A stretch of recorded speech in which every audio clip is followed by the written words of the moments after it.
Recorded Books presents an unabridged recording of Postmortem by Patricia Cornwell, narrated by C.J. Critt. This work, copyrighted 1990 by Patricia Daniels Cornwell, is recorded by arrangement with International Creative Management, Incorporated. This recording is copyrighted 1993 by Recorded Books. Four women with nothing in common, united only in death. Four brutalized victims of a monster.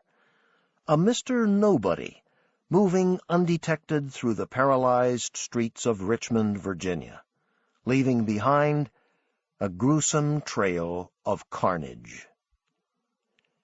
And now, Postmortem. Chapter 1. It was raining in Richmond on Friday, June 6. The relentless downpour, which began at dawn, beat the lilies to naked stalks, and blacktop and sidewalks were littered with leaves. There were small rivers in the streets, and newborn ponds on playing fields and lawns. I went to sleep to the sound of water drumming the slate roof, and was dreaming a terrible dream as night dissolved into the foggy first hours of Saturday morning. I saw a white face beyond the rain-streaked glass, a face formless and inhuman, like the faces of misshapen dolls made of nylon hose. My bedroom window was dark when suddenly the face was there, an evil intelligence looking in. I woke up and stared blindly into the dark. I didn't know what had awakened me until the telephone rang again. I found the receiver without fumbling. "Dr. Scarpetta?" "Yes." I reached for the lamp and switched it on. It was 2:33 a.m. My heart was drilling through my ribs. "Pete Marino here. We got us one at 5602 Berkeley Avenue. Think you better come." The victim's name, he went on to explain, was Laurie Peterson, a white female, 30 years old. Her husband had found her body about half an hour earlier. Details were unnecessary. The moment I picked up the receiver and recognized Sergeant Marino's voice, I knew. Maybe I knew the instant the telephone rang. People who believe in werewolves are afraid of a full moon.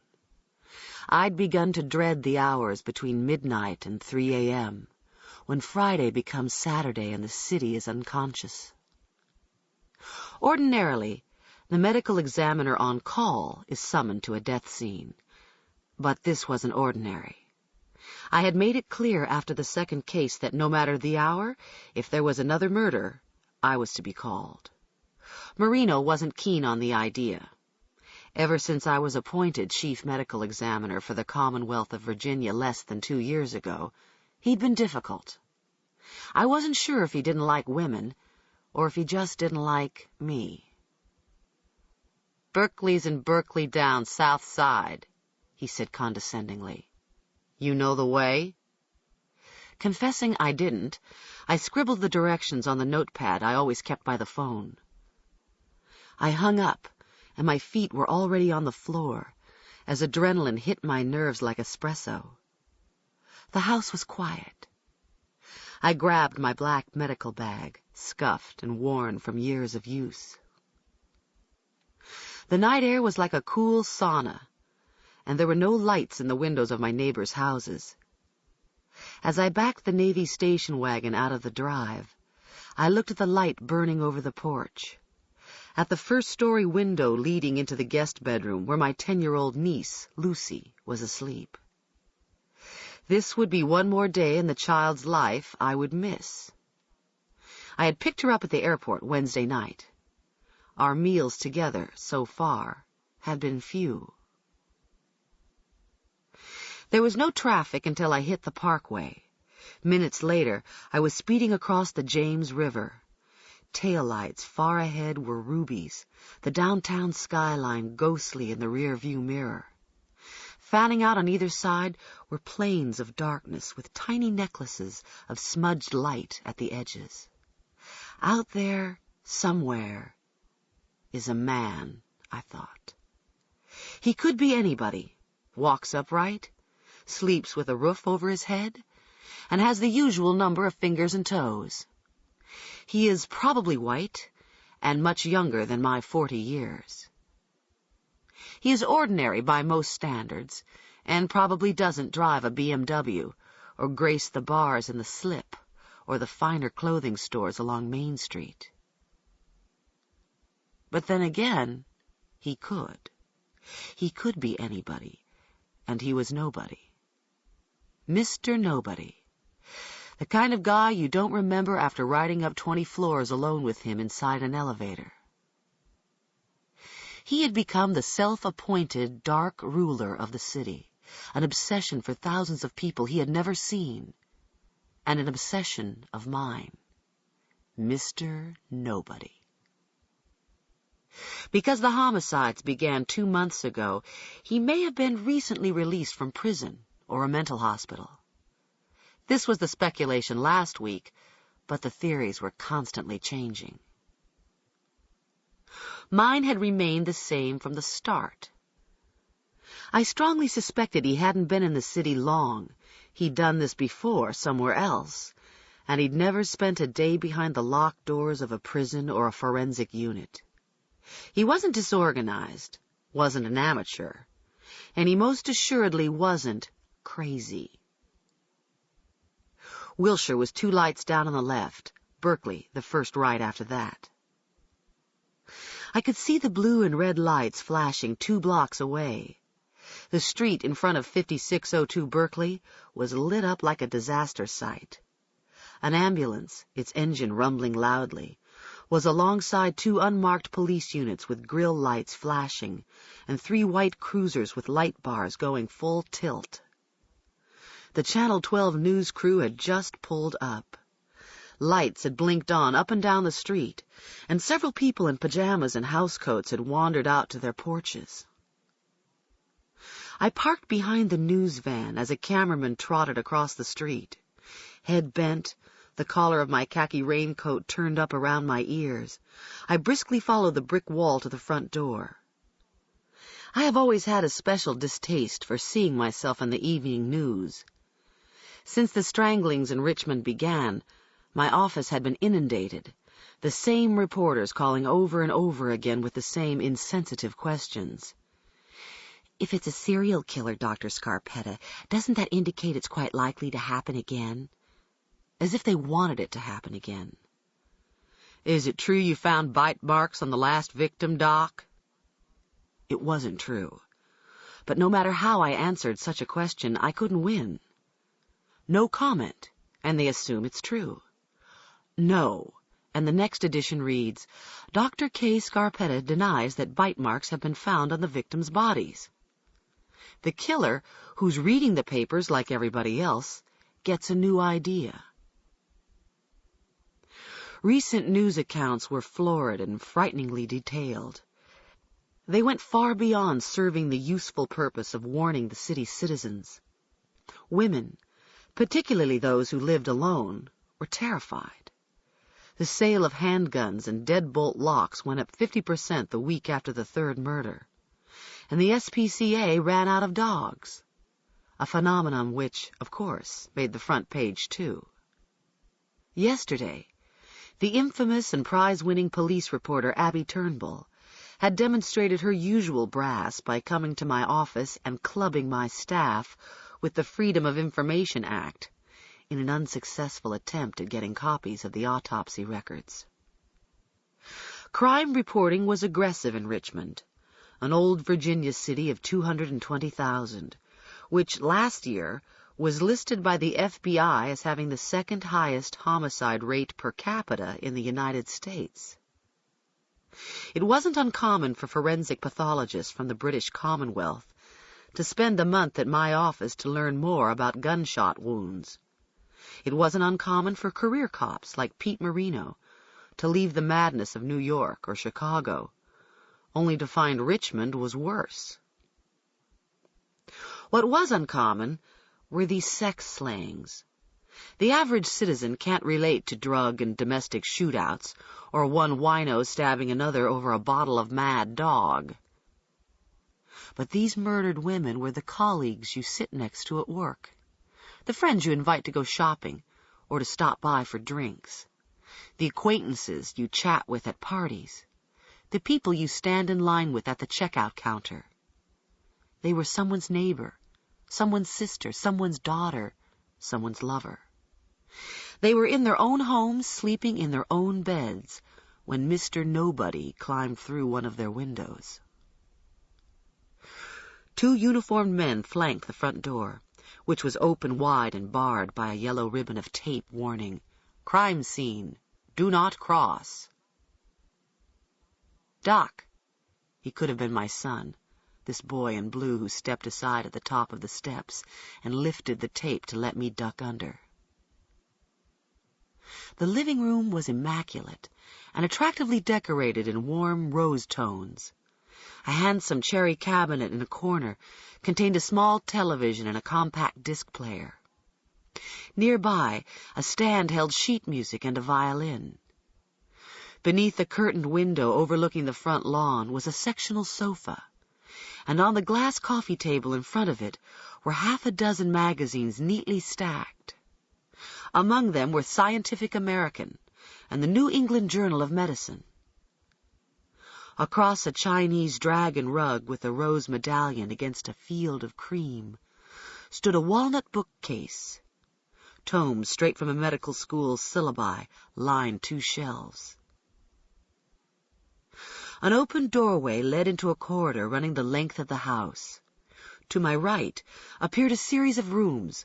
To the left was the kitchen, where Marino and a young officer were talking to a man I assumed was the husband. I was vaguely aware of clean countertops, linoleum, and appliances in the off-white that manufacturers call almond, and the pale yellow of the wallpaper and curtains. But my attention was riveted to the table. On top of it lay a red nylon knapsack, the contents of which had been gone through by the police. A stethoscope, a penlight, a Tupperware container once packed with a meal or a snack, and recent editions of the Annals of Surgery, Lancet, and the Journal of Trauma. By now I was thoroughly unsettled. Marino eyed me coolly as I paused by the table, then introduced me to Matt Peterson, the husband. Peterson was slumped in a chair, his face destroyed by shock. He was exquisitely handsome, almost beautiful, his features flawlessly chiseled, his hair jet black, his skin smooth and hinting of a tan. He was wide-shouldered with a lean but elegantly sculpted body, casually clad in a white Izod shirt and faded blue jeans. His eyes were cast down, his hands stiffly in his lap. "These are hers?" I had to know. The medical items might belong to the husband. Marino's "yeah" was a confirmation. Peterson's eyes slowly lifted, deep blue, bloodshot. They seemed relieved as they fixed on me. The doctor had arrived, a ray of hope where there was none. He muttered in the truncated sentences of a mind fragmented, stunned. "I talked to her on the phone last night. She told me she'd be home around 12:30, home from VMC, the ER. I got here, found the lights out, thought she'd already gone to bed. Then I went in there." His voice rose, quivering, and he took a deep breath. "I went in there, in the bedroom." His eyes were desperate and welling, and he was pleading with me. "Please, I don't want people looking at her, seeing her like that. Please." I gently told him, "She has to be examined, Mr. Peterson. A fist suddenly banged the top of the table in a startling outburst of rage. "I know!" His eyes were wild. "But all of them, the police and everybody—" His voice was shaking. "I know how it is. Reporters and everybody crawling all over the place. I don't want every son of a bitch and his brother staring at her."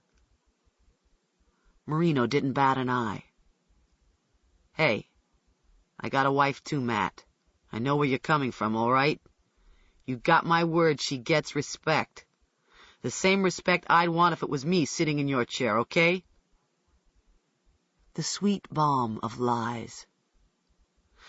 The dead are defenseless, and the violation of this woman, like the others, had only begun. I knew it would not end until Laurie Peterson was turned inside out, every inch of her photographed, and all of it on display for the experts, the police, attorneys, judges, and members of a jury to see. There would be thoughts, remarks about her physical attributes, or lack of them. There would be sophomoric jokes and cynical asides as the victim, not the killer, went on trial. Every aspect of her person and the way she lived scrutinized, judged, and, in some instances, degraded. A violent death is a public event, and it was this facet of my profession that so rudely grated against my sensibilities. I did what I could to preserve the dignity of the victims. But there was little I could do after the person became a case number, a piece of evidence passed from hand to hand. Privacy is destroyed as completely as life. Marino led me out of the kitchen, leaving the officer to continue questioning Peterson. "Have you taken your pictures yet?" I asked. "ID's in there now, dusting everything," he said, referring to the identification section officers processing the scene. "I told them to give the body a wide berth." We paused in the hallway.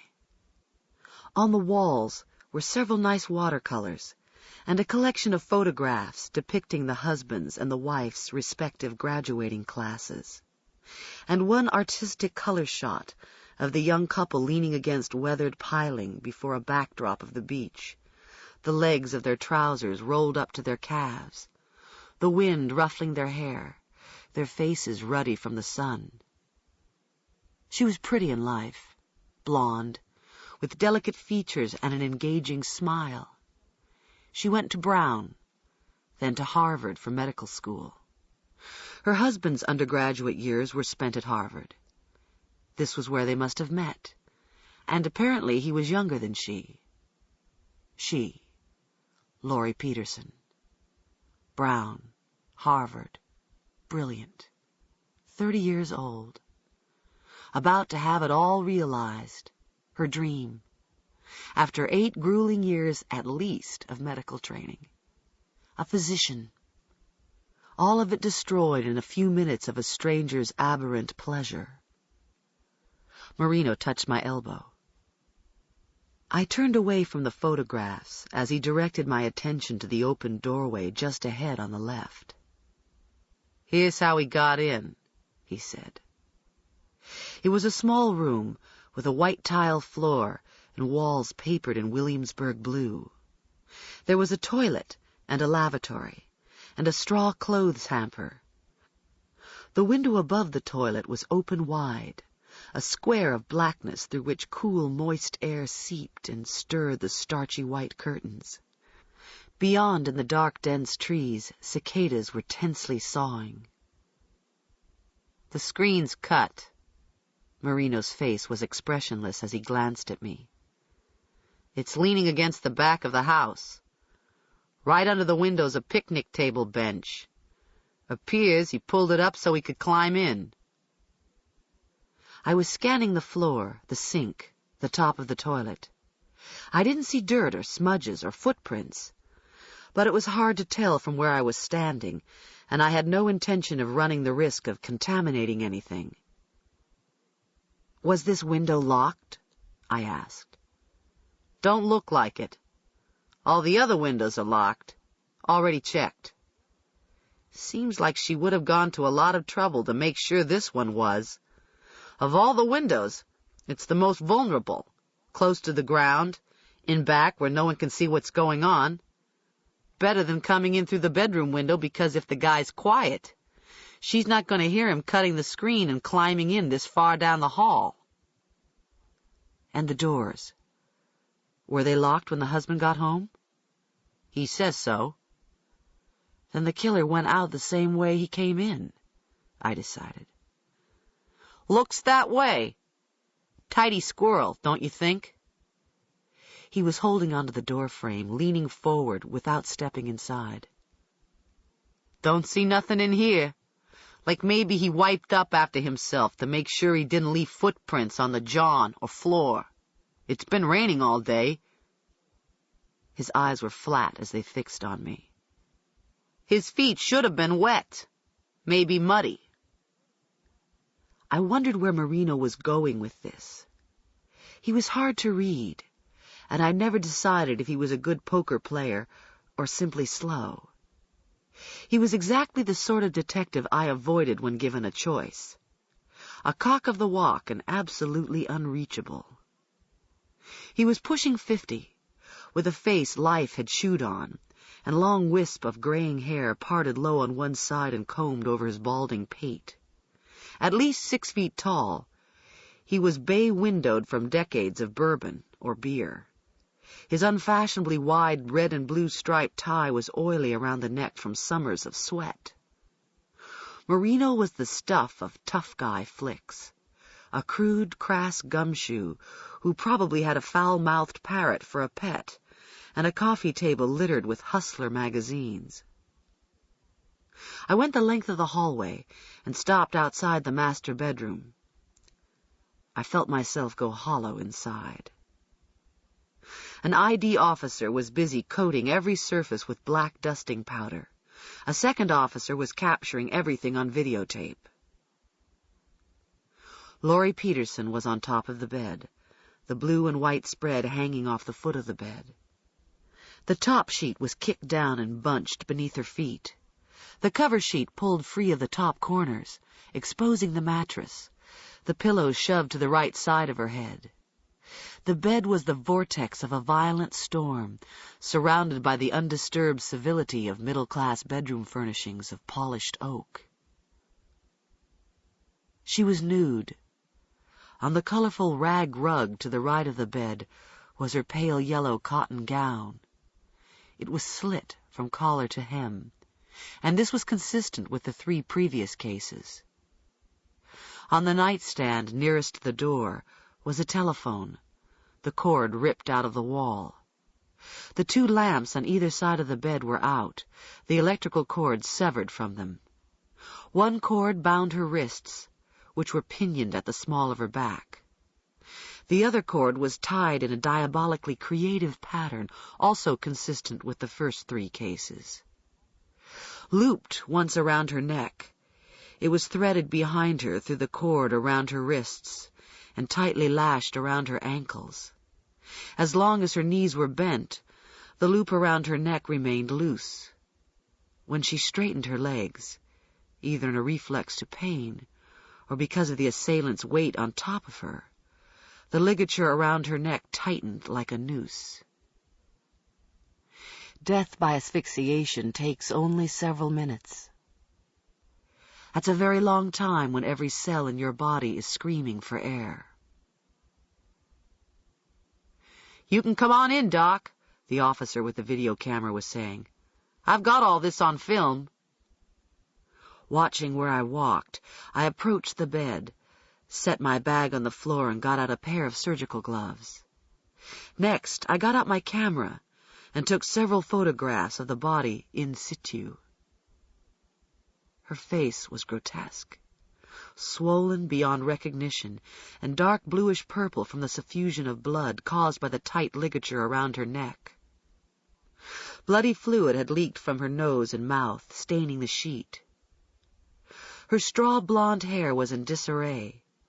She was moderately tall, no less than 5'7", and considerably fleshier than the younger version captured in the photographs down the hall. Her physical appearance was important because the absence of a pattern was becoming a pattern. The 4 strangling victims seemed to have had no physical characteristics in common, not even race. The 3rd victim was black and very slender. The 1st victim was a redhead and plump. The 2nd a brunette and petite. They had different professions: a school teacher, a freelance writer, a receptionist, and now a physician. They lived in different areas of the city. Fetching a long chemical thermometer from my bag, I took the temperature of the room, then of her body. The air was 71 degrees. Her body, 93.5. Time of death is more elusive than most people think. It can't be pinned down exactly, unless the death was witnessed, or the victim's Timex stopped ticking. But Laurie Peterson had been dead no more than 3 hours. Her body had been cooling between 1 and 2 degrees per hour, and rigor had started in the small muscles. I looked for any obvious trace evidence that might not survive the trip to the morgue. There were no loose hairs on the skin, but I found a multitude of fibers, most of which, no doubt, were from the bed covers. With forceps, I collected a sampling of them, minuscule whitish ones, and several seeming to have come from a dark blue or black material. These I placed in small metal evidence buttons. The most obvious evidence was the musky smell, the patches of a residue, transparent and dried like glue, on the upper front and back of her legs. Seminal fluid was present in all of the cases, yet it was of little serological value. The assailant was one of the 20% of the population who enjoyed the distinction of being a non-secretor. This meant his blood type antigens could not be found in his other body fluids, such as saliva or semen or sweat. Absent a blood sample, in other words, he couldn't be typed. He could have been A, B, AB, or anything. As recently as 2 years earlier, the killer's non-secretor status would have been a crushing blow to the forensic investigation. But now there was DNA profiling, newly introduced and potentially significant enough to identify an assailant to the exclusion of all other human beings, provided the police caught him first and obtained biological samples, and he didn't have an identical twin. Marino was inside the bedroom right behind me. "The bathroom window," he said, looking at the body. "Well, according to the husband in there," jerking a thumb in the direction of the kitchen, "the reason it was unlocked's because he unlocked it last weekend." I just listened. "He says that bathroom's hardly ever used, unless they got company. Seems he was replacing the screen last weekend. Says it's possible he forgot to relock the window when he finished. The bathroom's not used all week. She," he glanced again at the body, "has no reason to give it a thought, just assumes it's locked." A pause. "Kind of interesting the only window the killer tried, it appears, was that window. The one unlocked. The screens to the rest of them aren't cut." "How many windows are in the back of the house?" I asked. 3. In the kitchen, the half-bath, and the bathroom in here." "And all of them have slide-up sashes with a latch lock at the top?" "You got it." "Meaning, if you shone a flashlight on the latch lock from the outside, you probably could see whether it's fastened or not?" "Maybe." Those flat, unfriendly eyes again. "But only if you climbed up something to look. You couldn't see the lock from the ground." "You mentioned a picnic bench," I reminded him. "Problem with that's the backyard's soggy as hell. The legs of the bench should have left depressions in the lawn if the guy put it up against the other windows and stood on top of it to look. I got a couple of men poking around out there now. No depressions under the other 2 windows.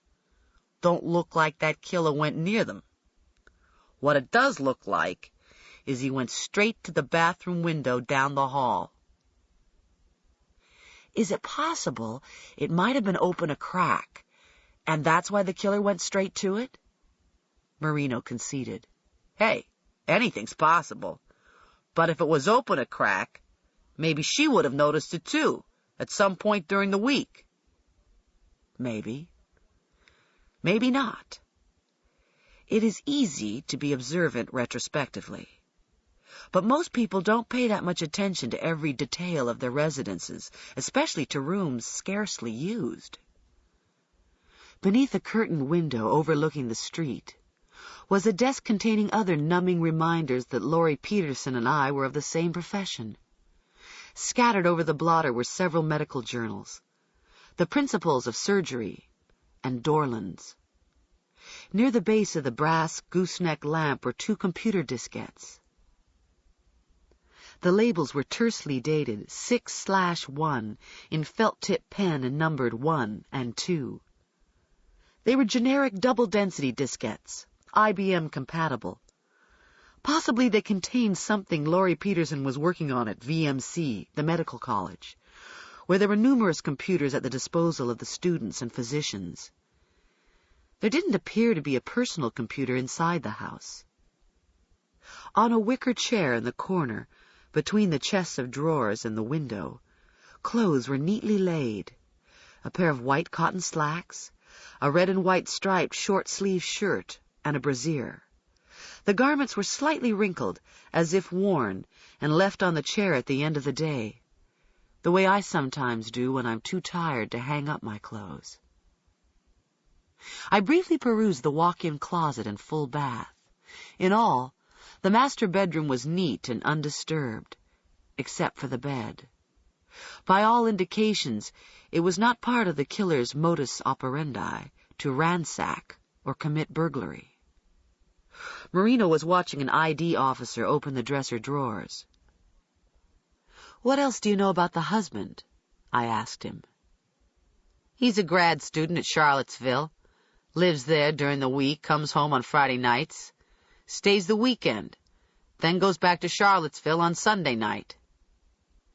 "What is his discipline?" "Literature is what he said," Marino replied, glancing around at everything but me. "He's getting his Ph.D. "In what?" "Literature," he said again, slowly enunciating each syllable. "What sort of literature?" His brown eyes finally fixed unemphatically on me. "American's what he told me, but I get the impression his main interest is plays. Seems he's in one right now. Shakespeare. Hamlet, I think he said. Says he's done a lot of acting, including some bit parts in movies shot around here. A couple of TV commercials, too." The ID officers stopped what they were doing. One of them turned around, his brush poised in midair. Marino pointed toward the computer diskettes on the desk and exclaimed loudly enough to grab everybody's attention. "Looks like we'd better take a peek at what's on these suckers. Maybe a play he's writing, huh?" "We can take a look at them in my office. We've got a couple IBM-compatible PCs," I offered. "PCs," he drawled. "Yo, beats the hell out of my RC. One Royal Crapola, standard issue, black boxy, sticky keys, the whole 9 yards. An ID officer was pulling out something from beneath a stack of sweaters in a bottom drawer. A long-bladed survival knife with a compass built into the top of the black handle, and a small whetstone in a pocket on the sheath. Touching as little of it as possible, he placed it inside a plastic evidence bag.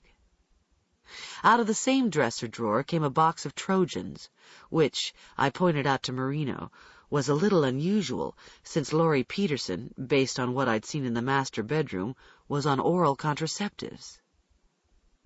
Marino and the other officers began the expected, cynical speculations. I pulled off my gloves and stuffed them in the top of my bag. "The squad can move her," I said. The men turned in unison, as if suddenly reminded of the brutalized, dead woman in the center of the rumpled, turned-down bed. Her lips were pulled back as if in pain, from her teeth, her eyes swollen to slits and staring blindly up. A radio message was relayed to the ambulance, and several minutes later 2 paramedics in blue jumpsuits came in with a stretcher, which they covered with a clean white sheet and placed flush against the bed.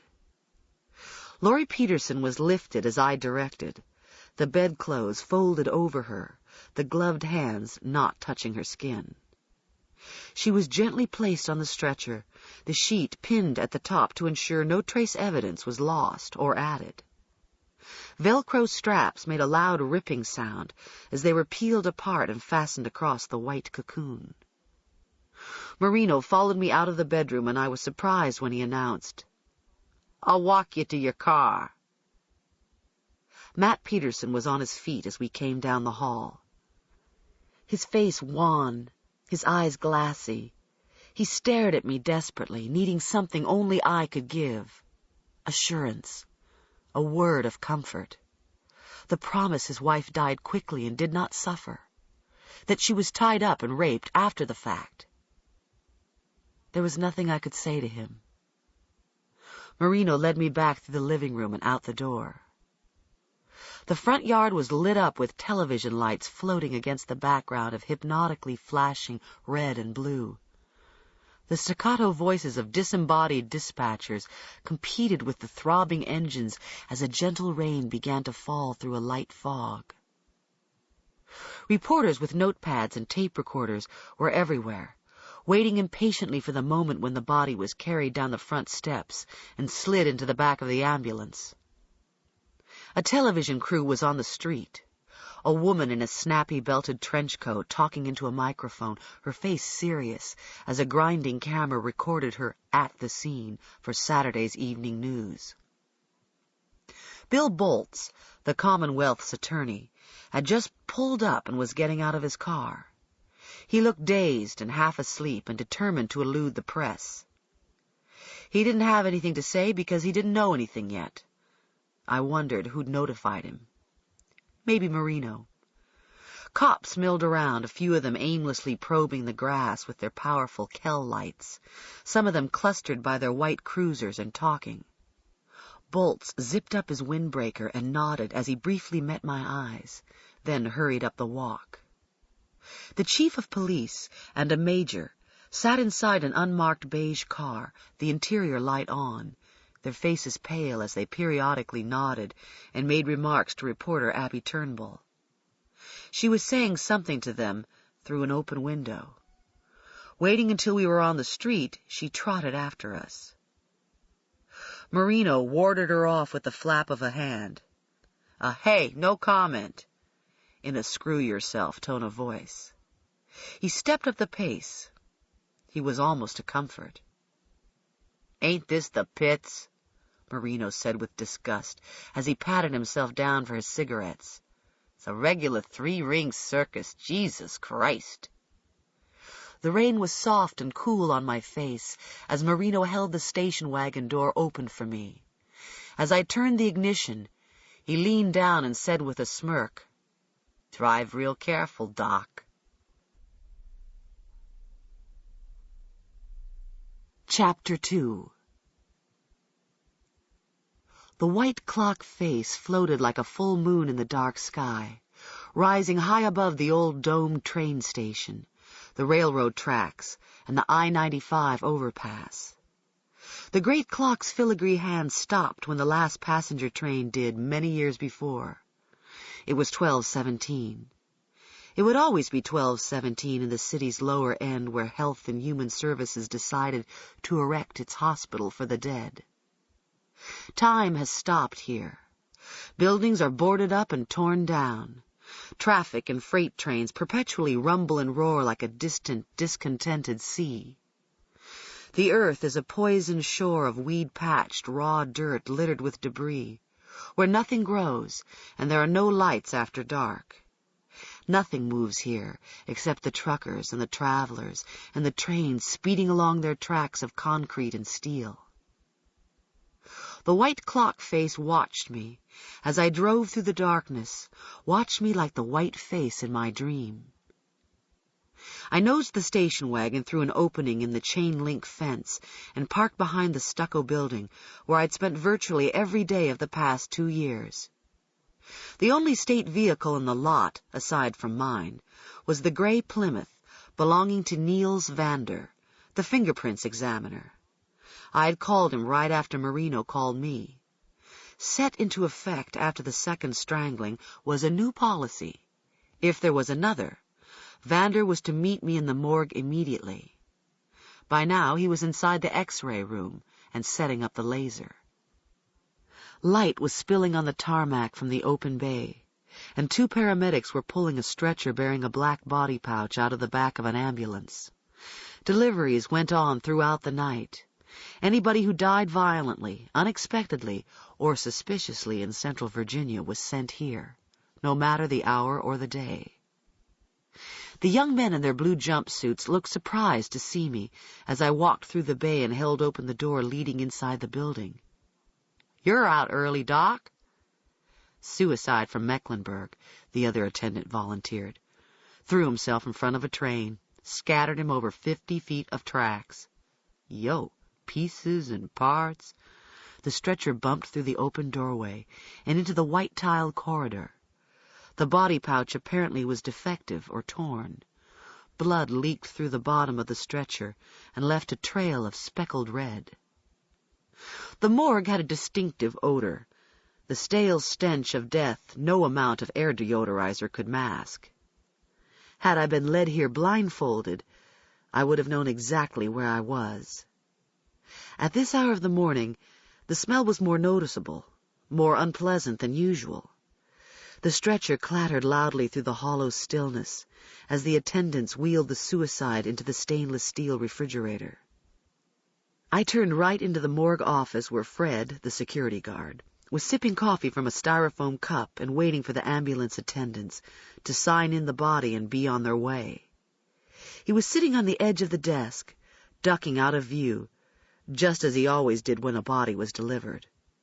A gun to his head wouldn't have been sufficient incentive to make him escort anybody inside the refrigerator. Toe tags dangling from cold feet protruding from sheets had a peculiar effect on him. He shot a sidelong glance at the wall clock. His 10-hour shift was almost at an end. "We've got another strangling coming in," I bluntly told him. Lord, sure am sorry," shaking his head. "I tell you, it's hard to imagine anybody doing something like that. All them poor young ladies," head still shaking. "It will be here any minute, and I want you to make sure the bay door is shut and remains shut after the body's brought in, Fred. The reporters will be out in droves. I don't want anybody within 50 feet of this building. Is that clear?" I sounded hard and sharp, and I knew it. My nerves were singing like a power line. "Yes, ma'am," a vigorous nod. "I'll keep an eye out, I sure will." Lighting a cigarette, I reached for the telephone and stabbed out my home number. Bertha picked up on the second ring and sounded drugged with sleep when she hoarsely asked, "Hello?" "Just checking in."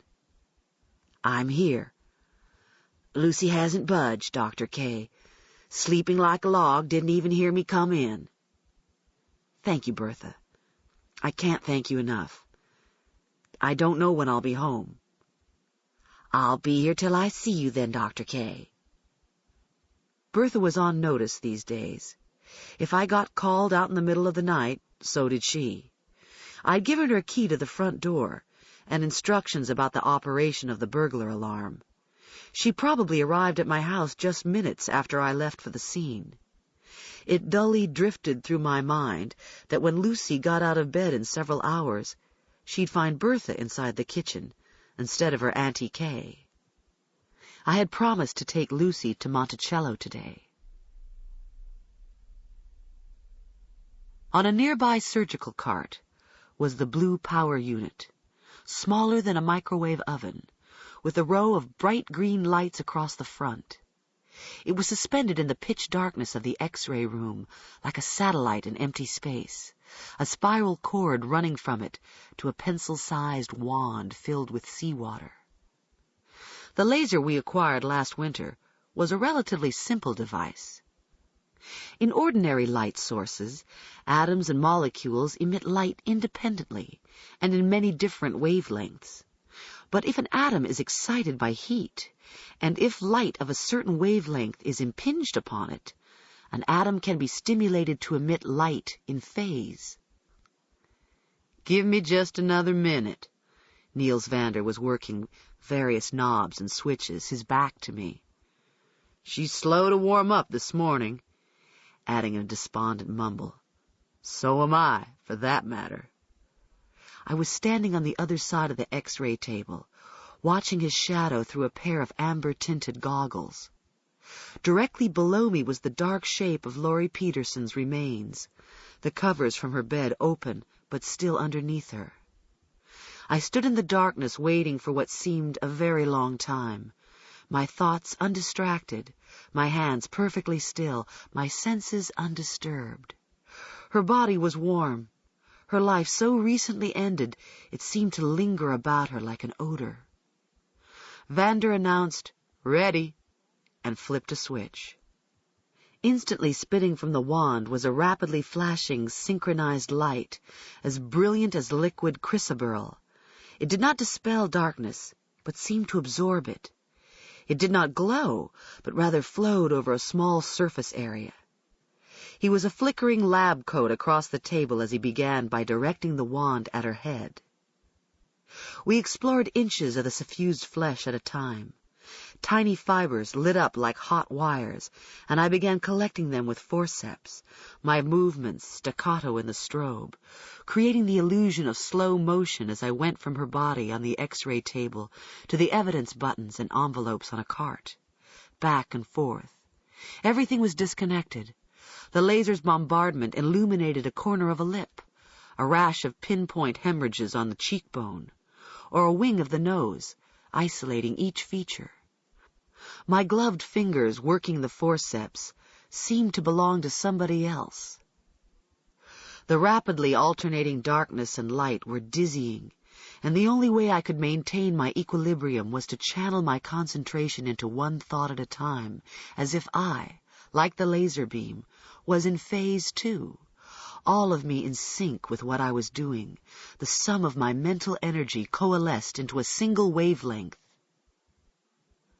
"One of the guys who brought her in," Vander remarked, "told me she was a surgical resident at VMC. I barely responded. "Did you know her?"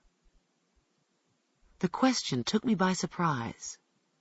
Something inside me tightened like a fist. I was on the faculty of VMC, where there were hundreds of medical students and residents. There was no reason I should have known her. I didn't answer except to give directions such as, "A little to the right," or "Hold it there for a minute." Vander was slow and deliberate and tense, as was I. A feeling of helplessness and frustration was getting to us. So far the laser had proven to be no better than a Hoover vacuum cleaner that collected miscellaneous debris.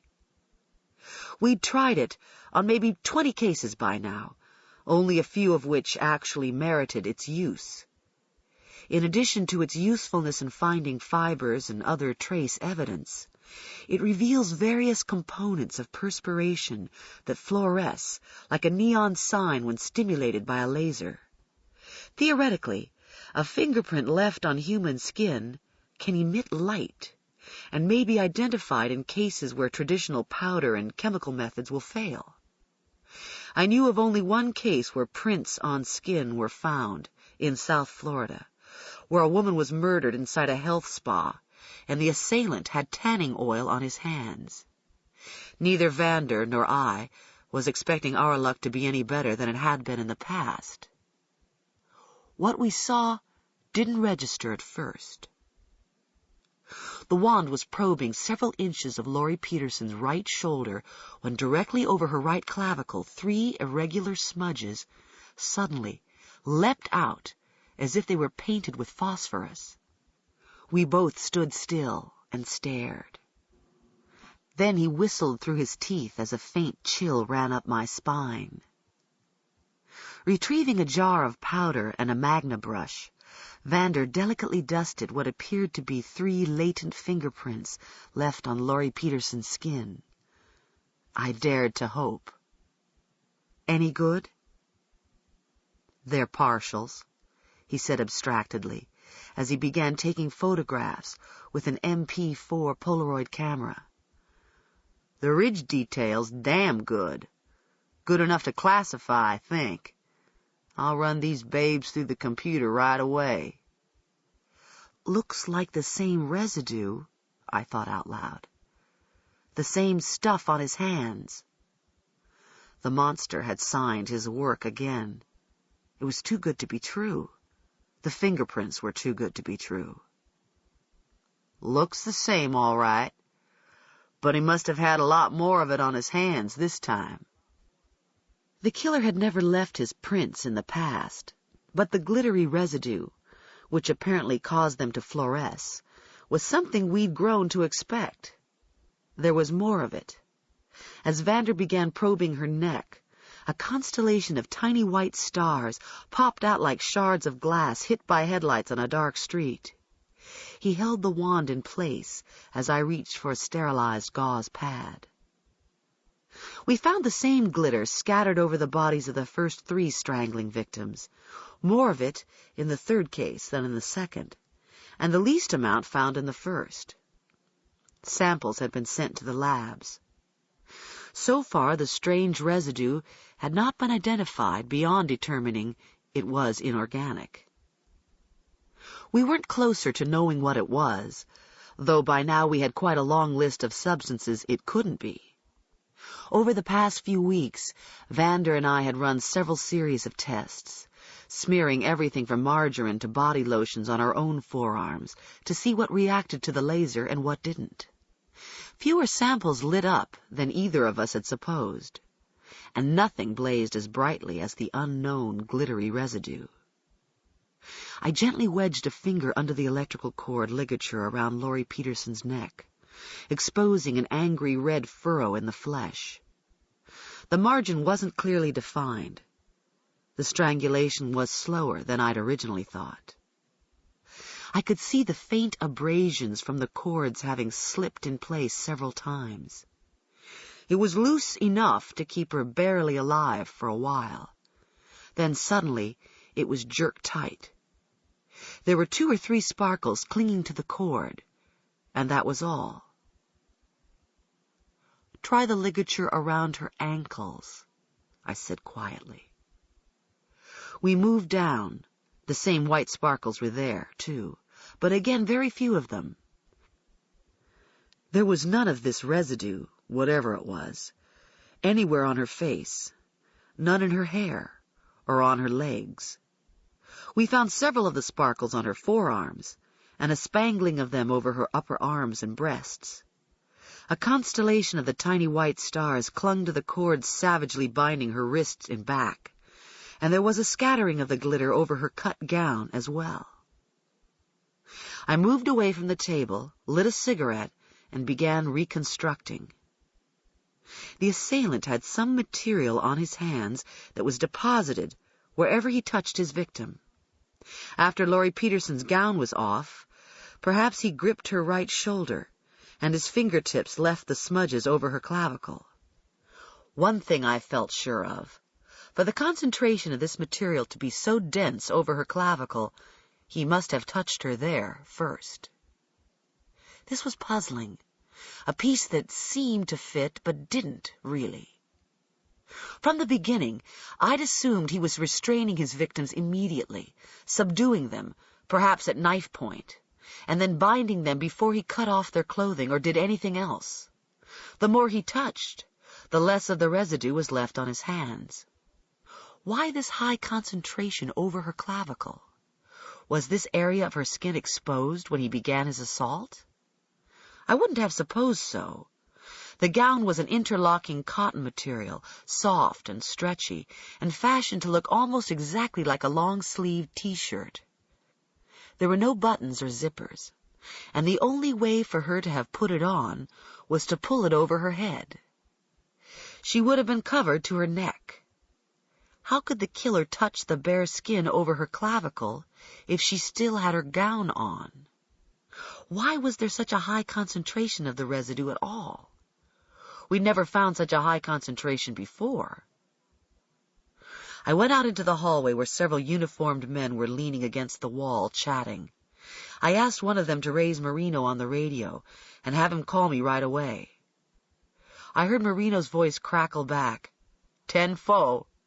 I paced the hard tile floor inside the autopsy suite with its gleaming stainless steel tables and sinks and carts lined with surgical instruments. A faucet was dripping somewhere.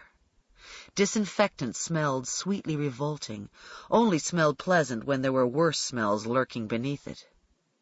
The black telephone on the desk mocked me with its silence. Marino knew I was waiting by the phone. He was having a good time knowing that. It was idle speculation to go back to the beginning and try to figure out what had gone wrong. Occasionally, I thought about it anyway. What it was about me. I had been polite to Marino the first time we met, had offered him a firm and respectful handshake while his eyes went as flat as 2 tarnished pennies.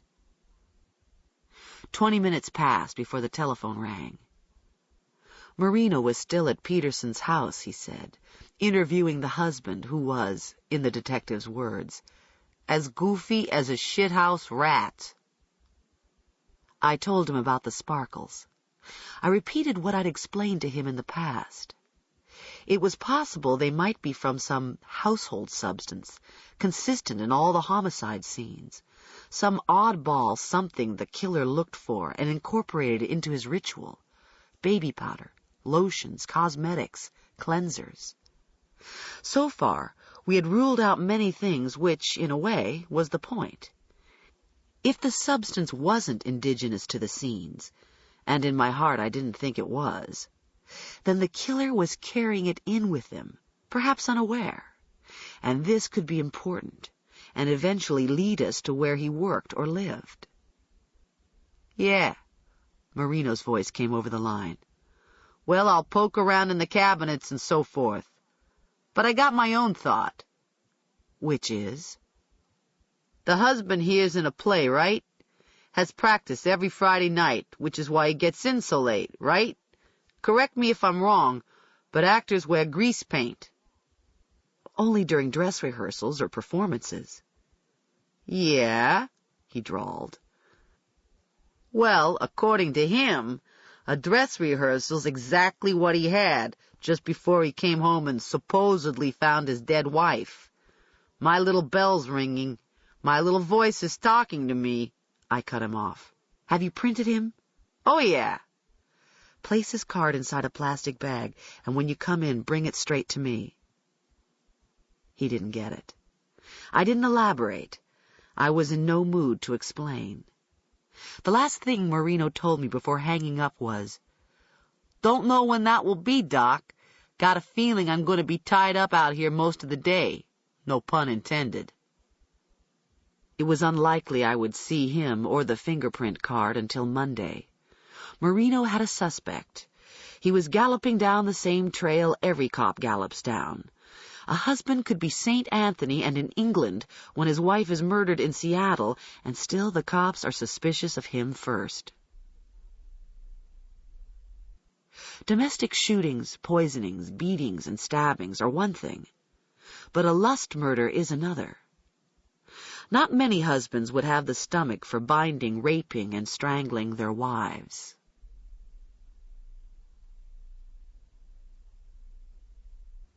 I blamed my disconcertedness on fatigue. I had been up since 2:33 a.m., and it was now almost 6 o'clock p.m. The police officers who came to the morgue were long gone. Vander went home around lunchtime. Wingo, one of my autopsy technicians, left not long after that, and there was no one inside the building but me. The quiet I usually craved was unnerving, and I could not seem to get warm. My hands were stiff, the fingernails almost blue. Every time the telephone rang in the front office, I started. The minimal security in my office never seemed to worry anyone but me. Budget requests for an adequate security system were repeatedly refused. The commissioner thought in terms of property loss, and no thief was going to come into the morgue even if we put out welcome mats and left the doors open wide at all hours. Dead bodies are a better deterrent than guard dogs. The dead have never bothered me. It's the living I fear. After a crazed gunman walked into a local doctor's office several months back and sprayed bullets into a waiting room full of patients, I went to a hardware store and bought a chain and padlock myself, which after hours and on weekends were used to reinforce the front glass double doors. Suddenly, while I was working at my desk, someone shook those front doors so violently the chain was still swaying when I forced myself to go down the hallway to check. No one was there. Sometimes street people tried to get in to use our restrooms, but when I looked out, I didn't see anyone. I returned to my office and was so jumpy that when I heard the elevator doors opening across the hall, I had a large pair of scissors in hand and was prepared to use them. It was the day shift security guard. "Did you try to get in through the front glass doors a little while ago?" I asked. He glanced curiously at the scissors I was clutching and said he didn't. I'm sure it seemed an inane question. He knew the front doors were chained, and he had a set of keys to the other doors throughout the building. He had no reason to try to get in through the front. An uneasy silence returned as I sat at my desk trying to dictate Laurie Peterson's autopsy report. For some reason, I couldn't say anything, couldn't bear to hear the words out loud. It began to dawn on me that no one should hear those words, not even Rose, my secretary. No one should hear about the glittery residue, the seminal fluid, the fingerprints, the deep tissue injuries to her neck, and worst of all, the evidence of torture. The killer was degenerating, becoming more hideously cruel. Rape and murder were no longer enough for him. It wasn't until I'd removed the ligatures from Laurie Peterson's body and was making small incisions in suspicious reddish-tinted areas of skin and palpating for broken bones that I realized what went on before she died. The contusions were so recent, they were barely visible on the surface, but the incisions revealed the broken blood vessels under the skin, and the patterns were consistent with her having been struck with a blunt object, such as a knee or a foot. 3 ribs in a row on the left side were fractured, as were 4 of her fingers. There were fibers inside her mouth, mostly on her tongue, suggesting that at some point she was gagged to prevent her from screaming. In my mind, I saw the violin on the music stand inside the living room, and the surgical journals and books on the desk in the bedroom. Her hands. They were her most prized instruments, something with which she healed and made music. He must have deliberately broken her fingers one by one after she was bound. The microcassette recorder spun on, recording silence. I switched it off and swiveled my judge's chair around to the computer terminal. The monitor blinked from black to the sky blue of the word processing package, and black letters marched across the screen as I began typing the autopsy report myself. I didn't look at the weights and notes I'd scribbled on an empty glove packet when I was performing the autopsy. I knew everything about her. I had total recall. The phrase, "within normal limits," was playing non-stop inside my head. There was nothing wrong with her. Her heart, her lungs, her liver. Within normal limits. She died in perfect health. I typed on and on and on, full pages blinking out as I was automatically given new screens, until I suddenly looked up. Fred, the security guard, was standing in my doorway. I had no idea how long I'd been working. He was due back on duty at 8 p.m. Everything that had transpired since I saw him last seemed like a dream. A very bad dream. You still here? Then hesitantly. There's this funeral home downstairs for a pickup, but can't find the body. Come all the way from Mecklenburg. Don't know where Wingo is. Wingo went home hours ago, I said. What body? Someone named Roberts. Got hit by a train. I thought for a moment. Including Laurie Peterson, there were 6 cases today. I vaguely recalled the train fatality. He's in the refrigerator. They say they can't find him in there. I slipped off my glasses and rubbed my eyes. Well, did you look? His face broke into a sheepish grin. Fred backed away, shaking his head.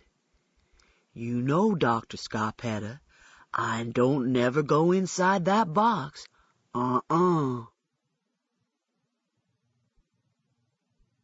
This ends Disc 1. Postmortem, Disc 2. Chapter 3. I pulled into my driveway, relieved to find Bertha's boat of a Pontiac still there. The front door opened before I had a chance to select the right key. How's the weather? I asked right off. Bertha and I faced each other inside the spacious foyer. She knew exactly what I meant. We had this conversation at the end of every day when Lucy was in town. Been bad, Dr. Kay. That child been in your office all day banging on that computer of yours. I tell you, I as much step foot in there to bring her a sandwich and ask how she be, and she start hollering and carrying on. But I know. Her dark eyes softened. She's just upset because you had to work. Guilt seeped through my numbness. I seen the evening paper, Dr. Kay. Lord have mercy. She was working one arm at a time into the sleeves of her raincoat. I know why you had to be doing what you was doing all day. Lord, Lord, I sure do hope the police catch that man. Meanness. Just plain meanness. Bertha knew what I did for a living, and she never questioned me. Even if one of my cases was someone from her neighborhood, she never asked. The evening paper's in there. She gestured toward the living room and collected her pocketbook from the table near the door. I stuck it under the sofa cushion so she couldn't get hold of it. Didn't know if you'd want her to be reading it or not, Dr. Kay. She patted my shoulder on her way out. I watched her make her way to her car and slowly back out of the drive. God bless her. I no longer apologized for my family. Bertha had been insulted and bullied either face-to-face or over the phone by my niece, my sister, my mother. Bertha knew. She never sympathized or criticized. And I sometimes suspected she felt sorry for me, and that only made me feel worse. Shutting the front door, I went into the kitchen. It was my favorite room, high-ceilinged, the appliances modern but few, for I prefer to do most things, such as making pasta or kneading dough, by hand. There was a maple butcher block in the center of the cooking area, just the right height for someone not a stitch over 5'3" in her stocking feet. The breakfast area faced a large picture window overlooking the wooded backyard and the bird feeder. Splashing the monochrome blondes of wooden cabinets and countertops were loose arrangements of yellow and red roses from my passionately well-attended garden. Lucy was not here. Her supper dishes were upright on the drain board, and I assumed she was in my office again. I went to the refrigerator and poured myself a glass of Chablis. Leaning against the counter, I shut my eyes for a moment and sipped. I didn't know what I was going to do about Lucy. Last summer was her first visit here, since I had left the Dade County Medical Examiner's office and moved away from the city where I was born and where I had returned after my divorce. Lucy is my only niece. At 10, she was already doing high school level science and math. She was a genius, an impossible little holy terror of enigmatic Latin descent whose father died when she was small. She had no one but my only sister Dorothy, who was too caught up in writing children's books to worry much about her flesh and blood daughter. Lucy adored me beyond any rational explanation, and her attachment to me demanded energy I did not have at the moment. While driving home, I debated changing her flight reservations and sending her back to Miami early. I couldn't bring myself to do it. She'd be devastated. She wouldn't understand. It would be the final rejection in a lifelong series of rejections, another reminder she was inconvenient and unwanted. She'd been looking forward to this visit all year. I'd been looking forward to it, too. Taking another sip of wine, I waited for the absolute quiet to begin untangling my snarled nerves and smoothing away my worries. My house was in a new subdivision in the west end of the city, where the large homes stood on wooded 1-acre lots, and the traffic on the streets was mostly station wagons and family cars. The neighbors were so quiet, break-ins and vandalism so rare, I couldn't recall the last time I had seen a police car cruise through. The stillness, the security, was worth any price, a necessity, a must for me. It was soothing to my soul on early mornings to eat breakfast alone and know the only violence beyond my window would be a squirrel and a blue jay fighting over the feeder. I took a deep breath and another sip of wine. I began to dread going to bed, dreading those moments in the dark before sleep, fearing what it would be like when I permitted my mind to be still and therefore unguarded. I could not stop seeing images of Laurie Peterson. A dam had broken and my imagination was rushing in, quickening the images into more terrible ones. I saw him with her, inside that bedroom. I could almost see his face, but it had no features, just a glimpse of a face-like flash going by as he was with her. She would try to reason with him at first, after the paralyzing fear of waking up at the feel of cold flat steel to her throat, or at the chilling sound of his voice. She would say things, try to talk him out of it for God knows how long as he cut the cords from the lamps and began to bind her. She was a Harvard graduate, a surgeon. She would attempt to use her mind against a force that is mindless. Then the images went wild, like a film at high speed, flapping off the reel as her attempts disintegrated into unmitigated terror, the unspeakable. I would not look. I couldn't bear to see any more. I had to control my thoughts.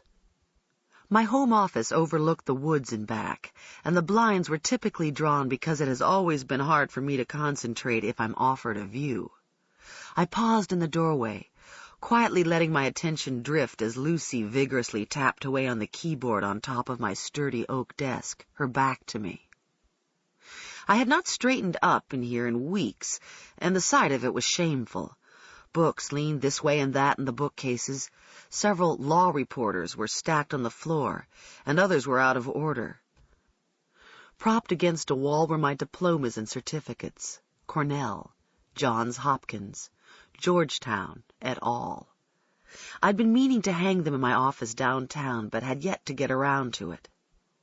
Sloppily piled on a corner of the deep blue Tai Ming rug were journal articles still waiting to be read and filed.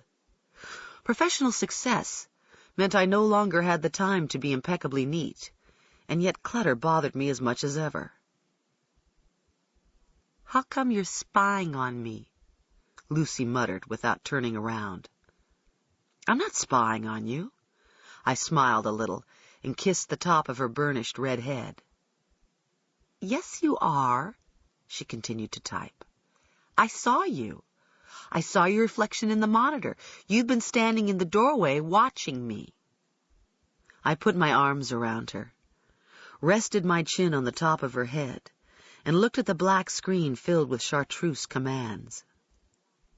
It never occurred to me before this moment that the screen had a mirror effect, and now I understood why Margaret, my programming analyst, could hail by name people walking past her office, though she had her back to the door. Lucy's face was a blur in the monitor. Mostly I saw a reflection of her grown-up, tortoise-rimmed glasses. She usually greeted me with a tree frog hug, but she was in a mood. "I'm sorry we couldn't go to Monticello today, Lucy," I ventured. A shrug. "I'm as disappointed as you are," I said. Another shrug. "I'd rather use the computer anyway." She didn't mean it, but the remark stung. "I had a shitload of stuff to do," she went on, sharply striking the return key. "Your database needed cleaning up. Bet you haven't initialized it in a year." She swiveled around in my leather chair, and I moved to one side, crossing my arms at my waist. "So I fixed it up." "You what?" No, Lucy wouldn't do such a thing.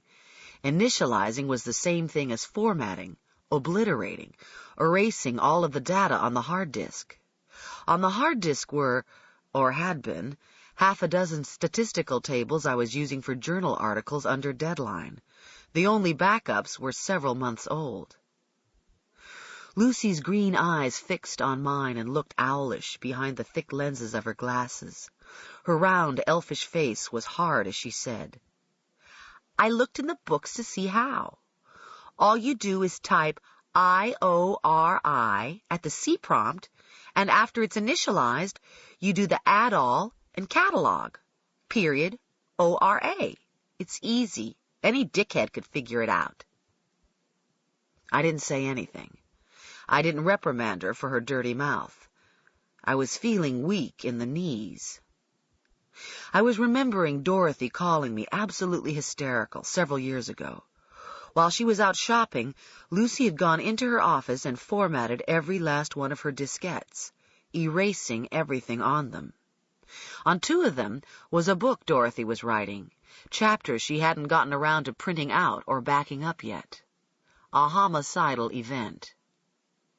"Lucy, you didn't." "Oh, don't worry," she said sullenly. "I exported all your data first. The book says to. And then I imported it back in and reconnected your grants.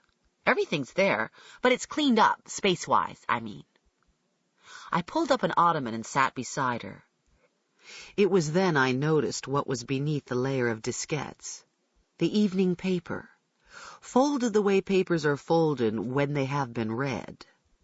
I slid it out and opened it to the front page. The banner headline was the last thing I wanted to see. "Young surgeon slain, believed to be strangler's 4th victim."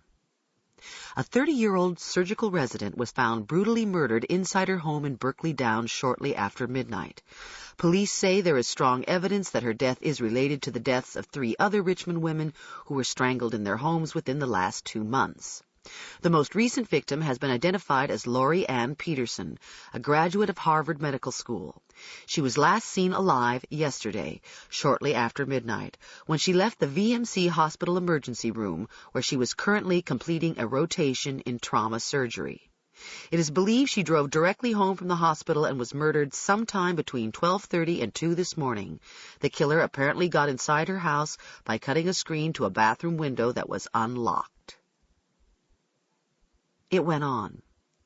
There was a photograph, a grainy black and white tableau of paramedics carrying her body down the front steps, and a smaller photograph of a figure in a khaki raincoat I recognized as me. The caption read, "Dr. Kay Scarpetta, Chief Medical Examiner, arriving at murder scene." Lucy was staring wide-eyed at me. Bertha had been wise to hide the paper, but Lucy was resourceful. I didn't know what to say. What does a 10-year-old think when she reads something like this, especially if it is accompanied by a grim photograph of her Auntie Kay? I'd never fully explained to Lucy the details of my profession. I'd restrained myself from preaching to her about the savage world in which we live. I didn't want her to be like me, robbed of innocence and idealism, baptized in the bloody waters of randomness and cruelty, the fabric of trust forever torn. "It's like the Herald," she quite surprised me by saying. "All the time there's stuff in the Herald about people being killed. Last week they found a man in the canal and his head was cut off. He must have been a bad man for someone to cut his head off." He may have been, Lucy, but it doesn't justify someone's doing something like that to him. And not everyone who is hurt or murdered is bad. Mom says they are. She says good people don't get murdered. Only hookers and drug dealers and burglars do. A thoughtful pause. Sometimes police officers, too, because they try to catch the bad people. Dorothy would say such a thing, and, what was worse, she would believe it. I felt a flare of the old anger. "But the lady who got strangled," Lucy wavered, her eyes so wide they seemed to swallow me. "She was a doctor, Annie Kay. How could she be bad? You're a doctor, too. She was just like you then." I was suddenly aware of the time. It was getting late. I switched off the computer, took Lucy's hand, and we walked out of the office and into the kitchen. When I turned to her to suggest a snack before bed, I was dismayed to see she was biting her bottom lip, her eyes welling. "Lucy, why are you crying?" She wrapped around me, sobbing. Clinging to me with fierce desperation, she cried, "I don't want you to die. I don't want you to die." "Lucy." I was stunned, bewildered. Her tantrums, her arrogant and angry outbursts were one thing, but this... I could feel her tears soaking through my blouse. I could feel the hot intensity of her miserable little body as she held on to me. "It's all right, Lucy," was all I could think to say, and I pressed her close. "I don't want you to die, Annie Kay." "I'm not going to die, Lucy." "Daddy did." "Nothing is going to happen to me, Lucy." She was not to be consoled. The story in the paper affected her in a deep and pernicious way. She read it with an adult intellect, yet to be weaned from a child's fearful imagination. This, in addition to her insecurities and losses. Oh, Lord, I groped for the appropriate response and couldn't come up with a thing. My mother's accusations began throbbing in some deep part of my psyche. My inadequacies. I had no children. I would have made an awful mother. "You should have been a man," my mother had said during one of our less productive encounters in recent history. "All work and ambition. It's not natural for a woman. You'll dry out like a chinch bug, Kay." And during my emptiest moments, when I felt the worst about myself, damn if I wouldn't see one of those chinch bug shells that used to litter the lawn of my childhood home. Translucent, brittle, dried out, dead. It wasn't something I would ordinarily do. Pour a 10-year-old a glass of wine. I took her to her room, and we drank in bed. She asked me questions impossible to answer. Why do people hurt other people? And, is it a game for him? I mean, does he do it for fun? Sort of like MTV? They do things like that on MTV, but it's make-believe. Nobody gets hurt. Maybe he doesn't mean to hurt them, Annie Kay. There are some people who are evil, I quietly replied. Like dogs, Lucy. Some dogs bite people for no reason. There's something wrong with them. They're bad and will always be bad. Because people were mean to them first. That's what makes them bad. In some instances, yes, I told her, but not always. Sometimes there isn't a reason. In a way, it doesn't matter. People make choices. Some people would rather be bad, would rather be cruel. It's just an ugly, unfortunate part of life. Like Hitler, she muttered, taking a swallow of wine. I began stroking her hair. She rambled on, her voice thick with sleep. Like Jimmy Groom, too. He lives on our street and shoots birds with his BB gun, and he likes to steal bird eggs out of nests and smash them on the road and watch the baby birds struggle. I hate him. I hate Jimmy Groom. I threw a rock at him once and hit him when he was riding by on his bike, but he doesn't know it was me because I was hiding behind the bushes. I sipped wine and continued stroking her hair. God won't let anything happen to you, will he? She asked. Nothing is going to happen to me, Lucy. I promise. If you pray to God to take care of you, he does, doesn't he? He takes care of us. Though I wasn't sure I believed it. She frowned. I'm not sure she believed it either. Don't you ever get scared? I smiled. Everybody gets scared now and then. I'm perfectly safe. Nothing's going to happen to me. The last thing she mumbled before drifting off was, I wish I could always be here, Annie Kay. I want to be just like you. 2 hours later, I was upstairs and still wide awake and staring at a page in a book without really seeing the words when the telephone rang. My response was Pavlovian, a startled reflex. I snatched up the receiver, my heart thudding. I was expecting, fearing, Marino's voice, as if last night were starting all over again. Hello? Nothing. Hello?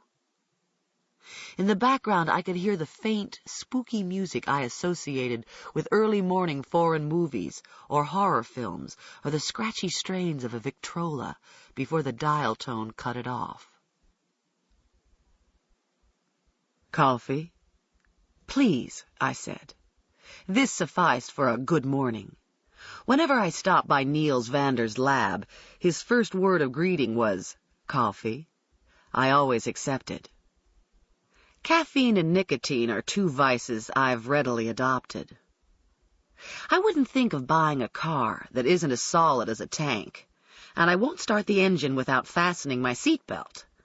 There are smoke alarms throughout my house and an expensive burglar alarm system. I no longer enjoy flying and opt for Amtrak whenever possible. But caffeine, cigarettes, and cholesterol, the grim reapers of the common man, God forbid I should give them up. I go to a national meeting and sit at a banquet with 300 other forensic pathologists, the world's foremost experts in disease and death. 75% of us don't jog or do aerobics, don't walk when we can ride, don't stand when we can sit, and assiduously avoid stairs or hills unless they're on the decline. A third of us smoke, most of us drink, and all of us eat as if there's no tomorrow. Stress, depression, perhaps a greater need for laughter and pleasure because of the misery we see. Who can be sure of the reason? One of my more cynical friends, an assistant chief in Chicago, likes to say, "What the hell? You die. Everybody dies. So you die healthy. So what?"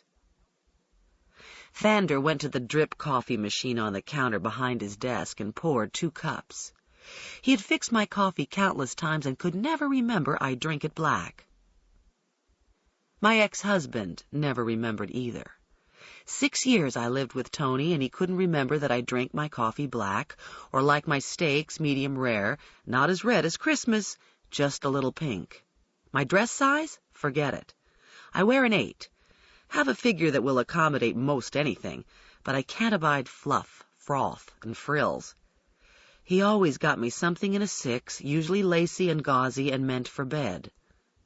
His mother's favorite color was spring green. She wore a size 14. She loved ruffles, hated pullovers, preferred zippers, was allergic to wool, didn't want to bother with anything that had to be dry cleaned or ironed, had a visceral antagonism toward anything purple, deemed white or beige impractical, wouldn't wear horizontal stripes or paisley, wouldn't have been caught dead in ultra suede, believed her body wasn't compatible with pleats, and was quite fond of pockets. The more, the better. When it came to his mother, Tony would somehow get it right. Vander dumped the same heaping teaspoons of whitener and sugar into my cup as he dumped into his own. Typically, he was disheveled, his wispy gray hair wild, his voluminous lab coat smeared with black fingerprint powder, a spray of ballpoint pens and felt-tip markers protruding from his ink-stained breast pocket. He was a tall man, with long, bony extremities, and a disproportionately round belly. His head was shaped remarkably like a light bulb, his eyes a washed-out blue and perpetually clouded by thought. My first winter here, he stopped by my office late one afternoon to announce it was snowing. A long red scarf was wrapped around his neck, and pulled over his ears was a leather flight helmet, possibly ordered from a Banana Republic catalog, and absolutely the most ridiculous winter hat I'd ever seen. I think he would have looked perfectly at home inside a Fokker fighter plane. The Flying Dutchman, we appropriately called him around the office. He was always in a hurry, flying up and down the halls, his lab coat flapping around his legs. "You saw the papers?" he asked, blowing on his coffee. "The whole blessed world saw the papers," I dismally replied. Sunday's front page was worse than Saturday evening's. The banner headline ran across the entire width of the top of the page, the letters about an inch high. The story included a sidebar about Laurie Peterson, and a photograph that looked as if it came from a yearbook. Abby Turnbull was aggressive enough, if not indecent, to attempt an interview with Laurie Peterson's family, who lived in Philadelphia and were too distraught to comment. "It sure as hell isn't helping us any," Vander stated the obvious. "I'd like to know where the information's coming from, so I could string a few people up by their thumbs."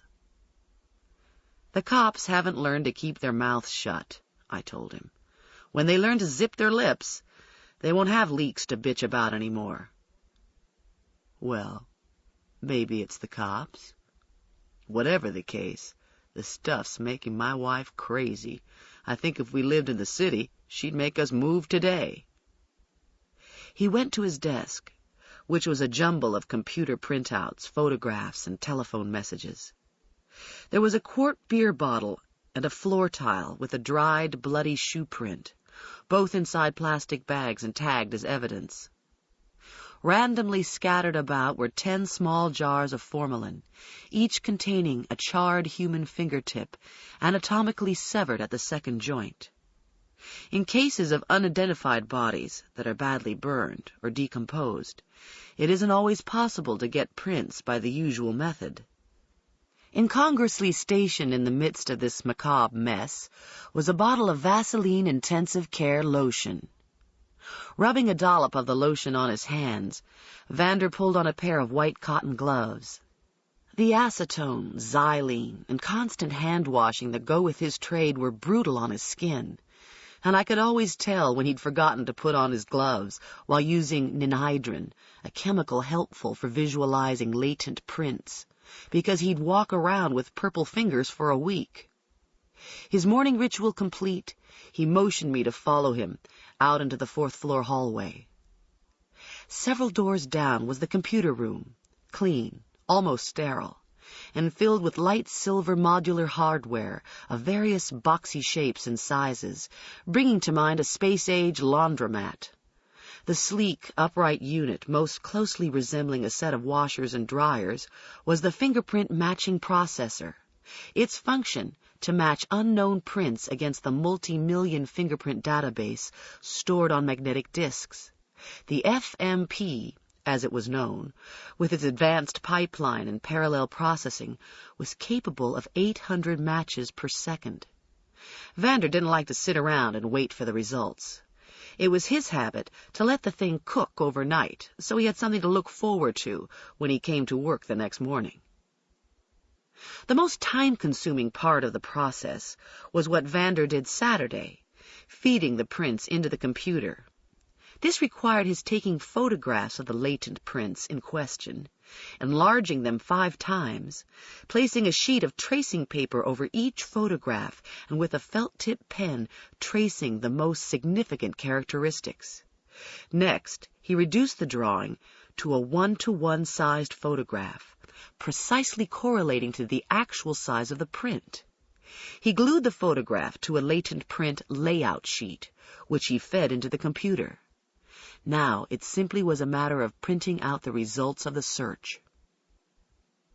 Vander seated himself with the deliberation of a concert pianist about to perform. I almost expected him to flip up his lab coat and back and stretch his fingers. His Steinway was the remote input station, consisting of a keyboard, a monitor, an image scanner, and a fingerprint image processor, among other things. The image scanner was capable of reading both 10 print cards and latent prints. The fingerprint image processor, or FIP, as Vander referred to it, automatically detected fingerprint characteristics. I watched him type in several commands. Then he punched the print button, and lists of potential suspects were rapidly hammered across the green striped paper. I pulled up a chair as Vander tore off the printout and ripped the paper into 10 sections, separating his cases. We were interested in 88-01651, the identification number for the latents found on Laurie Peterson's body. Computerized print comparison is analogous to a political election. Possible matches are called candidates and ranked according to score. The higher the score, the more points of comparison a candidate has in common with the unknown latents entered into the computer.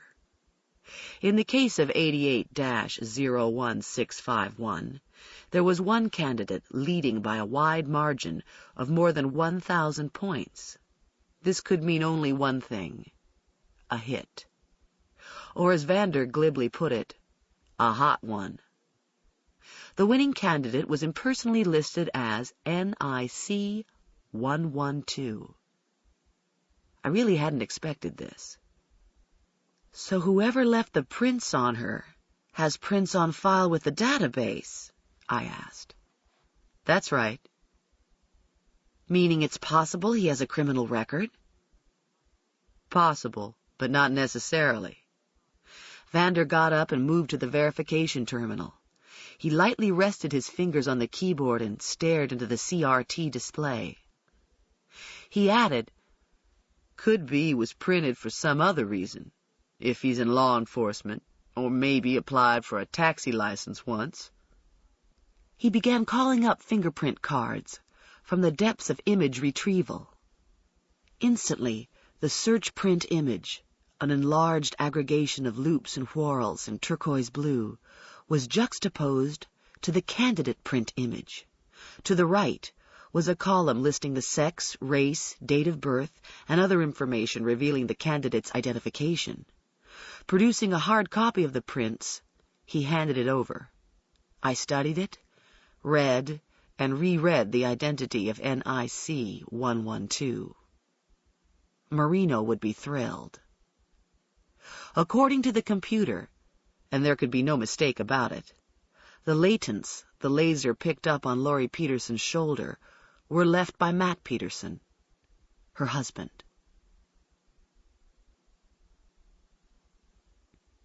Chapter 4. I was not unduly surprised that Matt Peterson touched her body.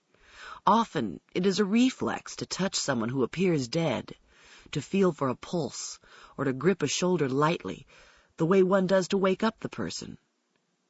What dismayed me were 2 things. First, the latents were picked up because the individual who left them had a residue of the perplexing sparkles on his fingers, evidence also found in the previous strangling cases. Second, Matt Peterson's 10-print card had not been turned into the lab yet. The only reason the computer got a hit was he already had prints on file with the database.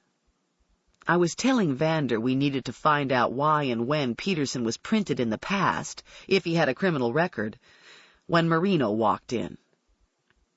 "Your secretary said you was up here," he announced by way of a greeting. He was eating a donut I recognized as having come from the box by the coffee machine downstairs. Rose always brought in donuts on Monday mornings. Glancing around at the hardware, he casually shoved a manila envelope my way. "Sorry, Niels," he mumbled, "but the doc here says she's got first dibs." Vander looked curiously at me as I opened the envelope. Inside was a plastic evidence bag containing Peterson's 10-print card. Marino had put me on the spot, and I didn't appreciate it. The card, under ordinary circumstances, should have been receipted directly to the fingerprints lab, not to me. It is this very sort of maneuver that creates animosity on the part of one's colleagues. They assume you're violating their turf, assume you're preempting them, when in truth you may be doing nothing of the sort. I explained to Vander, "I didn't want this left on your desk, out in the open where it might be handled.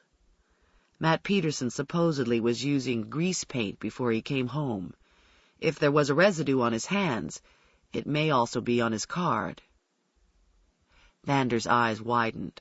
The thought appealed to him. "Sure. We'll run it under the laser."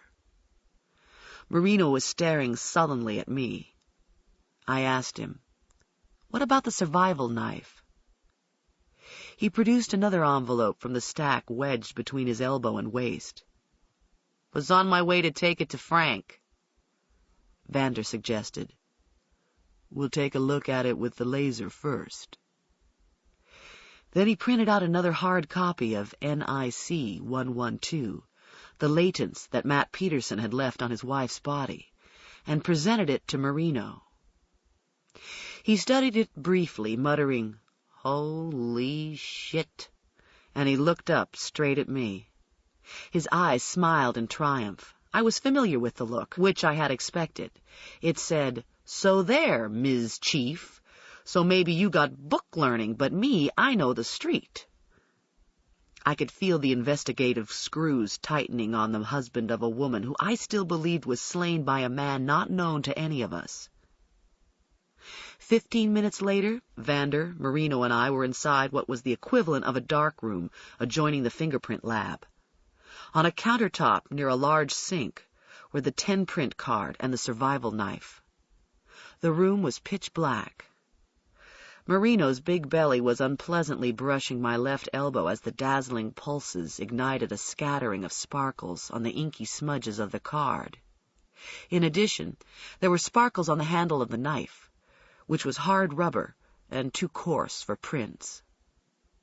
On the knife's wide, shiny blade was a smattering of virtually microscopic debris and several distinct partial prints that Vander dusted and lifted. He leaned closer to the 10-print card. A quick visual comparison with his eagle expert eye was enough for him to tentatively say, "Based on an initial ridge comparison, they're his. The prints on the blade are Peterson's." The laser went off, throwing us into complete blackness, and presently we were squinting in the rude glare of overhead lights that had suddenly returned us to the world of dreary cinder block and white formica. Pushing back my goggles, I began the litany of objective reminders as Vander fooled around with the laser and Marino lit a cigarette. The prints on the knife may not mean anything. If the knife belonged to Peterson, you'd expect to find his prints.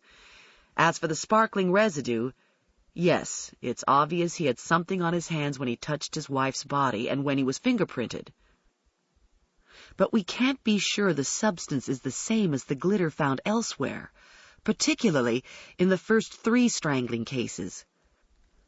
We'll give scanning electron microscopy a shot at it, hopefully determine if the elemental compositions or infrared spectrums are the same as those in the residues found on other areas of her body and in the previous cases. "What?" Marino asked, incredulously. You thinking Matt had one thing on his hands and the killer had something else, and they ain't the same, but both look the same under the laser? Almost everything that reacts strongly to the laser looks the same, I told him in slow, measured words. It glows like white neon light. Yeah, but most people don't have white neon crap on their hands, to my knowledge. I had to agree. Most people don't. Sort of a weird little coincidence. Matt just happens to have the stuff on his hands, whatever it is. You mentioned he'd just come home from a dress rehearsal, I reminded him. That's his story. It might not be a bad idea to collect the makeup he was using Friday night and bring it in for testing. Marino stared disdainfully at me. In my office was one of the few personal computers on the second floor. It was connected to the main computer down the hall, but it wasn't a dumb terminal. Even if the main computer was down, I could use my PC for word processing, if nothing else. Marino handed over the 2 diskettes found on the desk inside the Peterson bedroom. I slipped them into the drives and executed a directory command for each one. An index of files, or chapters, of what clearly was Matt Peterson's dissertation appeared on the screen. The subject was Tennessee Williams, whose most successful plays reveal a frustrating world in which sex and violence lie beneath the surface of romantic gentility, read the opening paragraph of the introduction. Marino was peering over my shoulder, shaking his head. Geez, he muttered. This is only getting better. No wonder the squirrel freaked out when I told him we was taking these discs in. Look at this stuff. I rolled down the screen. Flashing past were William's controversial treatments of homosexuality and cannibalism. There were references to the brutish Stanley Kowalski and to the castrated gigolo and sweet bird of youth. I didn't need clairvoyant powers to read Marino's mind, which was as banal as the front page of a tabloid. To him, this was the stuff of garden-variety porn, the fuel of the psychopathic minds that feed on fantasies of sexual aberrancies and violence. Marino wouldn't know the difference between the street and the stage if he were pistol-whipped with a Drama 101 course.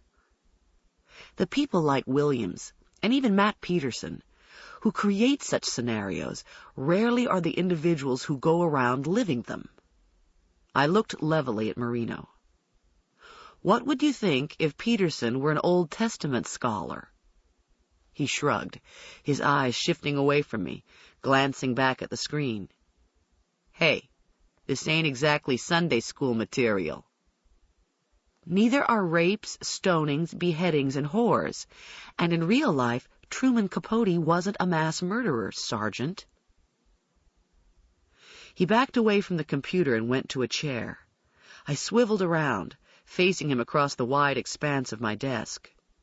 Ordinarily, when he stopped by my office, he preferred to stand, to remain on his feet, towering over me. But he was sitting, and we were eye to eye. I decided he was planning to stay a while. How about seeing if you can print out this thing? You mind? Looks like good bedtime reading. He smiled snidely. Who knows? Like maybe this American lit freak quotes the Marquis Sade of what's-his-face in there, too. The Marquis de Sade was French. Whatever. I restrained my irritation. I was wondering what would happen if one of my medical examiner's wives were murdered.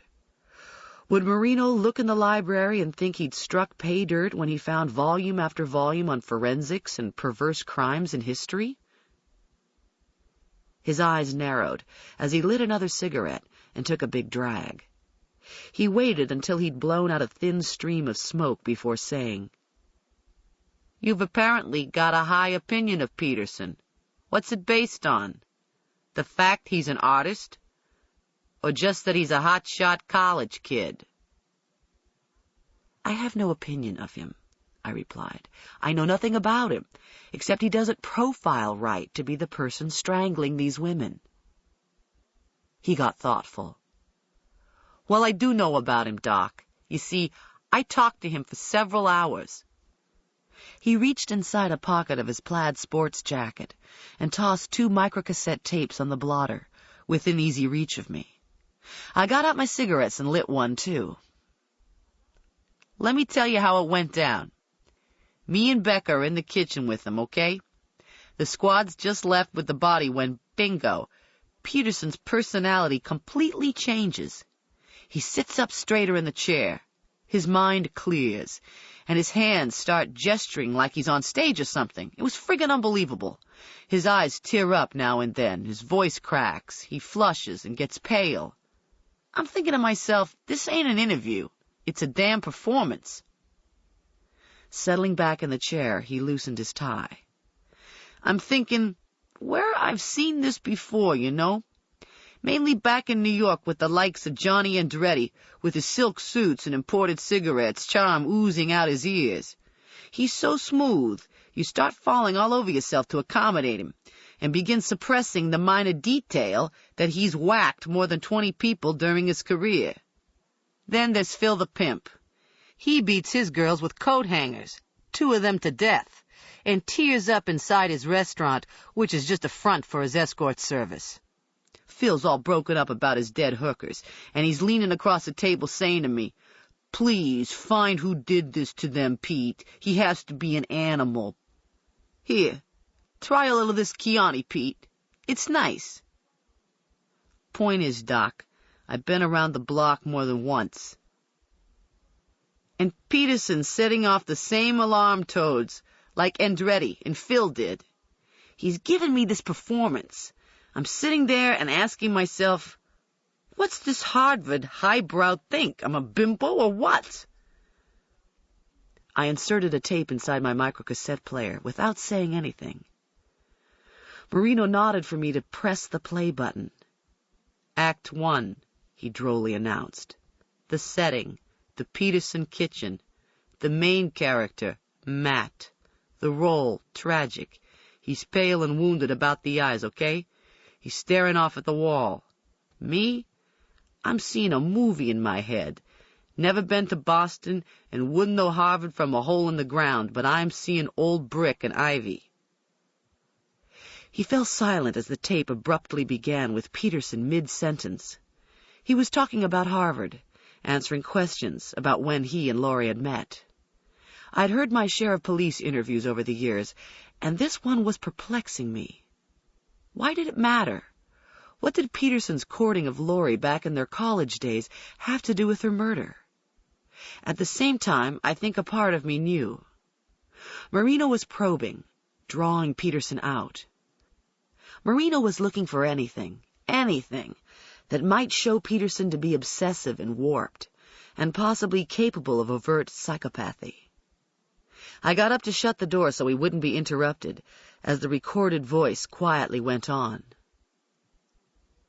I'd seen her before, on campus, this blonde carrying an armload of books and oblivious, as if she was in a hurry and had a lot on her mind. Marino. What was it about her that made you notice her, Matt? It's hard to say, but she intrigued me from a distance. I'm not sure why, but part of it may have been that she was usually alone, in a hurry, on her way somewhere. She was, confident and seemed to have purpose. She made me curious. Marino. Does that happen very often? You know, where you see some attractive woman and she makes you curious from a distance, I'm saying? Oh, I don't think so. I mean, I notice people just like everybody else does. But with her, with Laurie, it was different. Marino. Go on. So you met her finally. Where? It was at a party in the spring, early May. The party was in an off-campus apartment belonging to a buddy of my roommate, a guy who turned out to be Laurie's lab partner, which was why she'd come. She walked in around 9, just about the time I was getting ready to leave. Her lab partner, Tim, I think was his name, Popped open a beer for her and they started talking. I never heard her voice before. Contralto. Soothing. Very pleasant to listen to. The sort of voice that makes you turn around to find the source of it. She was telling anecdotes about some professor, and the people around her were laughing. Laurie had a way of getting everybody's attention without even trying. Marino. In other words, you didn't leave the party after all. You saw her and decided to stick around. Yes. What did she look like back then? Her hair was longer, and she was wearing it up, the way ballet dancers do. She was slender. Very attractive. You like slender blondes, then?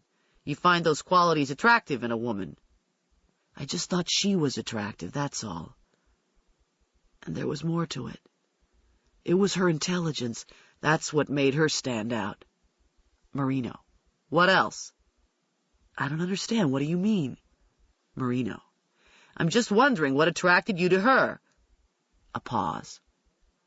I find it interesting.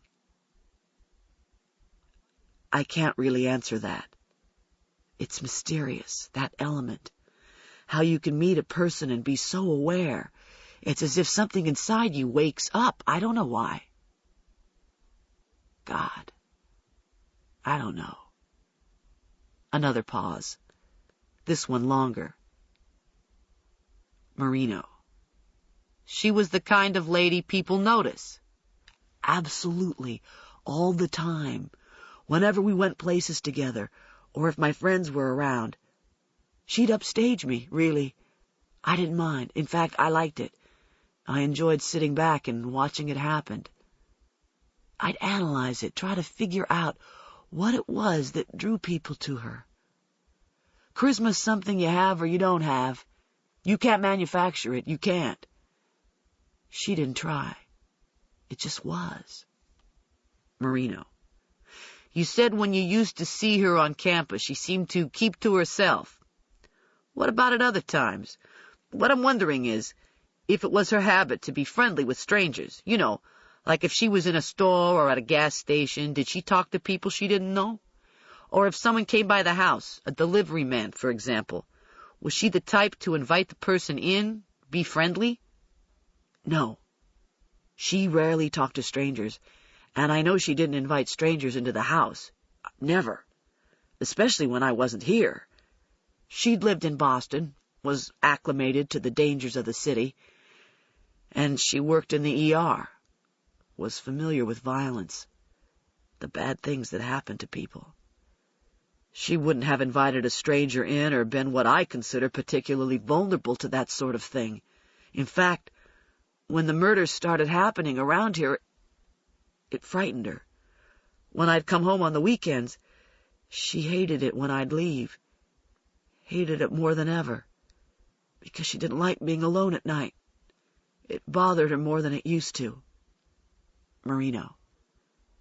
Seems like she would have been careful about keeping all the windows locked, if she was nervous because of the murders around here. I told you, she probably thought it was locked. But you accidentally left it, the bathroom window, unlocked last weekend when you was replacing the screen. I'm not sure. But that's the only thing I can figure. Becker's voice. Did she mention anybody coming by the house, or an encounter somewhere with someone who made her nervous? Anything at all? Maybe a strange car she noticed in your neighborhood, or the suspicion at some point that maybe she was being followed or observed? Maybe she meets some guy and he puts the move on her. Nothing like that. Becker. Would she have been likely to tell you if something like that had happened? Definitely. She told me everything. A week, maybe 2 weeks ago. She thought she heard something in the backyard. She called the police. A patrol car came by. It was just a cat messing with the garbage cans. The point is, she told me everything. Marino. What other activities was she involved in besides work? She had a few friends, a couple of other women doctors at the hospital. Sometimes she went out to dinner with them or shopping, maybe a movie. That was about it. She was so busy. In the main, she worked her shift and came home. She'd study, sometimes practice the violin. During the week, she generally worked, came home, and slept. The weekends, she kept open for me. That was our time. We were together on the weekends. Marino. Last weekend was the last time you saw her? Sunday afternoon, around 3. Right before I drove back to Charlottesville. We didn't go out that day. It was raining. Raw. We stayed in, drank coffee, talked. Marino. How often did you talk to her during the week? Several times. Whenever we could. Marino. The last time was last night, Thursday night? I called to tell her I'd be in after play practice, that I might be a few minutes later than usual because of dress rehearsal. She was supposed to be off this weekend. If it was nice, we were thinking of driving to the beach. Silence. Peterson was struggling. I could hear him taking a deep breath, trying to steady himself. Marino. When you talked to her last night, did she have anything to report? Any problems? Any mention of anybody coming by the house? Anyone bothering her? At work? Maybe weird phone calls? Anything? Silence. Nothing. Nothing at all like that.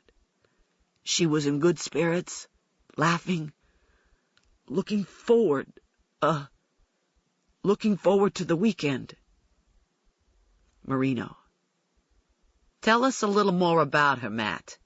Every little thing you can think of might help. Her background, her personality, what was important to her? Mechanically. She's from Philadelphia. Her dad's an insurance salesman, and she has 2 brothers, both younger. Medicine was the most important thing to her. It was her calling. Marino. What kind of doctor was she studying to be? A plastic surgeon. Becker. Interesting. Why did she decide on that?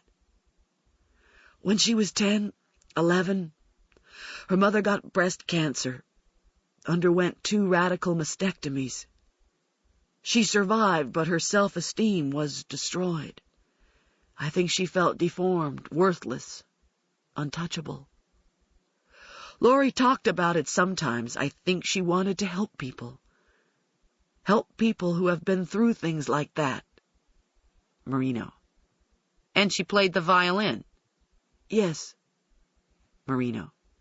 Did she ever give concerts, play in the symphony, anything public like that? She could have, I think. But she didn't have time. Marino. What else? For example, you're big on acting in a play right now. Was she interested in that kind of thing? Very much so. That's one of the things that fascinated me about her when we first met.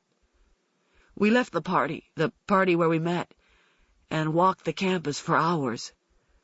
When I started telling her about some of the courses I was taking, I realized she knew a lot about the theater, and we started talking about plays and such. I was into Ibsen then. We got into that. Got into reality and illusion, what's genuine and what's ugly in people and society. One of his strongest themes is the feeling of alienation from home, of separation. We talked about that. And she surprised me. I'll never forget it. She laughed and said, "You artists think you're the only ones who can relate to these things. Many of us have the same feelings, the same emptiness, the same loneliness, but we don't have the tools to verbalize them. So we carry on. We struggle. Feelings are feelings. I think people's feelings are pretty much the same all over the world." We got into an argument, a friendly debate. I disagreed. Some people feel things more deeply than others, and some people feel things the rest of us don't. This is what causes isolation, the sense of being apart, different. Marino. This is something you relate to? It is something I understand. I may not feel everything other people feel, but I understand the feelings. Nothing surprises me. If you study literature, drama, you get in touch with a vast spectrum of human emotions, needs, and impulses, good and bad.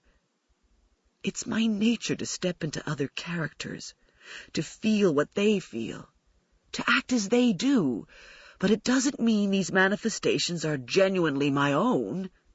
I think if anything makes me feel different from others, it's my need to experience these things, my need to analyze and understand the vast spectrum of human emotions I just mentioned. Marino. Can you understand the emotions of the person who did this to your wife? Silence. Almost inaudibly. Good God, no. Marino. You sure about that? No. I mean, yes, I'm sure. I don't want to understand it.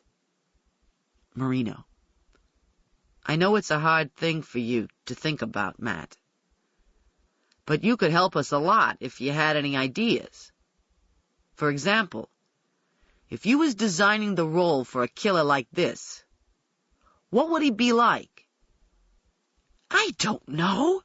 The filthy son of a bitch. His voice was breaking, exploding with rage. I don't know why you're asking me. You're the fucking cops. You're supposed to be the ones figuring it out. He abruptly fell silent, as if a needle had been lifted off a record. The tape played a long stretch in which nothing was heard, except Marino clearing his throat and a chair scraping back. Then Marino asked Becker, "You wouldn't by chance have an extra tape in your car?" It was Peterson who mumbled, and I think he was crying. "I've got a couple of them back in the bedroom." "Well now," Marino's voice coolly drawled, "that's mighty nice of you, Matt." 20 minutes later, Matt Peterson got to the subject of finding his wife's body. It was awful to hear and not see. There were no distractions. I drifted on the current of his images and recollections. His words were taking me into dark areas where I did not want to go. The tape played on. "Oh, I'm sure of it. I didn't call first. I never did. Just left. Didn't hang around or anything.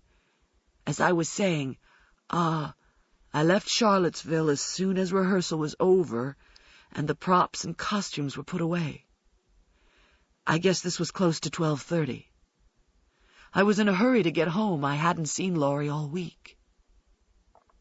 It was close to 2 when I parked in front of the house, and my first reaction was to notice the lights out and realize she'd already gone to bed. Her schedule was very demanding, on 12 hours and off 24, the shift out of sync with human biological clocks and never the same. She worked Friday until midnight, was to be off Saturday, today, and tomorrow she would be on from midnight to noon Monday, off Tuesday, and on Wednesday from noon to midnight again. That's how it went. I unlocked the front door and flipped on the living room light. Everything looked normal. Retrospectively, I can say that even though I had no reason to be looking for anything out of the ordinary. I do remember the hall light was off. I noticed because usually she left it on for me. It was my routine to go straight to the bedroom. If she wasn't too exhausted, and she almost never was, we would sit up in bed and drink wine and talk. Stay up, and then sleep very late. I was confused. Something was confusing me. The bedroom. I couldn't see anything much at first because the lights, of course, were out. But something felt wrong immediately. It's almost as if I sensed it before I saw it, like an animal senses things. And I thought I was smelling something, but I wasn't sure, and it only added to my confusion. Marino. What sort of smell? Silence. I'm trying to remember. I was only vaguely aware of it, but aware enough to be puzzled. It was an unpleasant smell, sort of sweet, but putrid. Weird. Marino. You mean a body odor type smell? Similar, but not exactly. It was sweetish. Unpleasant. Rather pungent and sweaty. Becker. Something you've smelled before? A pause. No, it wasn't quite like anything I've ever smelled before, I don't think. It was faint, but maybe I was more aware of it because I couldn't see anything, couldn't hear anything the instant I walked into the bedroom. It was so quiet inside. The first thing that struck my senses was this peculiar odor, and it flickered in my mind oddly. It flickered in my mind. Maybe Laurie had been eating something in bed. I don't know. It was like waffles, maybe syrupy. Pancakes. I thought maybe she was sick, had been eating junk and gotten sick. Sometimes she went on binges. Ate fattening things when she was stressed or anxious. She gained a lot of weight after I started commuting to Charlottesville. His voice was trembling very badly now. The smell was sick, unhealthy, as if maybe she was sick and had been in bed all day, explaining why all the lights were out, why she hadn't waited up for me. Silence. Marino. Then what happened, Matt? Then my eyes began to adjust, and I didn't understand what I was seeing. The bed materialized in the dimness. I didn't understand the covers, the way they were hanging off. And her, lying on top in this strange position and not having anything on. God. My heart was coming out of my chest before it even registered. And when I flipped on the light and saw her, I was screaming. But I couldn't hear my own voice. Like I was screaming inside my head, like my brain was floating out of my skull. I saw the stain on the sheet, the red, the blood coming out of her nose and mouth, her face. I didn't think it was her. It wasn't her. It didn't even look like her. It was somebody else. A prank. A terrible trick. It wasn't her. Marino. What did you do next, Matt? Did you touch her or disturb anything inside the bedroom? A long pause, and the sound of Peterson's shallow, rapid breathing. No. I mean, yes. I touched her. I didn't think. I just touched her. Her shoulder, her arm. I don't remember. She was warm. But when I started to feel for a pulse, I couldn't find her wrists, because she was on top of them. They were behind her back, tied. And I started to touch her neck and saw the cord embedded in her skin. I think I tried to feel her heart beating or hear it, but I don't remember. I knew it. I knew she was dead. The way she looked, she had to be dead. I ran into the kitchen. I don't remember what I said or even remember dialing the phone, but I know I called the police, and then I paced. Just paced. I paced in and out of the bedroom. I leaned against the wall and cried and talked to her. I talked to her. I talked to her until the police got here. I told her not to let it be real. I kept going over to her and backing off and begging her not to let it be real. I kept listening for someone to get here. It seemed to take forever. Marino. The electrical cords. The way she was tied. Did you disturb anything? Touch the cords or do anything else? Can you remember? No. I mean, I don't remember if I did. But I don't think I did. Something stopped me. I wanted to cover her, but something stopped me. Something told me not to touch anything. Marino. Do you own a knife? Silence. Marino. A knife, Matt. We found a knife, a survival knife with a whetstone in the sheath and a compass in the handle. Confused. Oh. Uh-huh. I got it several years ago. One of those mail-order knives you could get for $5.95 or something. I used to take it with me when I went hiking. It's got fishing line, matches inside the handle. Marino. Where did you see it last? On the desk. It's been on the desk. I think Laurie was using it as a letter opener. I don't know. It's just been sitting there for months. Maybe it made her feel better to have it out, being alone at night and all. I told her we could get a dog, but she's allergic. Marino.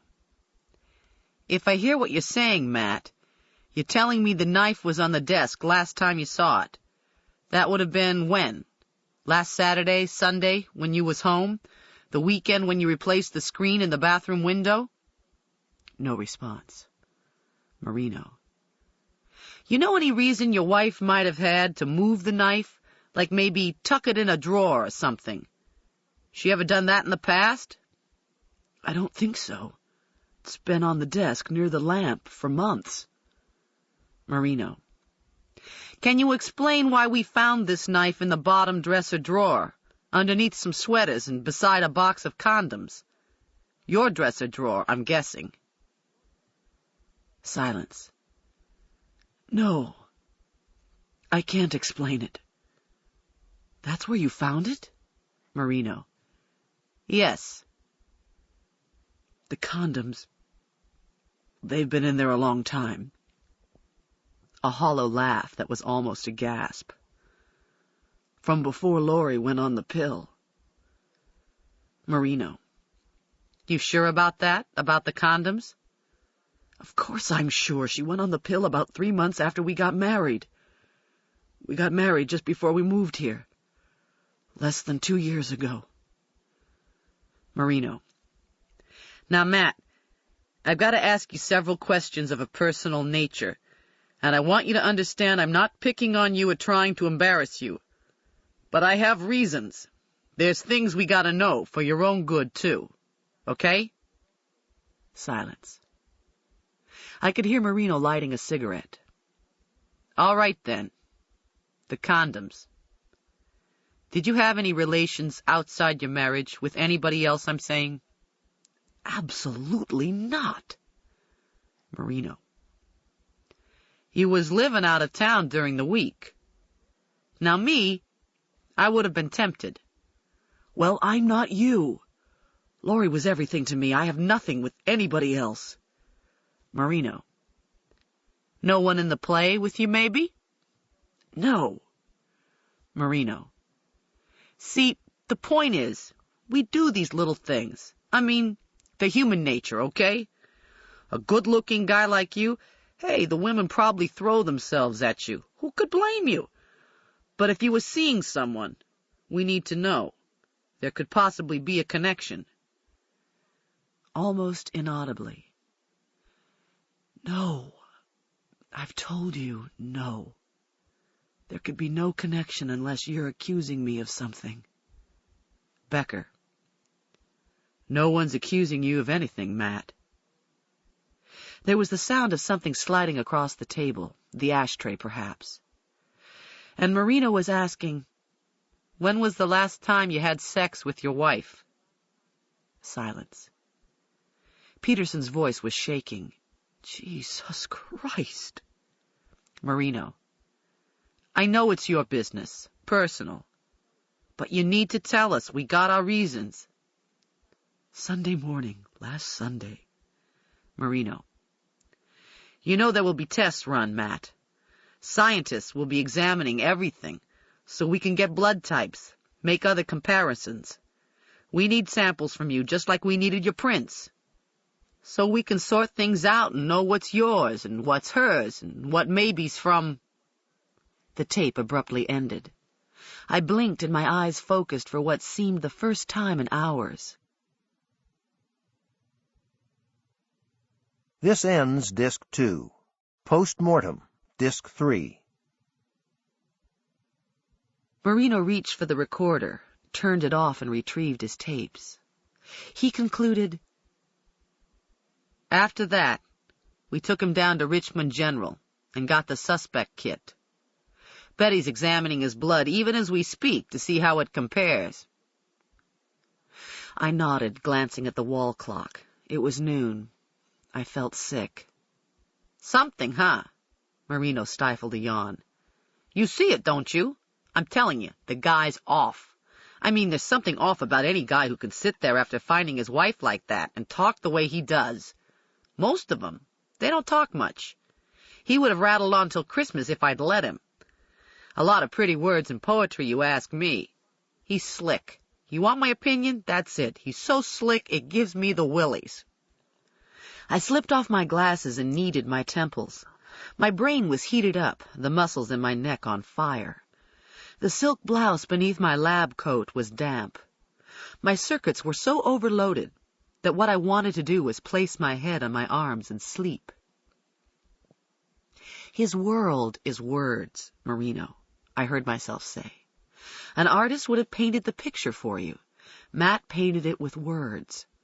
This is how he exists, how he expresses himself, through words and more words. To think a thought is to express it verbally for people like him. I put my glasses back on and looked at Marino. He was perplexed, his meaty, shop-worn face flushed. Well, take that bit about the knife, Doc. It's got his prints on it, even though he says his wife's the one who's been using it for months. It's got that sparkle crap on the handle, just like he had on his hands. And the knife was in his dresser drawer, like maybe someone was hiding it. Now that gives you a pause, don't you think?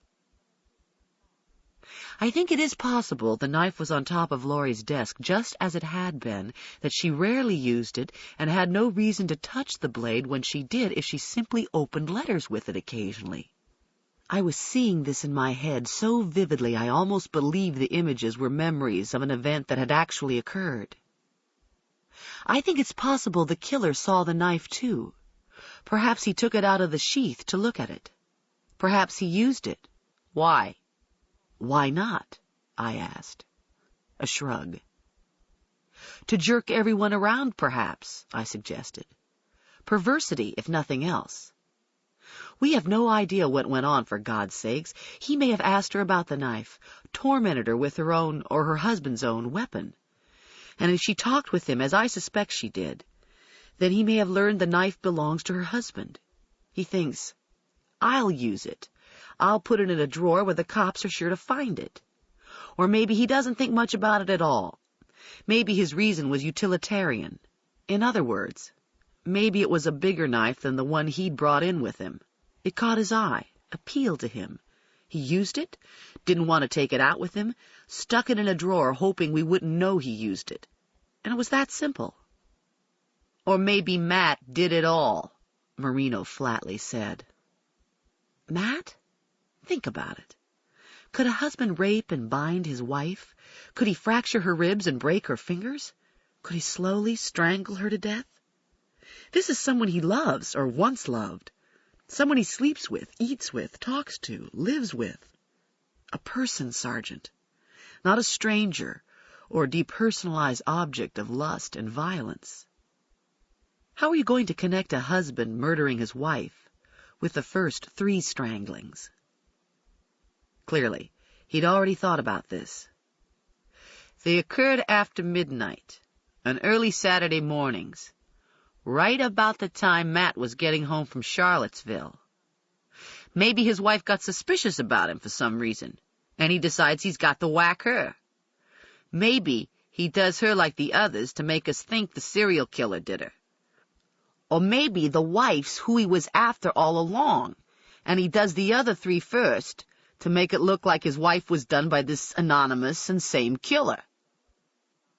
A wonderful plot for Agatha Christie. I was pushing back my chair and getting up. But as you know, in real life, murder is usually depressingly simple. I think these murders are simple. They are exactly what they appear to be. Impersonal, random murders committed by someone who stalks his victims long enough to figure out when to strike. Marino got up too. Yeah? Well, in real life, Dr. Scarpetta, bodies don't have freaky little sparkles all over them that match the same freaky sparkles found on the hands of the husband who discovers the body and leaves his prints all over the damn place. And victims don't have pretty boy actors for husbands, squirrels writing dissertations on sex and violence and cannibals and faggots. I calmly asked him, "The odor Peterson mentioned, did you smell anything like that when you arrived on the scene?" "Nah, didn't smell a damn thing. So maybe he was smelling seminal fluid, if he's telling the truth." "I should think he would know what that smells like." "But he wouldn't be expecting to smell it. No reason it should come to mind at first. Now me, when I went in the bedroom, I didn't smell nothing like he was describing." "Do you recall smelling anything peculiar at the other strangling scenes?" "No, ma'am, which just further corroborates my suspicion that either Matt imagined it or is making it up to throw us off track." Then it came to me. In the 3 previous cases, the women weren't found until the next day, after they'd been dead at least 12 hours. Marino paused in the doorway, his face incredulous. "You suggesting Matt got home just after the killer left? That the killer's got some weird case of B.O.? "I'm suggesting it's possible." His face tightened with anger, and as he stalked down the hall, I heard him mutter, "God damn women." Chapter 5. The 6th Street Marketplace is a bayside without the water, one of these open, sunny malls built of steel and glass, on the north edge of the banking district in the heart of downtown. It wasn't often I went out for lunch, and I certainly didn't have time for the luxury this afternoon. I had an appointment in less than an hour, and there were 2 sudden deaths and 1 suicide in transport, but I needed to unwind. Marino bothered me. His attitude toward me reminded me of medical school. I was one of 4 women in my class at Hopkins. I was too naive in the beginning to realize what was happening. The sudden creaking of chairs and loud shuffling of papers when a professor would call on me were not coincidence. It was not chance when old tests made the rounds, but were never available to me. The excuses, "You wouldn't be able to read my writing," or "Someone else is borrowing them right now," were too universal when I went from student to student on the few occasions I missed a lecture and needed to copy someone else's notes. I was a small insect, faced with a formidable male network web in which I might be ensnared, but never a part. Isolation is the cruelest of punishments, and it had never occurred to me that I was something less than human because I wasn't a man. One of my female classmates eventually quit. Another suffered a complete nervous breakdown. Survival was my only hope. Success, my only revenge. I'd thought those days were behind me, but Marino brought it all back. I was more vulnerable now because these murders were affecting me in a way others had not. I did not want to be alone in this, but Marino seemed to have his mind made up, not only about Matt Peterson, but also about me. The midday stroll was soothing, the sun bright and winking on windshields of the passing traffic. The double-glass doors leading inside the marketplace were open to let the spring breeze in, and the food court was as crowded as I knew it would be. Waiting my turn at the carry-out salad counter, I watched people go by, young couples laughing and talking and lounging at small tables. I was aware of women who seemed alone, preoccupied professional women wearing expensive suits and sipping diet colas or nibbling on pita bread sandwiches. It could have been in a place like this he first spotted his victims. Some large public place where the only thing the four women had in common was that he took their orders at one of the counters. But the overwhelming and seemingly enigmatic problem was that the murdered women did not work or live in the same areas of the city. It was unlikely they shopped or dined out or did their banking or anything else in the same places. Richmond has a large land area with thriving malls and business areas in the four major quadrants. People who live north side are catered to by the north side merchants. The people south of the river patronize the south side businesses, and the same is true in the eastern part of the city.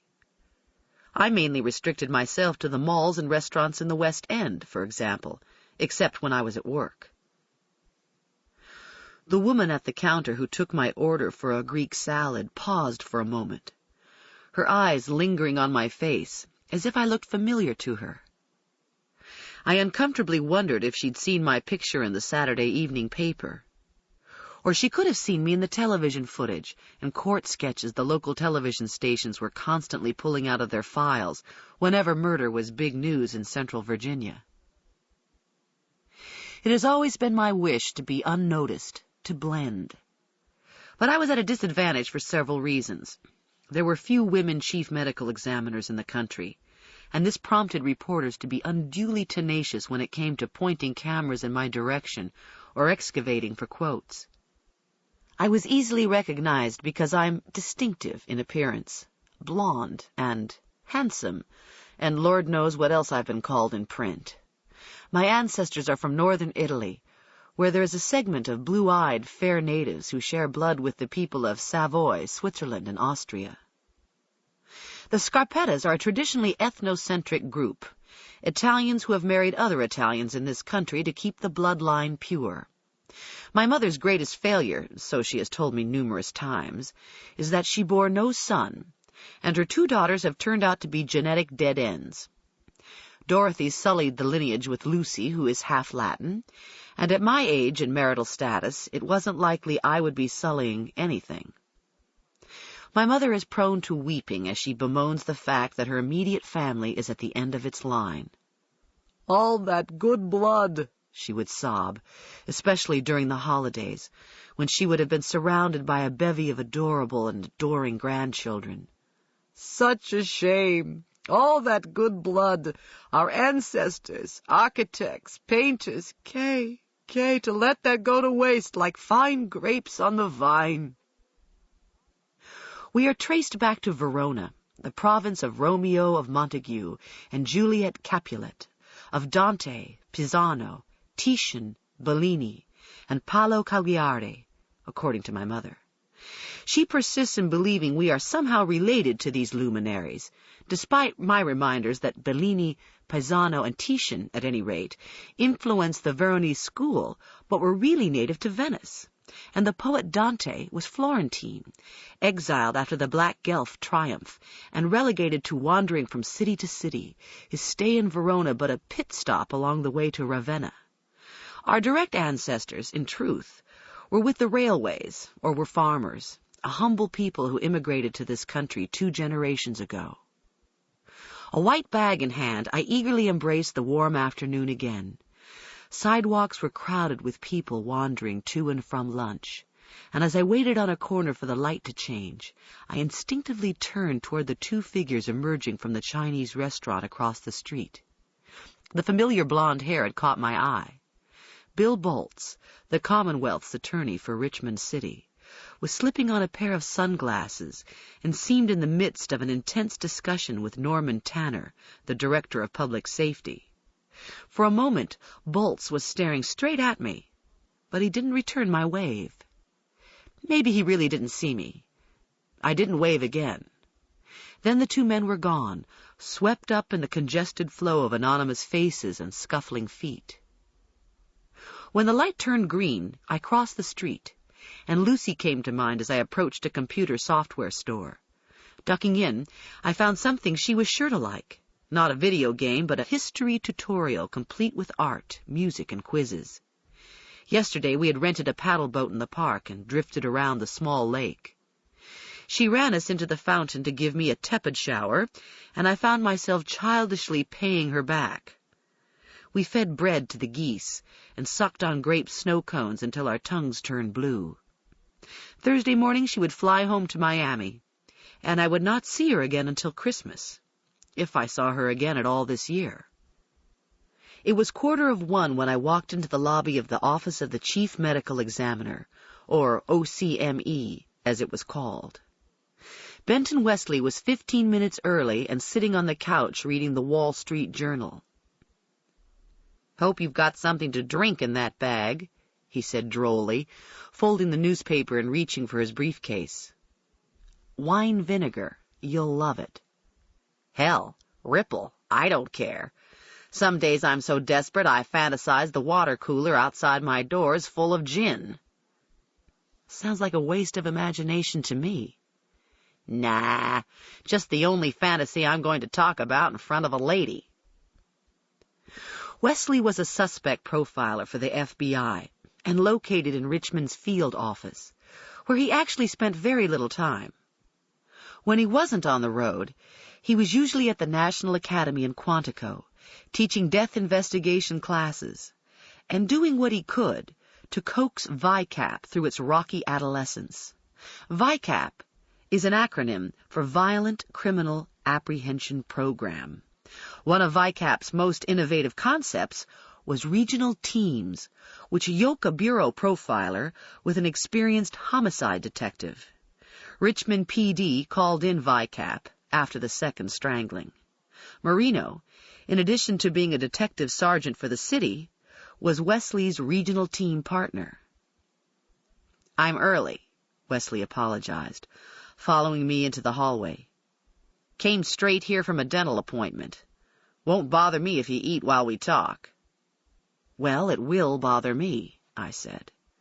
His blank look was followed by a sheepish grin as it suddenly occurred to him. "I forgot. You're not Doc Cagney. You know, he used to keep cheese crackers on the desk in the morgue. In the middle of a post, he'd take a break for a snack. It was unbelievable." We turned off into a room so small it was really an alcove, where there was a refrigerator, a Coke machine, and a coffee maker. "He's lucky he didn't get hepatitis or AIDS," I said. "AIDS?" Wesley laughed. "That would have been poetic justice." Like a lot of good old boys I've known, Dr. Cagney was reputed to be acutely homophobic. "Just some goddamn queer," he was known to say when persons of a certain persuasion were sent in for examination. "AIDS?" Wesley was still enjoying the thought as I tucked my salad inside the refrigerator. "Wouldn't I love to hear him explain his way out of that one?" I'd gradually warmed up to Wesley. The first time I met him, I had my reservations. At a glance, he made one a believer in stereotypes. He was FBI right down to his Florsheim shoes, a sharp-featured man with prematurely silver hair suggesting a mellow disposition that wasn't there. He was lean and hard and looked like a trial lawyer in his precisely tailored khaki suit and blue silk paisley-printed tie. I couldn't recall ever seeing him in a shirt that wasn't white and lightly starched. He had a master's degree in psychology and had been a high school principal in Dallas before enlisting in the Bureau, where he worked first as a field agent, then undercover in fingering members of the Mafia, before ending up where he'd started, in a sense. Profilers are academicians, thinkers, analysts. Sometimes I think they are magicians. Carrying our coffees out, we turned left and stepped inside the conference room. Marino was sitting at the long table and going through a fat case file. I was mildly surprised. For some reason, I just assumed he would be late. Before I had a chance to so much as pull out a chair, he launched in with the laconic announcement. "I stopped by serology a minute ago. Thought you might be interested in knowing Matt Peterson's A-positive. and a non-secretor. Wesley looked keenly at him. This the husband you were telling me about? Yo, a non-secretor. Same as the guy snuffing these women. 20% of the population is non-secretor, I matter-of-factly stated. Yeah, Marino said. 2 out of 10. Or approximately 44,000 people in a city the size of Richmond. 22,000 if half of that number is male, I added. Lighting a cigarette, Marino squinted up at me over the Bic flame. You know what, Doc? The cigarette wagged with each syllable. You're beginning to sound like a damn defense attorney. A half hour later, I was at the head of the table, the 2 men on either side. Spread out before us were photographs of the 4 murdered women. This was the most difficult and time-consuming part of the investigation, profiling the killer, profiling the victims, and then profiling the killer again. Wesley was describing him. This was what he did best, and quite often was uncannily accurate when he read the emotion of a crime scene, which in these cases was cold, calculating rage. I'm betting he's white, he was saying, but I won't stake my reputation on it. Cecile Tyler was black, and an interracial mix in victim selection is unusual unless the killer is rapidly decompensating. He picked up a photograph of Cecile Tyler, dark-skinned, lovely in life, and a receptionist at a North Side investment firm. Like Laurie Peterson, she was bound, strangled, her nude body on top of the bed. But we're getting more of them these days. That's the trend. An increase of sexual slangs in which the assailant is black, the women white, but rarely the opposite. White men raping and murdering black women, in other words. Hookers are an exception.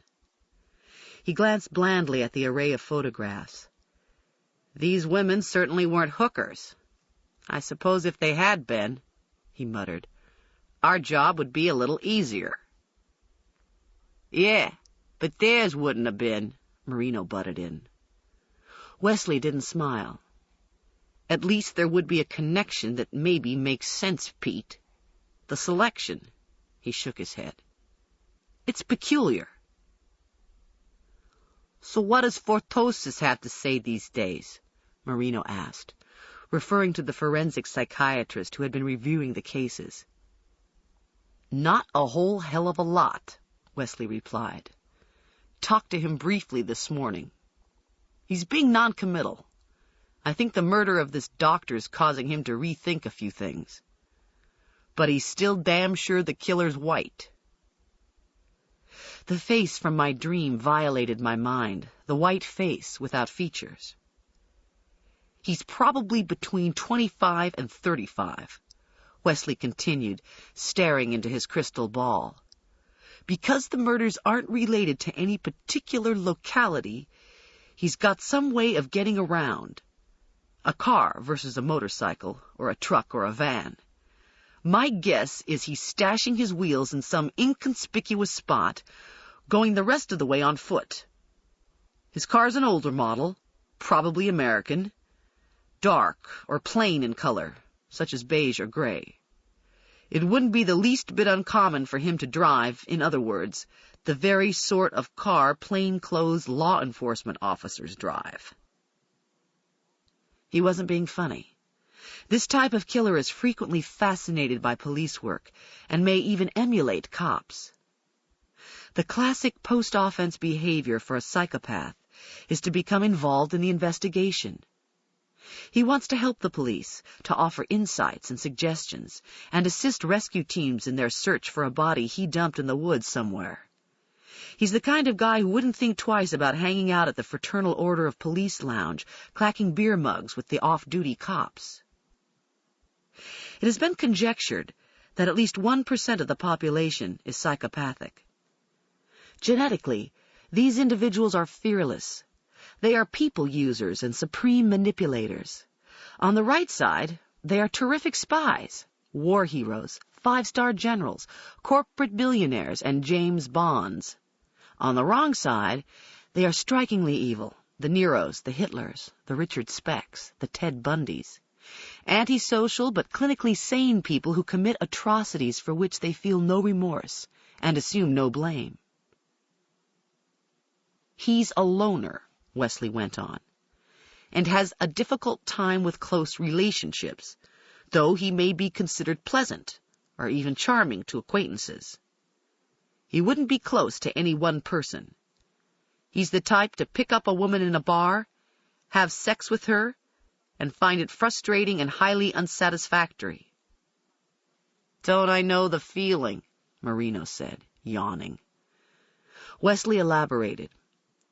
He would gain far more satisfaction from violent pornography, detective magazines, S&M, and probably entertain violent sexual fantasies long before he began to make the fantasies reality.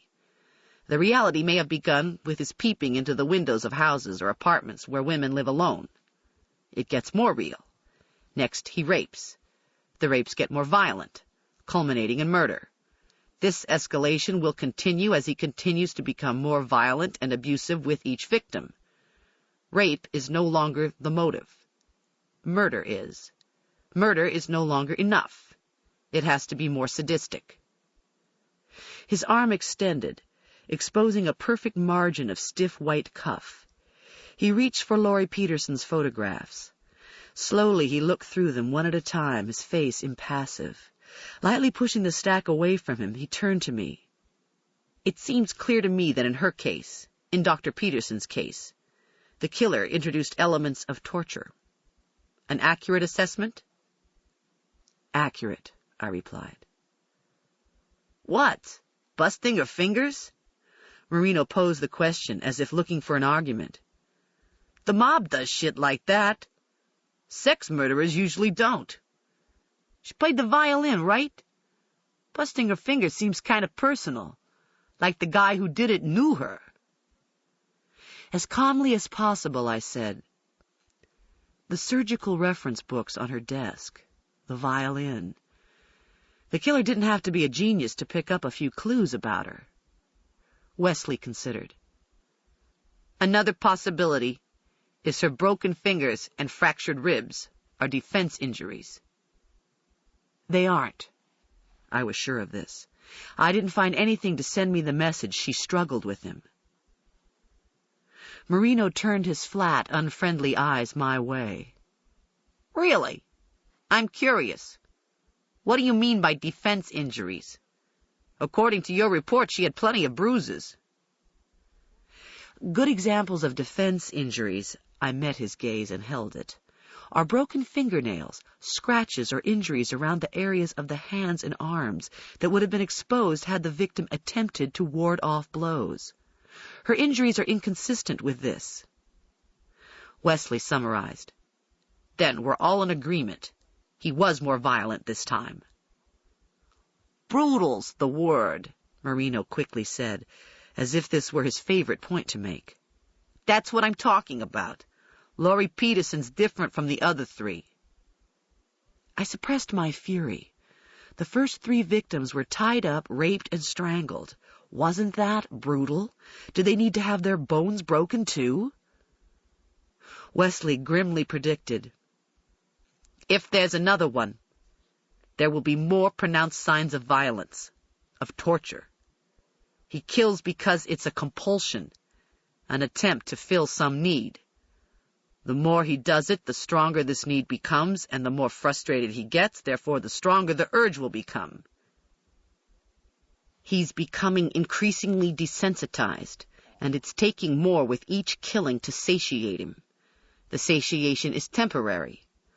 Over the subsequent days or weeks, the tension builds until he finds his next target, stalks her, and does it again. The intervals between each killing may get shorter. He may escalate, finally, into a spree murderer, as Bundy did." I was thinking of the time frame. The first woman had been murdered on April 19th, the second on May 10th, the third May 31st. Laurie Peterson was murdered a week later, on the 7th of June. The rest of what Wesley said was fairly predictable. The killer was from a dysfunctional home and might have been abused either physically or emotionally by his mother.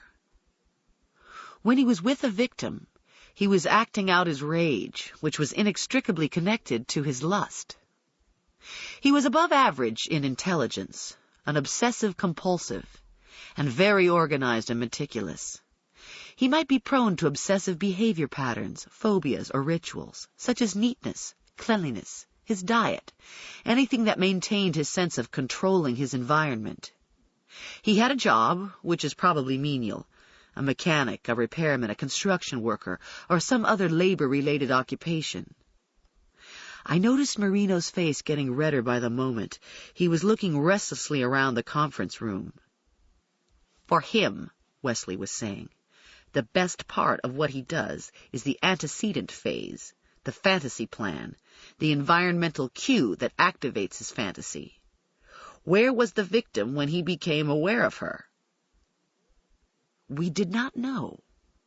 She may not have known, were she alive to tell. The interface may have been as tenuous and as obscure as a shadow crossing her path. He caught a glimpse of her somewhere. It may have been at a shopping mall, or perhaps while she was inside her car and stopped at a red light. What triggered him? Wesley went on. Why this particular woman? Again, we didn't know. We knew only one thing. Each of the women was vulnerable because she lived alone, or was thought to live alone, as in Laurie Peterson's case. Sounds like you're all-American Joe. Marino's acid remarks stopped us cold. Flicking an ash, he leaned aggressively forward. Hey, this is all very good and nice, but me, I don't intend to be no Dorothy going down no yellow brick road. They don't all lead to Emerald City, okay? We say he's a plumber or something, right? Well, Ted Bundy was a law student, and a couple years back, there's this serial rapist in D.C. who turns out to be a dentist. Hell, the Green Valley Strangler out there in the land of fruits and nuts could be a Boy Scout for all anybody knows. Marino was getting around to what was on his mind. I'd been waiting for him to start in. I mean, who's to say he ain't a student? Maybe even an actor, a creative type whose imagination's gone apeshit. One lust murder don't look much different from another, no matter who's committed it, unless the squirrel's into drinking blood or barbecuing people on spits. And this squirrel we're dealing with ain't a Lucas. The reason these brands of sex murders all profile pretty much the same, you want my opinion, is because with few exceptions, people are people. Doctor, lawyer, or Indian chief, people think and do pretty much the same damn things, going back to the days when caveman dragged women off by the hair. Wesley was staring off.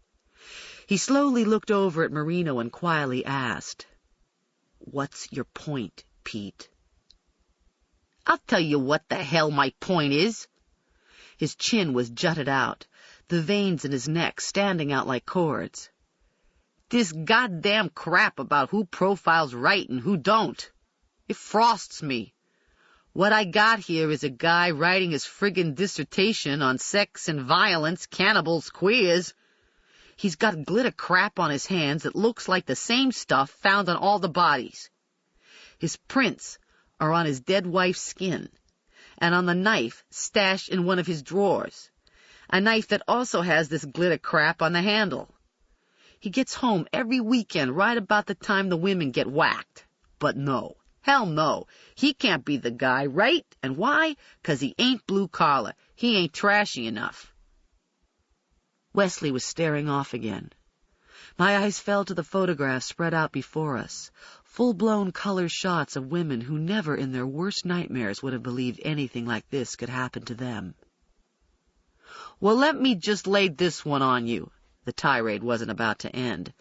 "Pretty boy Matt here. It just so happens he ain't exactly pure as the driven snow. While I was upstairs checking with serology, I buzzed by Vander's office again to see if he'd turned up anything else. Peterson's prints are on file, right?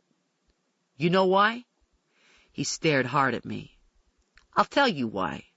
Vander looked into it. Did his thing with his gizmos. Pretty boy Matt got arrested 6 years ago in New Orleans. This was the summer before he went off to college, long before he met his surgeon lady. She probably never even knew about it. Knew about what? Wesley asked. Knew her lover boy actor was charged with rape. That's what. No one said anything for a very long time. Wesley was slowly turning his Mont Blanc pen end over end on the tabletop, his jaw firmly set. Marino wasn't playing by the rules. He wasn't sharing information. He was ambushing us with it, as if this were court and Wesley and I were opposing counsel. I finally proposed. If Peterson was, in fact, charged with rape, then he was acquitted, or else the charges were dropped. Those eyes of his fixed on me like 2 gun barrels. You know that, do you? I ain't run a record check on him yet. A university like Harvard, Sergeant Marino, doesn't make it a practice to accept convicted felons. If they know. True, I agreed, if they know. It's hard to believe they wouldn't know if the charge stuck. We'd better run it down, was all Wesley had to say about the matter. With that, Marino abruptly excused himself. I assumed he was going to the men's room. Wesley acted as if there was nothing out of the ordinary about Marino's outburst or anything else. He casually asked, "What's the word from New York, Kay? Anything back from the lab yet?" "DNA testing takes a while," I abstractedly replied. "We didn't send them anything until the second case. I should be getting those results soon. As for the second 2, Cecile Tyler and Laurie Peterson, we're talking next month at the earliest." He persisted in his nothing's wrong mode. "In all 4 cases, the guy's a non-secretor. That much we know." "Yes, we know that much." "There's really no doubt in my mind it's the same killer." "Nor in mine," I concurred. Nothing more was said for a while. We sat tensely, waiting for Marino's return, his angry words still ringing in our ears. I was perspiring and could feel my heart beating. I think Wesley must have been able to read the look on my face that I wanted nothing more to do with Marino, that I had relegated him to the oblivion I reserve for people who are impossible and unpleasant and professionally dangerous. He said, "You have to understand him, Kay." "Well, I don't." "He's a good detective, a very fine one." I didn't comment. We sat silently. My anger began to rise. I knew better, but there was no stopping the words from boiling out. "Damn it, Benton, these women deserve our best effort. We screw it up and someone else may die. I don't want him screwing it up because he's got some problem." "He won't." "He already is." I lowered my voice. "He's got a noose around Matt Peterson's neck. It means he's not looking at anybody else." Marino, thank God, was taking his sweet time coming back. Wesley's jaw muscles were flexing and he wouldn't meet my eyes. "I haven't dismissed Peterson yet either. I can't. I know killing his wife doesn't fit with the other 3. But he's an unusual case. Take Gacy. We've got no idea how many people he murdered.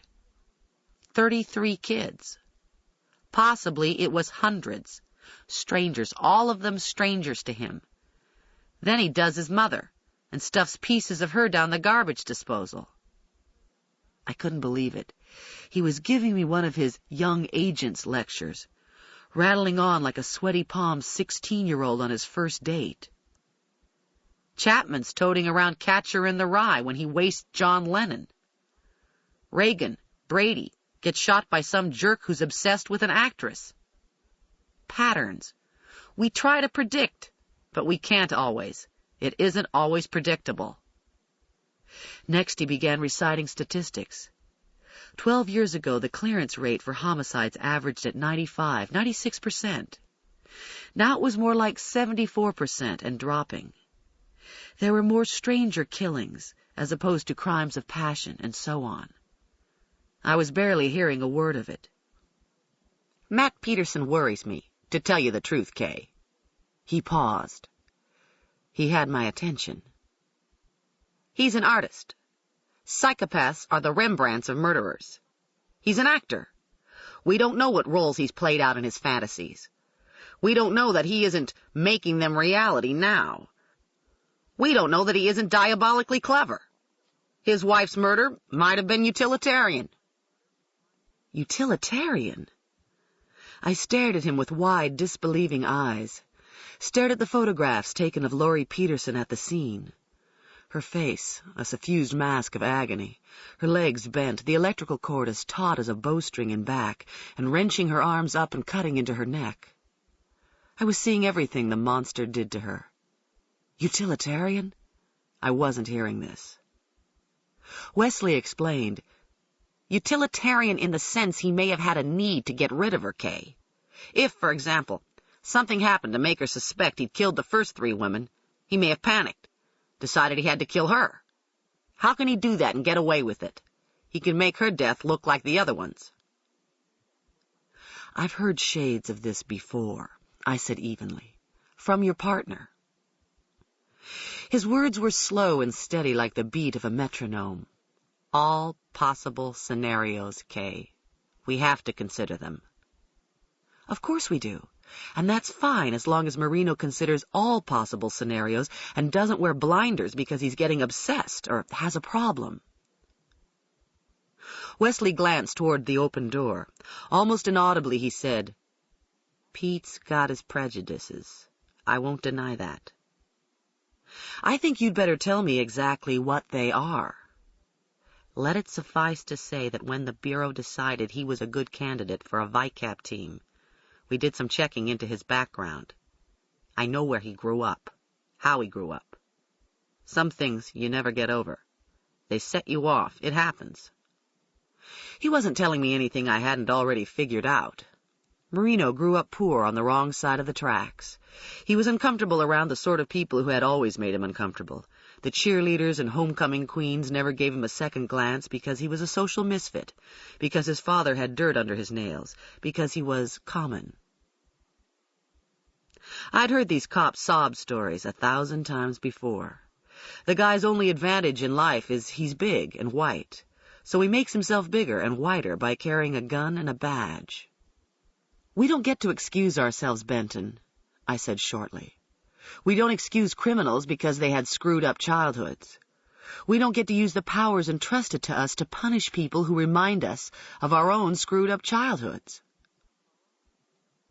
I wasn't lacking in compassion. I understood exactly where Marino was coming from. I was no stranger to his anger.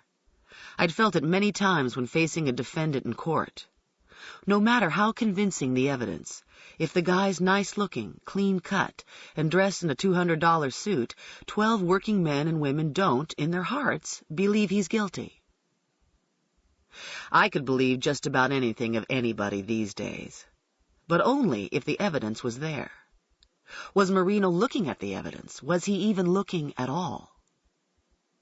Wesley pushed back his chair and stood up to stretch. Pete has his spells. You get used to it. I've known him for years. He stepped into the open doorway and looked up and down the hall.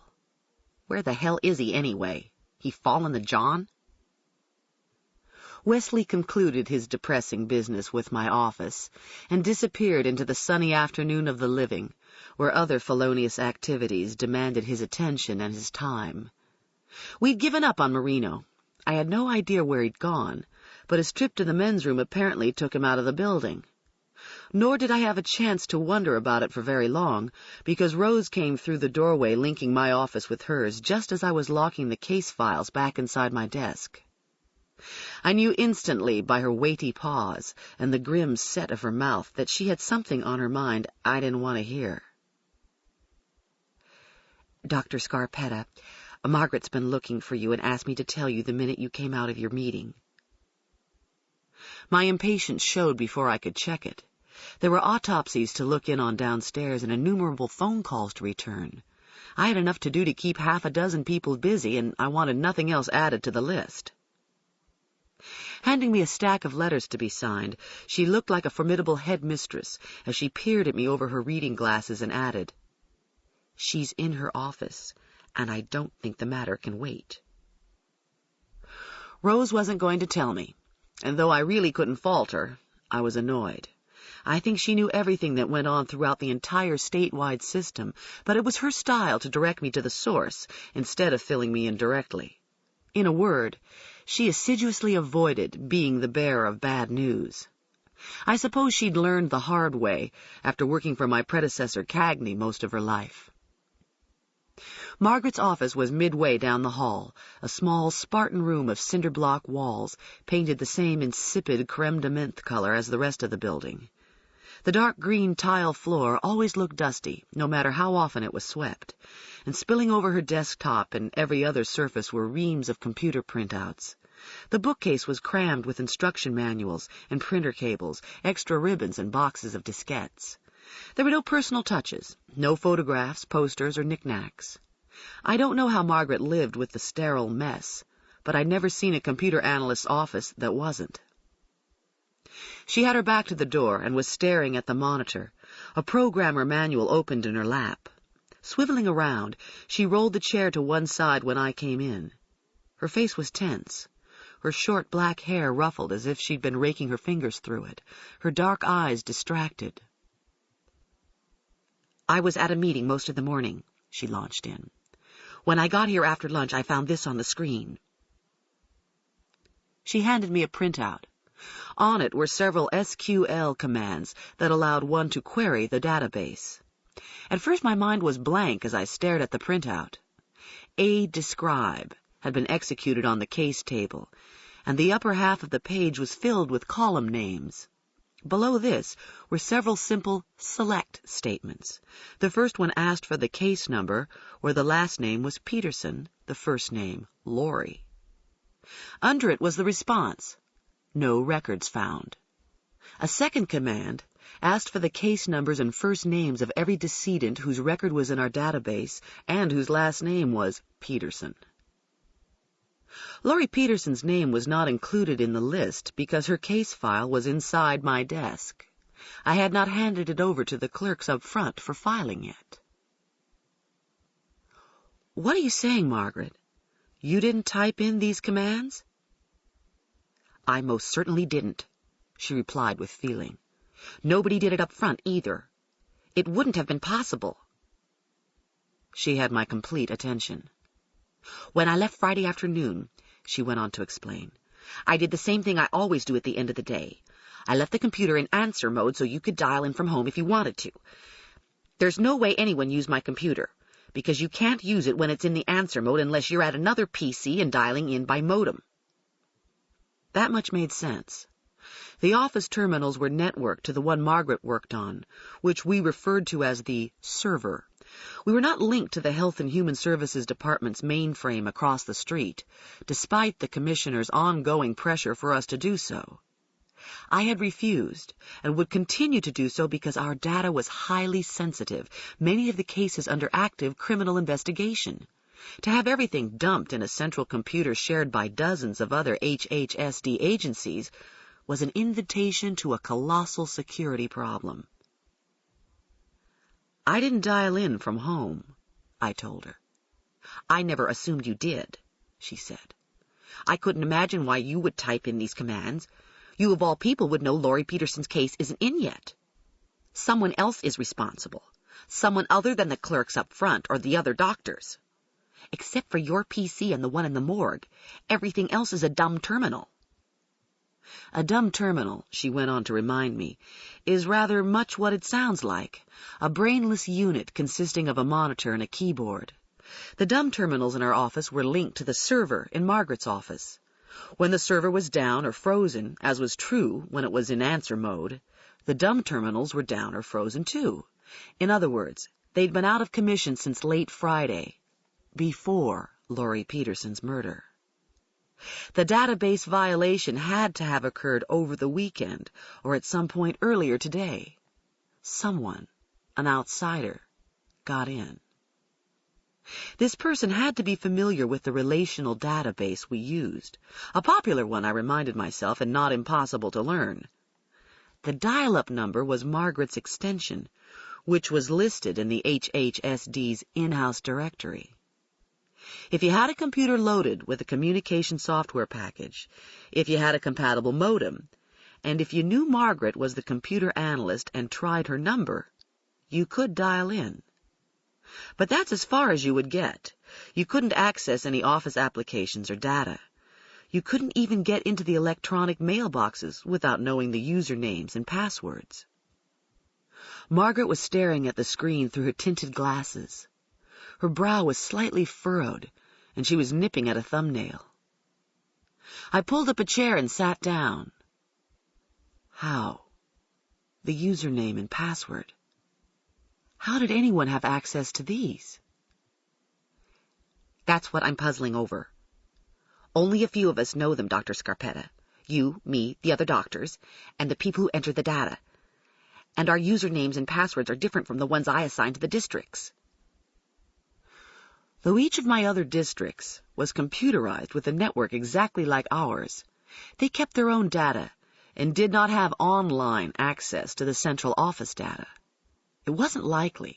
In fact, I didn't think it was possible that one of my deputy chiefs from one of the other offices was responsible. I made a lame suggestion. Maybe someone guessed and got lucky. She shook her head. Next to impossible. I know. I tried before when I've changed someone's electronic mail password and can't remember what it is. After about 3 tries, the computer isn't forgiving. The phone line's disconnected. In addition, this version of the database doesn't like illegal log-ons. If you type in enough of them when you're trying to get into the SQL or into a table, you get a context error, whack the pointers out of alignment, and crash the database. There's no other place the passwords might be? I asked. No other place in the computer, for example, where someone might be able to find out what they are. What if the person were another programmer? Wouldn't work, she was sure. I've been careful about it. There is a system table where the usernames and passwords are listed, but you could get into that only if you know what you're doing. And it doesn't matter anyway because I dropped that table a long time ago to prevent this very sort of problem. I didn't say anything. She was tentatively searching my face, looking for a sign of displeasure, for a glint in my eyes telling her I was angry or blaming her. It's awful, she blurted out. Really. I don't have a clue. Don't know what all the person did. The DBA isn't working, for example. Isn't working? The DBA, or Database Administrator, was a grant giving select persons, such as Margaret or me, authority to access all tables and do anything we wished with them. For the DBA not to be working was the equivalent of being told the key to my front door no longer fit. What do you mean, it isn't working? It was getting very difficult to sound calm. Exactly that. I couldn't get into any of the tables with it. The password was invalid for some reason. I had to reconnect the grant.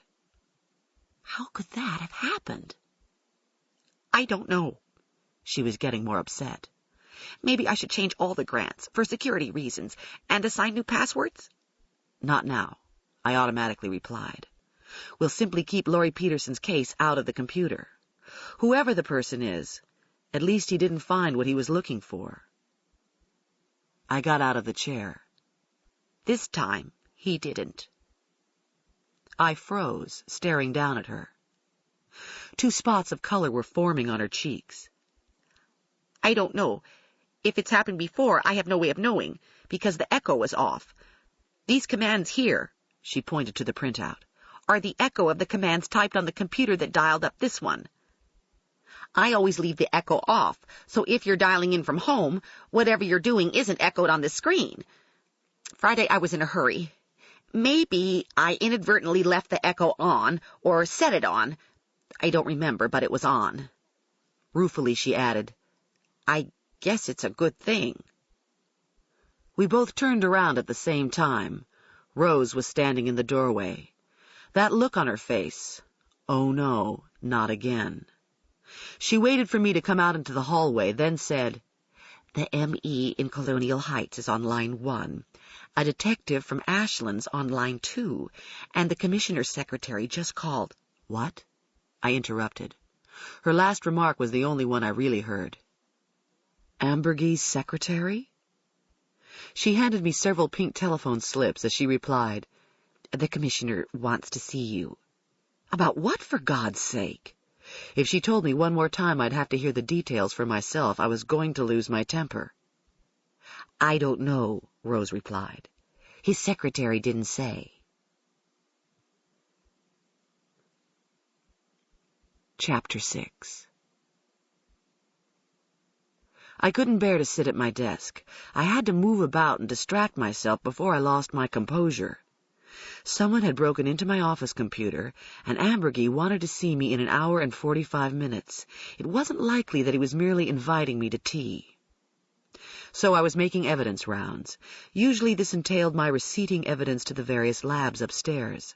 Other times I simply stopped by to see what was going on with my cases, the good doctor checking in on her patients.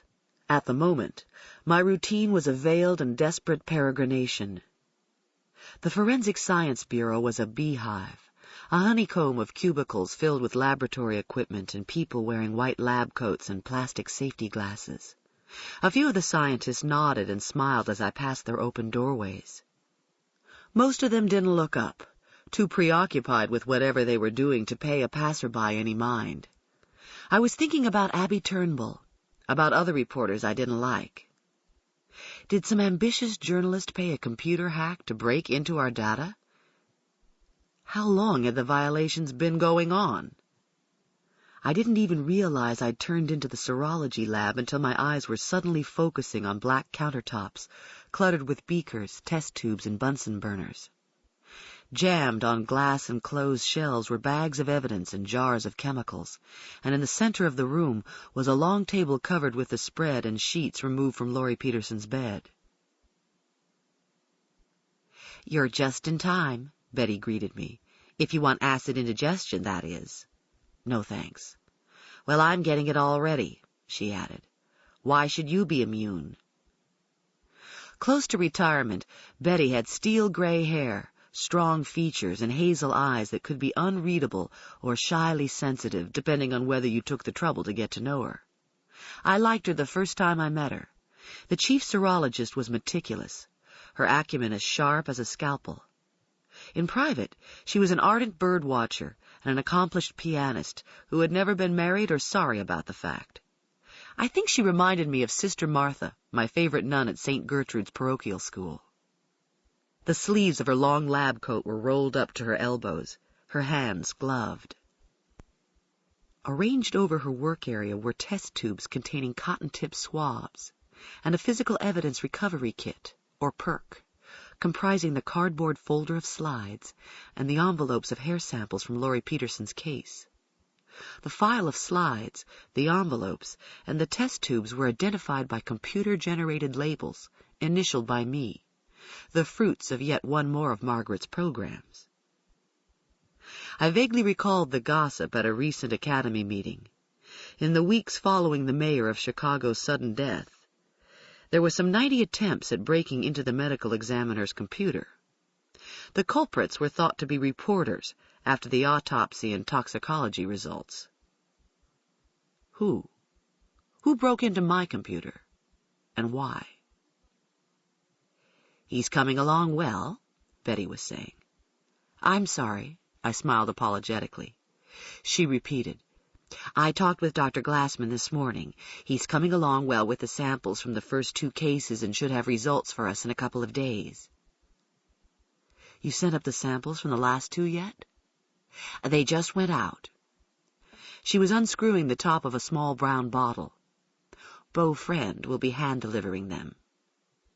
"Beau Friend?" I interrupted. "Or Officer Friendly, as he's known by the troops. That's his name. Beau Friend. Scout's honor. Let's see, New York's about a 6-hour drive. He should get them to the labs sometime this evening. I think they drew straws." I looked blankly at her. Straws? What could Ambergy want? Maybe he was interested in how the DNA testing was going. It was on everyone's mind these days. "The cops," Betty was saying. "Going to New York and all. Some of them have never been." "Once will be enough for most of them," I commented abstractedly. "Wait until they try changing lanes or finding a parking place." But he could have just sent a memo through the electronic mail if he'd had a question about DNA tests or anything else. That's what Ambergy usually did. In fact, that's what he'd always done in the past. "Huh. That's the least of it. Our man Beau was born and bred in Tennessee and never goes anywhere without his piece." "He went to New York without his piece, I hope." My mouth was talking to her. The rest of me was elsewhere. "Huh," she said again. "His captain told him about the gun laws up there in Yankeeville. Beau was smiling when he came up to get the samples, smiling and patting what I presume was a shoulder holster under his jacket. He's got one of these John Wayne revolvers with a 6-inch barrel. These guys and their guns. It's so Freudian, it's boring." The back of my brain was recalling news accounts of virtual children who had broken into the computers of major corporations and banks. Beneath the telephone on my desk at home was a modem enabling me to dial up the computer here. It was off limits, strictly verboten. Lucy understood the seriousness of her ever attempting to access the OCME data. Everything else she was welcome to do, despite my inward resistance, the strong sense of territory that comes from living alone. I recalled the evening paper Lucy found hidden under the sofa cushion. I recalled the expression on her face as she questioned me about the murder of Laurie Peterson, and then the list of my staff's office and home telephone numbers, including Margaret's extension, tacked to the cork bulletin board above my home desk. I realized Betty hadn't said anything for quite a long time. She was staring strangely at me. "Are you all right, Kay?" "I'm sorry," I said again, this time with a sigh. Silent for a moment, she spoke sympathetically. "No suspects yet. It's eating at me, too." I suppose it's hard to think of anything else. Even though I'd hardly given the subject a thought in the last hour or so, and should be giving it my full attention, I silently chastised myself. "Well, I hate to tell you, but DNA's not worth a tinker's dam unless they catch somebody."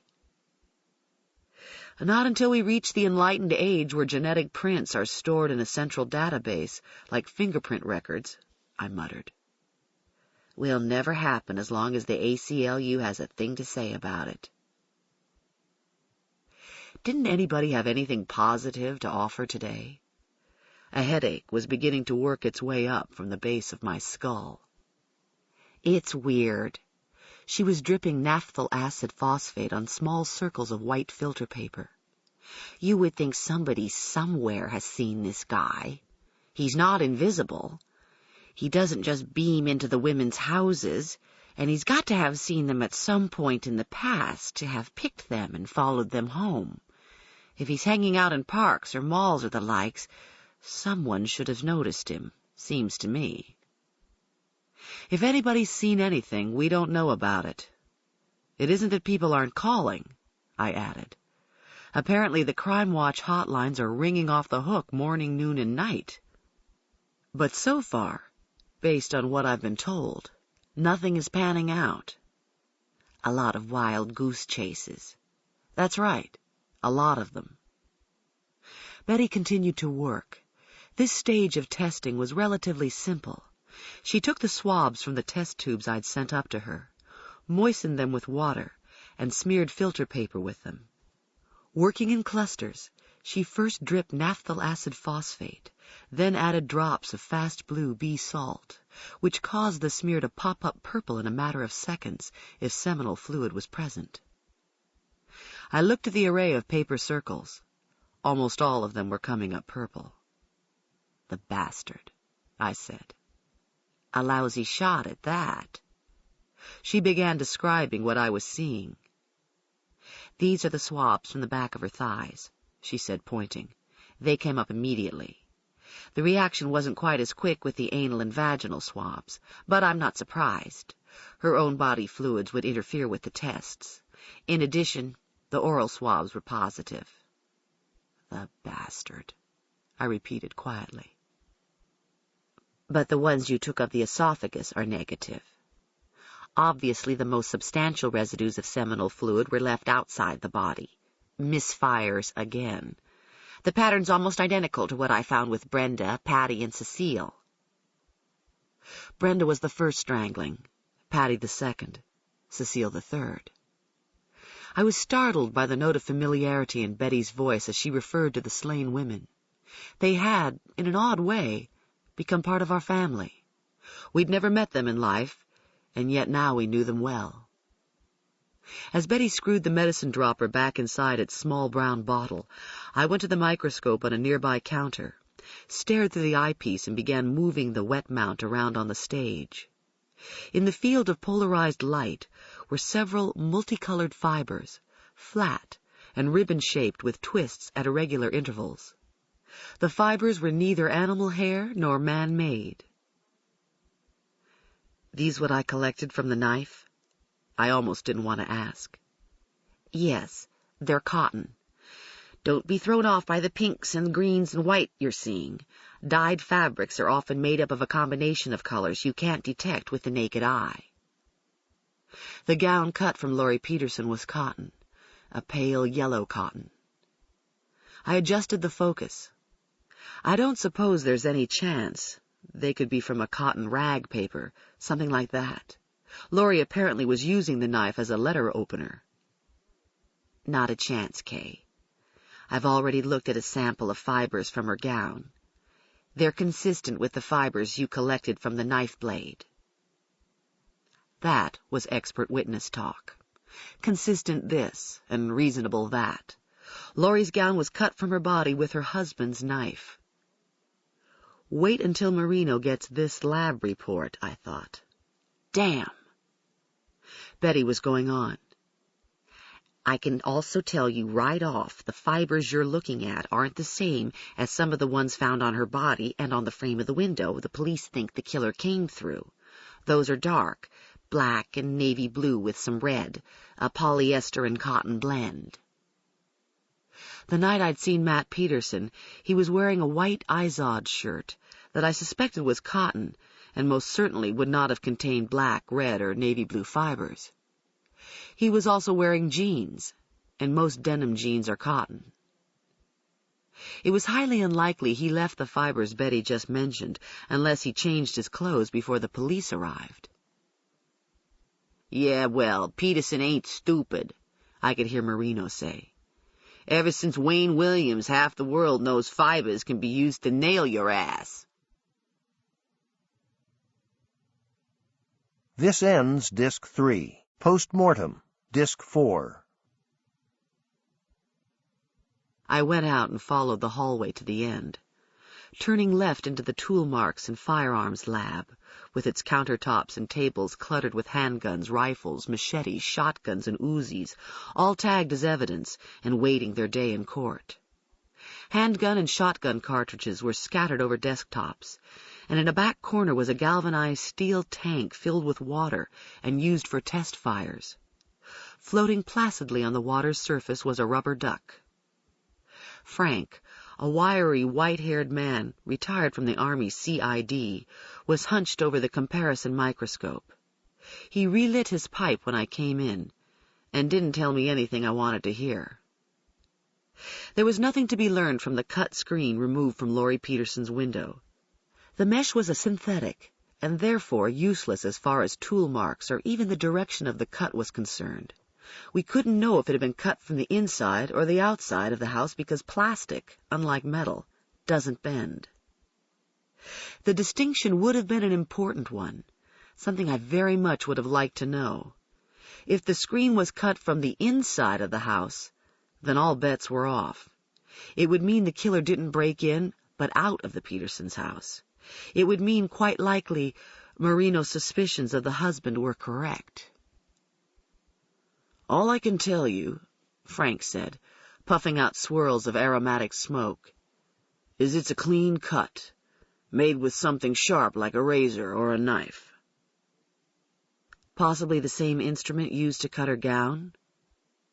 He absently slipped off his glasses and began cleaning them with a handkerchief. Something sharp was used to cut her gown, but I can't tell you if it was the same thing used to cut the screen. I can't even give you a classification, Kay. Could be a stiletto.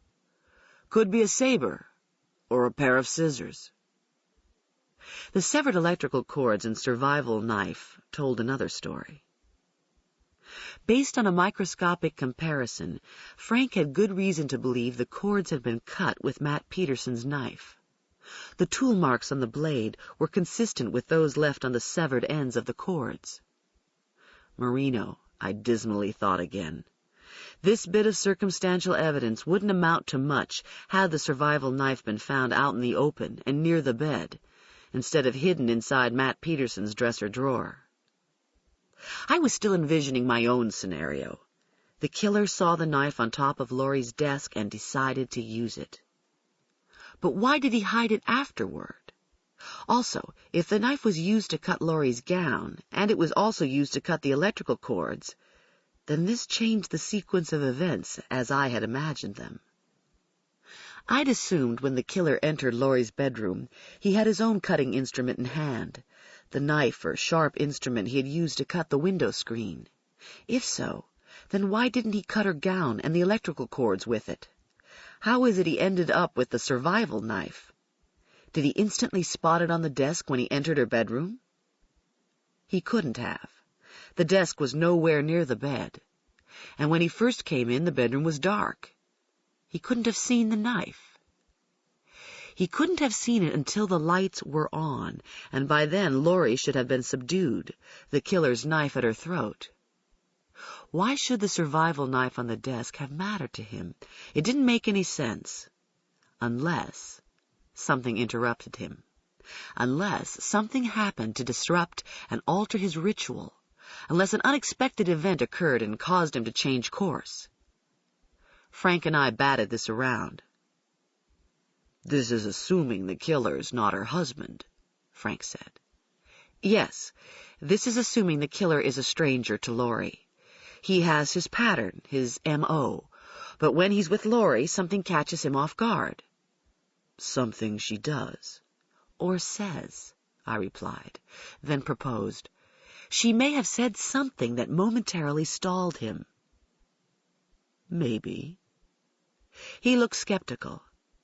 She may have stalled him long enough for him to see the knife on the desk, long enough for him to get the idea. But it's more likely, in my opinion, he found the knife on the desk earlier in the evening because he was already inside her house when she got home. No, I really don't think so. Why not? Because she was home for a while before she was assaulted. I'd gone through it many times. Laurie drove home from the hospital, unlocked her front door, and relocked it from the inside. She went into the kitchen and placed her knapsack on the table. Then she had a snack. Her gastric contents indicated she'd eaten several cheese crackers very close to the time she was assaulted. The food had scarcely begun to digest. Her terror when she was attacked would have caused her digestion to completely shut down. It's one of the body's defense mechanisms. Digestion shuts down to keep blood flowing to the extremities instead of to the stomach, preparing the animal for fight or flight. Only it hadn't been possible for her to fight. It hadn't been possible for her to flee anywhere. After her snack, she went from the kitchen to the bedroom.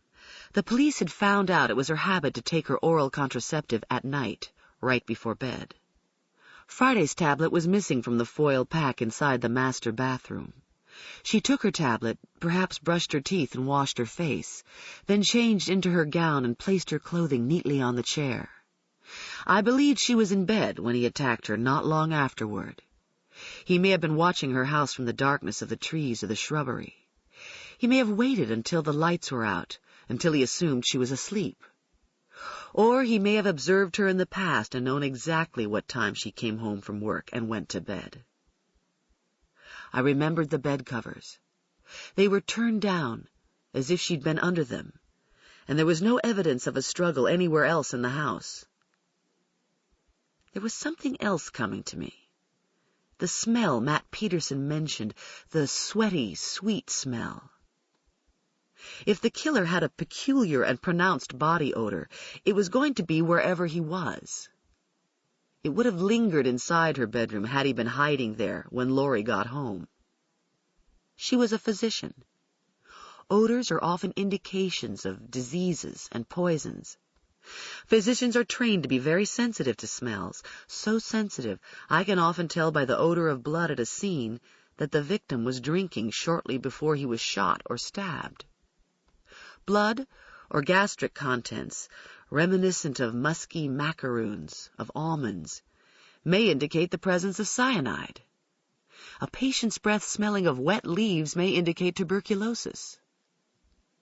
Laurie Peterson was a physician, like me. Had she noticed a peculiar odor the moment she walked into her bedroom, she would not have undressed or done anything else until she determined the source of it. Cagney did not have my worries, and there were times when I felt haunted by the spirit of the predecessor I had never met, a reminder of a power and invulnerability I would never have. In an unchivalrous world, he was an unchivalrous knight who wore his position like a panache, and I think a part of me envied him. His death was sudden. He literally dropped dead as he was crossing the living room rug to switch on the Super Bowl.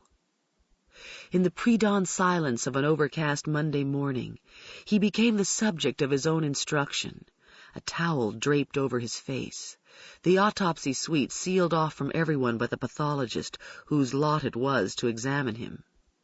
For 3 months, no one touched his office. It was exactly as he'd left it, except, I suppose, that Rose had emptied the cigar butts out of the ashtray. The first thing I did when I moved to Richmond was to strip his inner sanctum to a shell and banish the last remnant of its former occupant, including the hard-boiled portrait of him dressed in his academic gown, which was beneath a museum light behind his formidable desk. That was relegated to the pathology department at VMC, as was an entire bookcase filled with macabre mementos forensic pathologists are expected to collect, even if most of us don't. His office, my office now, was well lighted and carpeted in royal blue, the walls arranged with prints of English landscapes and other civilized scenes. I had few mementos, and the only hint of morbidity was the clay facial reconstruction of a murdered boy whose identity remained a mystery. I'd arranged a sweater around the base of his neck and perched him on top of a filing cabinet, where he watched the open doorway with plastic eyes and waited in sad silence to be called by name. Where I worked was low profile, comfortable but businesslike. My impedimenta deliberately unrevealing and bland. Though I somewhat smugly assured myself it was better to be viewed as a professional than as a legend, I secretly had my doubts. I still felt Cagney's presence in this place. People were constantly reminding me of him through stories that became more apocryphal the longer they lived on. He rarely wore gloves while doing a post. He was known to arrive at scenes eating his lunch. He went hunting with the cops, he went to barbecues with the judges, and the previous commissioner was obsequiously accommodating because he was absolutely intimidated by Cagney. I paled by comparison, and I knew comparisons were constantly being made. The only hunts and barbecues I was invited to were courtrooms and conferences in which targets were drawn on me and fires lit beneath my feet. If Dr. Alvin Ambergy's first year in the commissioner's office was any indication, his next 3 promised to be the pits. My turf was his to invade. He monitored what I did.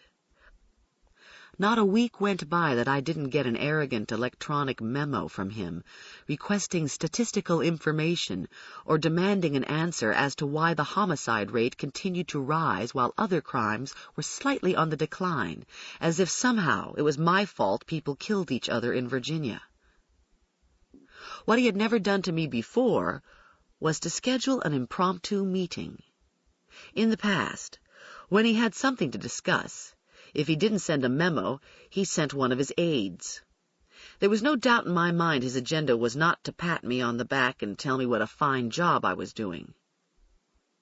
I was abstractedly looking over the piles on my desk and trying to find something to arm myself with. Files, a notepad, a clipboard. For some reason, the thought of going in there empty-handed made me feel undressed. Emptying my lab coat pockets of the miscellaneous debris I had a habit of collecting during the day, I settled for tucking in a pack of cigarettes, or cancer sticks, as Ambergy was known to call them, and I went out into the late afternoon. He reigned across the street on the 24th floor of the Monroe Building. No one was above him, except an occasional pigeon roosting on the roof. Most of his minions were located below, on floor after floor of HHSD agencies. I'd never seen his office. I'd never been invited. The elevator slid open onto a large lobby, where his receptionist was ensconced within a U-shaped desk rising from a great field of wheat-colored carpet. She was a bosomy redhead barely out of her teens, and when she looked up from her computer and greeted me with a practiced, perky smile, I almost expected her to ask if I had reservations and needed a bellhop to manage my bags. I told her who I was, which didn't seem to fan the smallest spark of recognition. I have a 4 o'clock appointment with the commissioner, I added. She checked his electronic calendar and cheerily said, "Please make yourself comfortable, Mrs. Scarpetta. Dr. Ambergy will be with you shortly." As I settled myself on a beige leather couch, I searched the sparkling glass coffee and end tables bearing magazines and arrangements of silk flowers. There wasn't an ashtray, not a single one, and at 2 different locations were "Thank you for not smoking" signs. The minutes crept by. The red-headed receptionist was sipping Perrier through a straw and preoccupied with her typing. At one point she thought to offer me something to drink. I smiled a "No, thank you," and her fingers flew again, keys rapidly clicked, and the computer complained with a loud beep. She sighed as if she'd just gotten grave news from her accountant.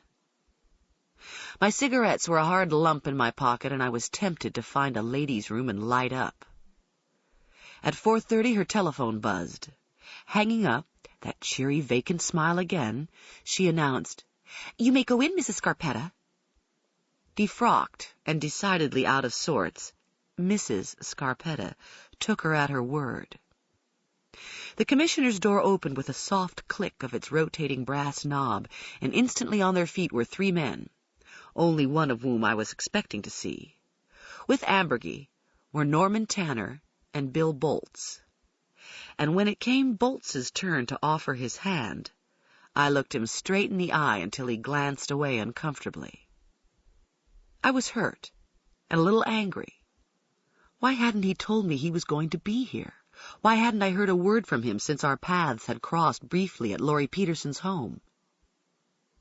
Ambergy granted me a nod that seemed more a dismissal and added, "Appreciate your coming," with the enthusiasm of a bored traffic court judge. He was a shifty-eyed little man whose last post had been in Sacramento, where he picked up enough West Coast ways to disguise his North Carolina origins. He was the son of a farmer, and not proud of the fact. He had a penchant for string ties with silver slides, which he wore almost religiously with a pinstriped suit, and on his right ring finger was a hunk of silver set with turquoise. His eyes were hazy gray, like ice. The bones of his skull sharply pronounced through his thin skin. He was almost bald. An ivory wing chair had been pulled out from the wall and seemed to be there for me. Leather creaked, and Ambergy stationed himself behind his desk, which I had heard of but never seen. It was a huge, ornately carved masterpiece of rosewood, very old, and very Chinese. Behind his head was an expansive window affording him a vista of the city, the James River a glinting ribbon in the distance, and Southside a patchwork. With a loud snap, he opened a black ostrich-skin briefcase before him and produced a yellow legal pad filled with his tight, snarled scrawl. He had outlined what he was going to say. He never did anything without his cue cards. "I'm sure you're aware of the public distress over these recent stranglings," he said to me. "I'm very aware of it." "Bill, Norm, and I had an emergency summit meeting, so to speak, yesterday afternoon. This was apropos of several things, not the least of which was what was in the Saturday evening and Sunday morning papers, Dr. Scarpetta. As you may know, because of this fourth tragic death, the murder of the young surgeon, the news has gone out over the wire." I didn't know, but I wasn't surprised. "No doubt you've been getting inquiries," Ambergy blandly went on. "We've got to nip this in the bud or we're going to have sheer pandemonium on our hands. That's one of the things the three of us have been discussing." "If you can nip the murders in the bud," I said just as blandly, "you'll deserve a Nobel Prize." "Well, naturally, that's our top priority," said Bolts, who had unbuttoned his dark suit jacket and was leaning back in his chair. "We've got the cops working overtime on them, Kay.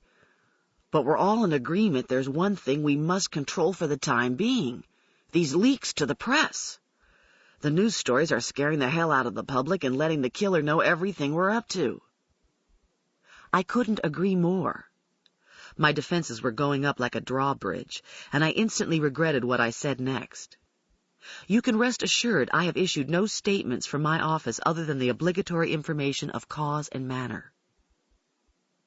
I'd answered a charge not yet made, and my legal instincts were bridling at my foolishness. If I were here to be accused of indiscretion, I should have forced Ambergy anyway, to introduce such an outrageous subject. Instead, I'd sent up the flare I was on the run, and it gave them justification to pursue. "Well now," Ambergy commented, his pale, unfriendly eyes resting briefly on me. "You've just laid something on the table I think we need to examine closely." "I haven't laid anything on the table," I unemphatically replied. "I'm just stating a fact for the record." With a light knock, the red-headed receptionist came in with coffee, and the room abruptly froze into a mute tableau. The heavy silence seemed completely lost on her as she went to considerable lengths to make sure we had everything we needed, her attention hovering about Bolts like a mist. He may not have been the best Commonwealth's attorney the city had ever known, but he was by far the best looking, one of those rare blonde men to whom the passing years were generous. He was losing neither his hair nor his physique, and the fine lines at the corners of his eyes were the only indication he was creeping close to 40. When she was gone, Bolt said to no one in particular, "We all know the cops occasionally have a problem with kiss and tell. Norm and I have had a few words with the brass. No one seems to know exactly where the leaks are coming from." I restrained myself. What did they expect? One of the majors is in tight with Abby Turnbull or whoever, and this guy is going to confess? "Yeah, sorry about that. I squawked." Ambergy flipped a page in his legal pad. "So far, a leak cited as a medical source has been quoted 17 times in the paper since the first murder, Dr. Scarpetta. This makes me a little uneasy. Clearly, the most sensational details, such as the ligatures, the evidence of sexual assault, how the killer got in, where the bodies were found, and the fact DNA testing is in the works have been attributed to this medical source." He glanced up at me. "Am I to assume the details are accurate?" "Not entirely.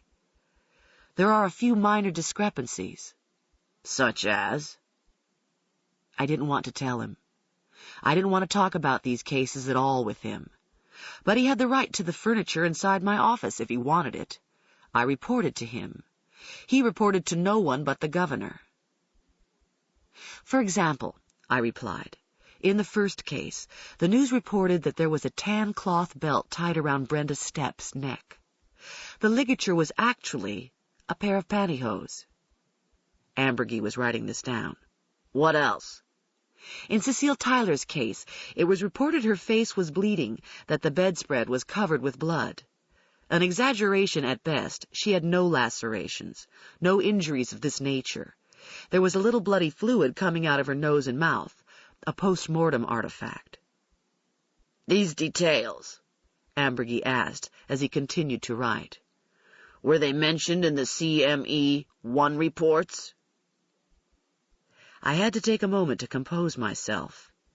It was becoming clear what was going through his mind. The CME-1s were the medical examiner's initial report of investigation. The responding ME simply wrote down what he saw at the scene and learned from the police. The details were not always completely accurate because the ME on call was surrounded by confusion, and the autopsy hadn't been performed yet. In addition, MEs were not forensic pathologists. They were physicians in private practice, virtual volunteers who got paid $50 a case to be jerked out of bed in the middle of the night or have their weekends wrecked by car crashes, suicides, and homicides. These men and women provided a public service. They were the troops. Their primary job was to determine whether the case merited an autopsy, to write everything down and take a lot of photographs. Even if one of my MEs had confused a pair of pantyhose with a tan belt, it wasn't relevant. My MEs didn't talk to the press. Ambergy persisted. The bit about the tan cloth belt, the bloody bedspread. I'm wondering if these were mentioned in the CME-1s. In the manner the press made reference to the details, I firmly replied. No. Tanner drolly remarked, We all know what the press does. Takes a mustard seed and turns it into a mountain. Listen, I said, looking around at the three men. If your point is that one of my medical examiners is leaking details about these cases, I can tell you with certainty you're way off base. It isn't happening. I know both of the MEs who responded to the first two scenes. They've been MEs in Richmond for years and have always been unimpeachable. I myself responded to the third and fourth scenes. The information is not coming from my office. The details, all of them, could have been divulged by anyone who was there. Members of the rescue squads who responded, for example. Leather quietly creaked as Ambergy shifted in his chair.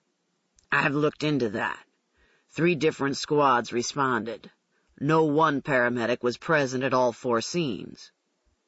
I said levelly, Anonymous sources are often a blend of numerous sources. A medical source could have been a combination of what a squad member said, what a police officer said, and what the reporter overheard or saw while waiting around outside the residence where the body was found. True, Ambergy nodded.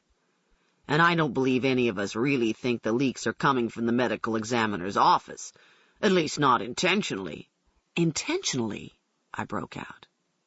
Are you implying the leaks may be coming from my office unintentionally? Just as I was about to retort self-righteously what a lot of nonsense this was, I was suddenly struck silent. A flush began creeping up my neck as it came back to me with swift simplicity. My office database. It had been violated by an outsider. Was this what Ambergy was alluding to? How could he possibly know about it? Ambergy went on as if he hadn't heard me. People talk. Employees talk. They tell their family, their friends. They don't intend any harm in most instances. But you never know where the buck stops. Maybe on a reporter's desk. These things happen. We're objectively looking into the matter, turning over every stone. We have to. As you must realize, some of what's been leaked has the potential of doing serious damage to the investigation. Tanner laconically added, The city manager, the mayor, they aren't pleased with this type of exposure. The homicide rate's already given Richmond a black eye. Sensational national news accounts of a serial murderer are the last thing the city needs. All these new hotels going up are dependent on big conferences, visitors. People don't want to come to a city where they fear for their lives. No, they don't, I coldly agreed. Nor would people want to think the city's major concern over these murders is there an inconvenience, an embarrassment, a potential obstruction to the tourist trade. Kay, Bolts quietly reasoned, nobody's implying anything outrageous like that. Of course not, Ambergy was quick to add. But we have to face certain hard realities, and the fact is, there's a lot simmering beneath the surface. If we don't handle the matter with extreme care, I'm afraid we're in for a major eruption. Eruption? Over what? I warily asked, and automatically looked at Bolts. His face was tight, his eyes hard with restrained emotion. Reluctantly he said, "This last murder's a powder keg. There are certain things about Laurie Peterson's case no one's talking about. Things that, thank God, the reporters don't know yet. But it's just a matter of time. Someone's going to find out, and if we haven't handled the problem first, sensibly and behind the scenes, the situation's going to blow sky high." Tanner took over, his long lantern-shaped face very grim. The city is at risk for, well, litigation. He glanced at Ambergy, who signaled him with a nod to proceed.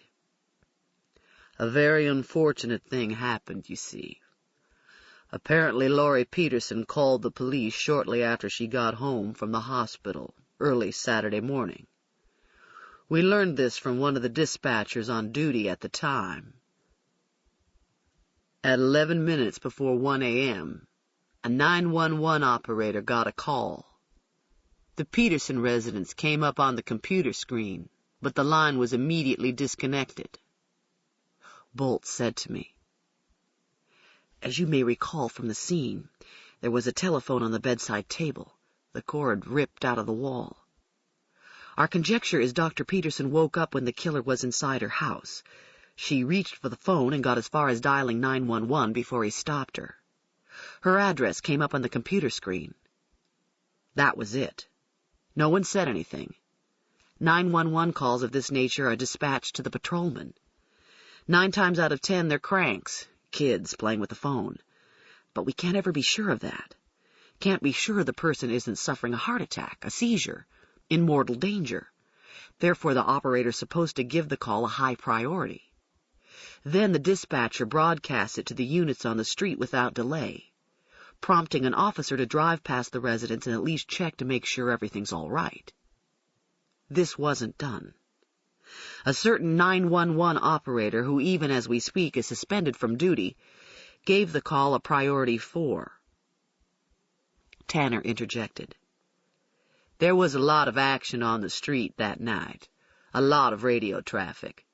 The more calls there are, the easier it is to rank something lower in importance than you maybe otherwise would. Problem is, once something's been given a number, there's no going back. The dispatcher's looking at the numbers on his screen. He's not privy to the nature of the calls until he gets to them. He's not going to get to a 4 any time soon, when he's got a backlog of 1s and 2s and 3s to send out to the men on the street. No question the operator dropped the ball, Ambergy mildly said. But I think one can see how such a thing could have happened. I was sitting so rigidly I was barely breathing. Bolts resumed in the same dull tone. It was some 45 minutes later when a patrol car finally cruised past the Peterson residence. The officer says he's shown his spotlight over the front of the house. The lights were out. Everything looked, quote, secure. He gets a call of a domestic fight in progress, speeds off. It wasn't long after this Mr. Peterson apparently came home and found his wife's body. The men continued to talk, to explain. References were made to Howard Beach, to a stabbing in Brooklyn, in which the police were negligent in responding and people died. Courts in D.C., New York, have ruled a government can't be held liable for failing to protect people from crime. Makes no difference what the police do or don't do. It doesn't matter. We win the suit, if there is one. We still lose because of the publicity. I was scarcely hearing a word of it. Horrible images were playing crazily inside my mind. The 911 call, the fact it was aborted, made me see it. I knew what happened. Laurie Peterson was exhausted after her ER shift, and her husband had told her he would be in later than usual that night. So she went to bed, perhaps planning to sleep just a while until he got home, as I used to do when I was a resident and waiting for Tony to come home from the law library at Georgetown. She woke up at the sound of someone inside the house, perhaps the quiet sound of this person's footsteps coming down the hallway toward the bedroom. Confused, she called out the name of her husband. No one answered. In that instant of dark silence that must have seemed an eternity, she realized there was someone inside the house, and it wasn't Matt. Panicking, she flicked on the bedside lamp so she could see to dial the phone. By the time she'd stabbed out 911, the killer had gotten to her. He jerked the phone line from the wall before she had a chance to cry out for help. Maybe he grabbed the receiver out of her hand. Maybe he yelled at her, or she began to plead with him. He'd been interrupted, momentarily knocked off guard. He was enraged. He may have struck her. This may be when he fractured her ribs, and as she cowered in stunned pain, he wildly looked around. The lamp was on. He could see everything inside the bedroom. He could see the survival knife on the desk. Her murder was preventable. It could have been stopped. Had the call been given a priority 1, had it immediately been dispatched over the air, an officer would have responded within minutes. He would have noticed the bedroom light was on. The killer couldn't see to cut cords and tie up his victim in the dark. The officer might have gotten out of his car and heard something, if nothing else.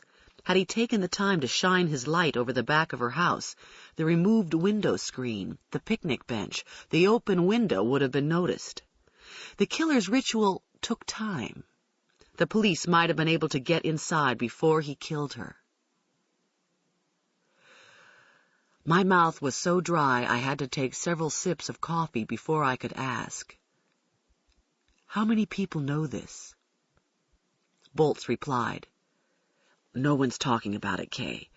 Not even Sergeant Marino knows. Or at least it's doubtful he does. He wasn't on duty when the call was broadcast. He was contacted at home after a uniformed man had already arrived at the scene. The word's out in the department. Those cops aware of what happened are not to discuss the matter with anyone." I knew what that meant. Loose lips would send the guy back to traffic or stick him behind a desk in the uniform room. "The only reason we're apprising you of this unfortunate situation," Ambergede carefully chose his words, "is because you need the background in order to understand the steps we feel compelled to take." I sat tensely, looking hard at him. The point of all this was about to be made. "I had a conversation with Dr. Spiro Fortosis last night, the forensic psychiatrist who has been good enough to share his insights with us. I've discussed the cases with the FBI. It's the opinion of the people who are experts in profiling this type of killer that publicity exacerbates the problem. This type of killer gets off on it. He gets excited, hyper, when he reads about what he's done. It pushes him into overdrive." "We can't curtail the freedom of the press," I bluntly reminded him. "We have no control over what reporters print." "We do." Ambergede was gazing out the window. "They can't print much if we don't give them much. Unfortunately, we've given them a lot." A pause. "Or at least someone has." I wasn't sure where Ambergede was going, but the road signs definitely pointed in my direction. He continued, The sensational details, the leaks we've already discussed, have resulted in graphic, grisly stories, banner headlines. It's the expert opinion of Dr. Fortosis this may be what prompted the killer to strike again so soon. The publicity excites him, puts him under incredible stress. The urge peaks again and he has to find release in selecting another victim. As you know, there was only a week between the slayings of Cecile Tyler and Laurie Peterson. Have you talked to Benton Wesley about this? I interrupted. Didn't have to. Talked to Sussling, one of his colleagues at the Behavioral Science Unit in Quantico. He's well known in the field, has published quite a lot on the subject. Thank God. I couldn't endure knowing Wesley had just been sitting in my conference room several hours before and had made no mention of what I was now being told. He would be just as incensed as I was, I thought. The commissioner was wedging his foot in the investigation. He was going around me, around Wesley, around Marino, and taking matters into his own hands. The probability that sensational publicity, which has been ignited by loose talk, by leaks, Ambergy went on. The fact the city may be liable because of the 911 mishap means we have to take serious measures, Dr. Scarpetta. All information dispensed to the public, from this point forward, will be channeled through Norm or Bill, as far as the police end of it goes. And nothing will be coming from your office unless it is released by me. Are we clear? There had never been a problem with my office before, and he knew it. We had never solicited publicity, and I'd always been circumspect when releasing information to the press. What would the reporters, what would anybody, think when they were told they were being referred to the commissioner for information that historically had come from my agency? In the 42-year history of the Virginia Medical Examiner system, this had never happened. By gagging me, it would appear I'd been relieved of my authority because I couldn't be trusted. I looked around. No one would meet my eyes. Boltz's jaw was firmly set as he absently studied his coffee cup. He refused to grant me so much as a reassuring smile. Ambergy began perusing his notes again. The worst offender is Abby Turnbull, which isn't anything new. She doesn't win prizes for being passive. This to me. Are you two acquainted? She rarely gets past my secretary. I see. He casually flipped another page. She's dangerous, Tanner volunteered. The Times is part of one of the biggest chains in the country. They have their own wire service. Well, there's no question that Miss Turnbull is the one doing the damage. All the other reporters are simply reprinting her scoops and kicking the stuff around on the air.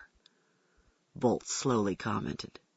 What we've got to find out is where the hell she's getting the goods. This to me. We'd be wise to consider all channels. Who else, for example, has access to your records, Kay? Copies are sent to the CA and to the police, I replied evenly. He and Tanner were the CA and the police. What about the families of the victims? So far, I've gotten no requests from the women's families, and in cases such as these, I most likely would refer the relative to your office. What about insurance companies? If requested. But after the second homicide, I instructed my clerks to refrain from sending out any reports, except to your office and to the police. The reports are provisional. I've been stalling for as long as possible to keep them out of circulation. Tanner asked. Anybody else? What about vital statistics? Didn't they used to keep your data on their mainframe, requiring you to send them copies of all your CME1s and autopsy reports? Startled, I didn't respond right away. Tanner certainly had done his homework. There was no reason he should have been privy to such a mundane housekeeping concern. We stopped sending VS any paper reports after we became computerized, I told him.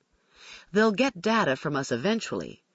When they begin working on their annual report—" Tanner interrupted with a suggestion that had the impact of a pointed gun. "Well, that leaves your computer." He began idly swirling the coffee in his styrofoam cup. "I assume you have very restricted access to the database." "That was my next question," Ambergy muttered. The timing was terrible. I almost wished Margaret hadn't told me about the computer violation. I was desperately trying to think what to say as I was seized by panic. Was it possible the killer might have been caught earlier, and this gifted young surgeon might still be alive had these leaks not occurred? Was it possible the anonymous medical source wasn't a person after all, but my office computer? I think it was one of the worst moments in my life when I had no choice but to admit, despite all precautions, it appears someone has gotten into our data. Today we discovered evidence that someone tried to pull up Laurie Peterson's case. It was a fruitless attempt, because she hasn't been entered into the computer yet. No one spoke for a few moments. I lit a cigarette. Ambergy stared angrily at it, then said, "But the first 3 cases are in there." "Yes." "You're sure it wasn't a member of your staff? Or perhaps one of your deputy chiefs from one of the districts?" "I'm reasonably sure." Silence again. Then he asked, "Could it be whoever this infiltrator is? He may have gotten in before?" "I can't be sure it hasn't happened before. We routinely leave the computer in answer mode, so either Margaret or I can dial in after hours. We have no idea how an outsider gained access to the password." "How did you discover the violation?" Tanner looked confused. "You discovered it today. Seems like you would have discovered it in the past if it's happened before." "My computer analyst discovered it because the echo was inadvertently left on. The commands were on the screen, otherwise we would never have known." Something flickered in Ambergy's eyes, and his face was turning an angry red. Idly picking up a cloisonné letter opener, he ran his thumb along the blunt edge for what seemed a long moment. "Well," he decided, "I suppose we'd better take a look at your screens. See what sort of data this individual might have looked at. It may not have anything to do with what's been in the papers. I'm sure this is what we'll discover. I also want to review the 4 strangling cases, Dr. Scarpetta. I'm getting asked a lot of questions. I need to know exactly what we're dealing with." I sat helplessly. There was nothing I could do. Ambergy was usurping me, opening the private, sensitive business carried on in my office to bureaucratic scrutiny. The thought of him going through these cases, of him staring at the photographs of these brutalized, murdered women, made me tremble with rage. "You may review the cases across the street. They are not to be photocopied, nor are they to leave my office," I added coldly. "For security reasons, of course." "We'll take a look at them now," glancing around. "Bill? Norm?" The 3 men got up. As we filed out, Ambergy told his receptionist he would not be back today. Her gaze longingly followed bolts out the door. Chapter 7. We waited in the bright sun for a break in rush-hour traffic and hurried across the street. No one talked, and I walked several paces ahead of them, leading them around to the back of the building. The front doors would be chained by now. Leaving them inside the conference room, I went to collect the files from a locked drawer in my desk. I could hear Rose shuffling paper next door. It was after 5, and she was still here. This comforted me a little. She was lingering because she sensed something bad was going on for me to have been summoned to Ambergy's office. When I returned to the conference room, the 3 men had pulled their chairs close together. I sat across from them, quietly smoking and silently daring Ambergy to ask me to leave. He didn't. So I sat. Another hour went by. There were the sound of pages turning, of reports being rifled through, of comments and observations made in low voices. Photographs were fanned out on the table like playing cards. Ambergy was busily taking notes in his niggling, fussy scrawl. At one point, several case files slid off Boltz's lap and splashed on the carpet. "I'll pick it up." Tanner unenthusiastically scooted his chair to one side. "I've got it." Boltz seemed disgusted as he began to collect the paperwork scattered under and around the table. He and Tanner were considerate enough to sort everything by proper case numbers, while I numbly looked on. Ambergy, meanwhile, continued to write as if nothing had happened. The minutes took hours to go by, and I sat. Sometimes I was asked a question. Mostly the men looked and talked among themselves as if I were not there. At 6:30 we moved into Margaret's office. Seating myself before the computer, I deactivated answer mode, and momentarily the case screen was before us, a pleasing orange and blue construction of Margaret's design. Ambergy glanced at his notes and read me the case number of Brenda Stepp, the first victim. Entering it, I hit the query key. Almost instantly her case was up. The case screen actually comprised more than half a dozen tables which were joined. The men began scanning the data, filling the orange fields, glancing at me each time they were ready for me to page down. 2 pages later, we all saw it at the same time. In the field called Clothing, Personal Effects, etc., was a description of what came in with Brenda Stepp's body, including the ligatures. Written in black letters as big as life was, "Tan fabric belt around neck." Ambergy leaned over me and silently ran his finger across the screen. I opened Brenda Stepp's case file and pointed out that this was not what I had dictated in the autopsy protocol. That typed in my paper record was, "A pair of nude pantyhose around her neck." "Yes," Ambergy jogged my memory. "But take a look at the rescue squad's report. A tan cloth belt is listed, is it not?" I quickly found the squad sheet and scanned it. He was right. The paramedic, in describing what he had seen, mentioned the victim was bound with electrical cords around the wrists and ankles, and a tannish cloth belt-like article was around her neck. Boltz suggested, as if trying to be helpful, "Perhaps one of your clerks was going through this record as she typed it, and she saw the squad sheet and mistakenly typed in the bit about the belt. In other words, she didn't notice this was inconsistent with what you dictated in the autopsy report." "It's not likely," I objected. "My clerks know to get the data only from the autopsy and lab reports and the death certificate." "But it's possible," Ambergy said. "Because this belt is mentioned. It's in the record." "Of course it's possible." "Then it's also possible," Tanner decided, "the source of this tan belt, which was cited in the paper, came from your computer. That maybe a reporter has been getting into your database, or has been getting someone else to get into it for him. He printed inaccurate information because he read an inaccuracy in your office's data. Or he got the information from the paramedic who listed the belt in his squad report," I countered.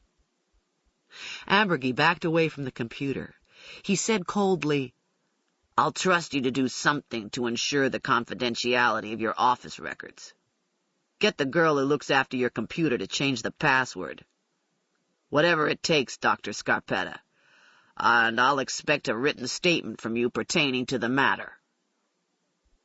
He moved to the doorway, hesitating long enough to toss back at me, "Copies will be given to the appropriate parties, and then it remains to be seen if any further measures will have to be taken." With that he was gone, Tanner at his heels. When all else fails, I cook. Some people go out after a god-awful day and slam a tennis ball around, or jog their joints to pieces on a fitness course. I had a friend in Coral Gables who would escape to the beach with her folding chair and burn off her stress with Sun and a slightly pornographic romance she wouldn't have been caught dead reading in her professional world. She was a district court judge. Many of the cops I know wash away their miseries with beer at the FOP lounge. I've never been particularly athletic, and there wasn't a decent beach within reasonable driving distance. Getting drunk never solved anything. Cooking was an indulgence I didn't have time for most days, and though Italian cuisine isn't my only love, it has always been what I do best. Use the finest side of the grater, I was saying to Lucy over the noise of water running in the sink. But it's so hard, she complained, blowing in frustration. Aged Parmigiano Reggiano is hard. And watch your knuckles, okay? I finished rinsing green peppers, mushrooms, and onions, patted them dry, and placed them on the cutting board. Simmering on the stove was sauce made last summer from fresh Hanover tomatoes, basil, oregano, and several cloves of crushed garlic. I always kept a good supply in the freezer for times like these. Luganega sausage was draining on paper towels near other towels of browned lean beef. High-gluten dough was on the counter, rising beneath a damp dish towel, and crumbled in a bowl was whole milk mozzarella, imported from New York, and still packed in its brine when I'd bought it at my favorite deli on West Avenue. At room temperature, the cheese is soft like butter. When melted, it's wonderfully stringy. Mom always gets the boxed kind and adds a bunch of junk to it, Lucy said breathlessly. Or she buys the kind already made in the grocery store. That's deplorable, I retorted, and I meant it. How can she eat such a thing? I began to chop. Your grandmother would have let us starve first. My sister has never liked cooking. I've never understood why. Some of the happiest times when we were growing up were spent around the dinner table. When our father was well, he would sit at the head of the table and ceremoniously serve our plates with great mounds of steaming spaghetti or fettuccine or, on Fridays, frittata. No matter how poor we were, there was always plenty of food and wine, and it was always a joy when I came home from school and was greeted by delicious smells and promising sounds coming from the kitchen. It was sad and a violation of tradition that Lucy knew nothing of these things. I assumed when she came home from school most days she walked into a quiet, indifferent house where dinner was a drudgery to be put off until the last minute. My sister should never have been a mother. My sister should never have been Italian. Greasing my hands with olive oil, I began to knead the dough, working it hard until the small muscles in my arms hurt. Can you twirl it like they do on TV? Lucy stopped what she was doing, staring wide-eyed at me. I gave her a demonstration. Wow! It's not so hard. I smiled as the dough slowly spread out over my fists. The trick is to keep your fingers tucked in so you don't poke holes in it. Let me do it. You haven't finished grating the cheese, I said with mock severity. Please? She got down from her footstool and came over to me. Taking her hands in mine, I bathed them with olive oil and folded them into fists. It surprised me that her hands were almost the size of mine. When she was a baby, her fists were no bigger than walnuts. I remembered the way she would reach out to me when I was visiting back then, the way she would grab my index finger and smile, while a strange and wonderful warmth spread through my breast. Draping the dough over Lucy's fists, I helped her flop it around awkwardly. It gets bigger and bigger, she exclaimed. This is neat. The dough spreads out because of centrifugal force, similar to the way people used to make glass. You know, you've seen the old glass windows with ripples in them? Nodding. The glass was spun into a large, flat disc. We both looked up as gravel crunched beneath tires in the drive. A white Audi was pulling in, and Lucy's mood immediately began to sink. Oh, she said unhappily. He's here. Bill Boltz was getting out of the car and collecting 2 bottles of wine from the passenger's seat. You'll like him very much. I was deftly laying the dough in the deep pan. He very much wants to meet you, Lucy. He's your boyfriend. I washed my hands. We just do things together, and we work together. He's not married? She was watching him follow the walkway to the front door. His wife died last year. Oh? A pause. How? I kissed the top of her head and went out of the kitchen to answer the door. Now was not the time for me to answer such a question. I wasn't sure how Lucy would take it. You recovering? Bill smiled and lightly kissed me. I shut the door. Barely. Wait till you've had a few glasses of this magic stuff, he said, holding up the bottles as if they were prize catches from a hunt. From my private stock. You'll love it. I touched his arm and he followed me to the kitchen. Lucy was grating cheese again, up on her footstool, her back to us. She didn't even glance around when we walked in. Lucy? Still grating. Lucy? I led Bill over to her. This is Mr. Boltz, and Bill, this is my niece. Reluctantly, she stopped what she was doing and looked straight at me. I scraped my knuckle, Auntie Kay. See? She held up her left hand. A knuckle was bleeding a little. Oh, dear. Here, I'll get a Band-Aid. Some of it got in the cheese, she went on, as if suddenly on the verge of tears. Sounds to me like we need an ambulance, Bill announced, and he quite surprised Lucy by plucking her off the stool and locking his arms under her thighs. She was in a ridiculously funny sitting position. Roar! He was wailing like a siren and carrying her over to the sink. 316, bringing in an emergency. Cute little girl with a bleeding knuckle. He was talking to a dispatcher now. Please have Dr. Scarpetta ready with a Band-Aid. Lucy was shrieking with laughter. Momentarily, her knuckle was forgotten, and she was staring with open adoration at Bill as he uncorked a bottle of wine. You have to let it breathe, he was gently explaining to her. See, it's sharper now than it will be in an hour or so. Like everything else in life, it gets mellower with time. Can I have some? Well, now, he replied with exaggerated gravity. All right by me if your Auntie Kay says so, but we wouldn't want you getting silly on us. I was quietly putting the pizza together, spreading the dough with sauce and overlaying this with the meats, vegetables, and Parmesan cheese. Topping it with the crumbled mozzarella, I slid it into the oven. Soon the rich, garlicky aroma was filling the kitchen, and I was busying myself with the salad and setting the table while Lucy and Bill chatted and laughed. We didn't eat until late, and Lucy's glass of wine turned out to be a good thing. By the time I was clearing the table, her eyes were half shut and she was definitely ready for bed, despite her unwillingness to say goodnight to Bill, who had completely won her heart. That was rather amazing, I said to him after I'd tucked her in and we were sitting at the kitchen table. I don't know how you managed it. I was worried about her reaction. You thought she'd view me as competition. He smiled a little. Well, let's just put it this way. Her mother's in and out of relationships with just about anything on two legs. Meaning she doesn't have much time for her daughter. He refilled our glasses.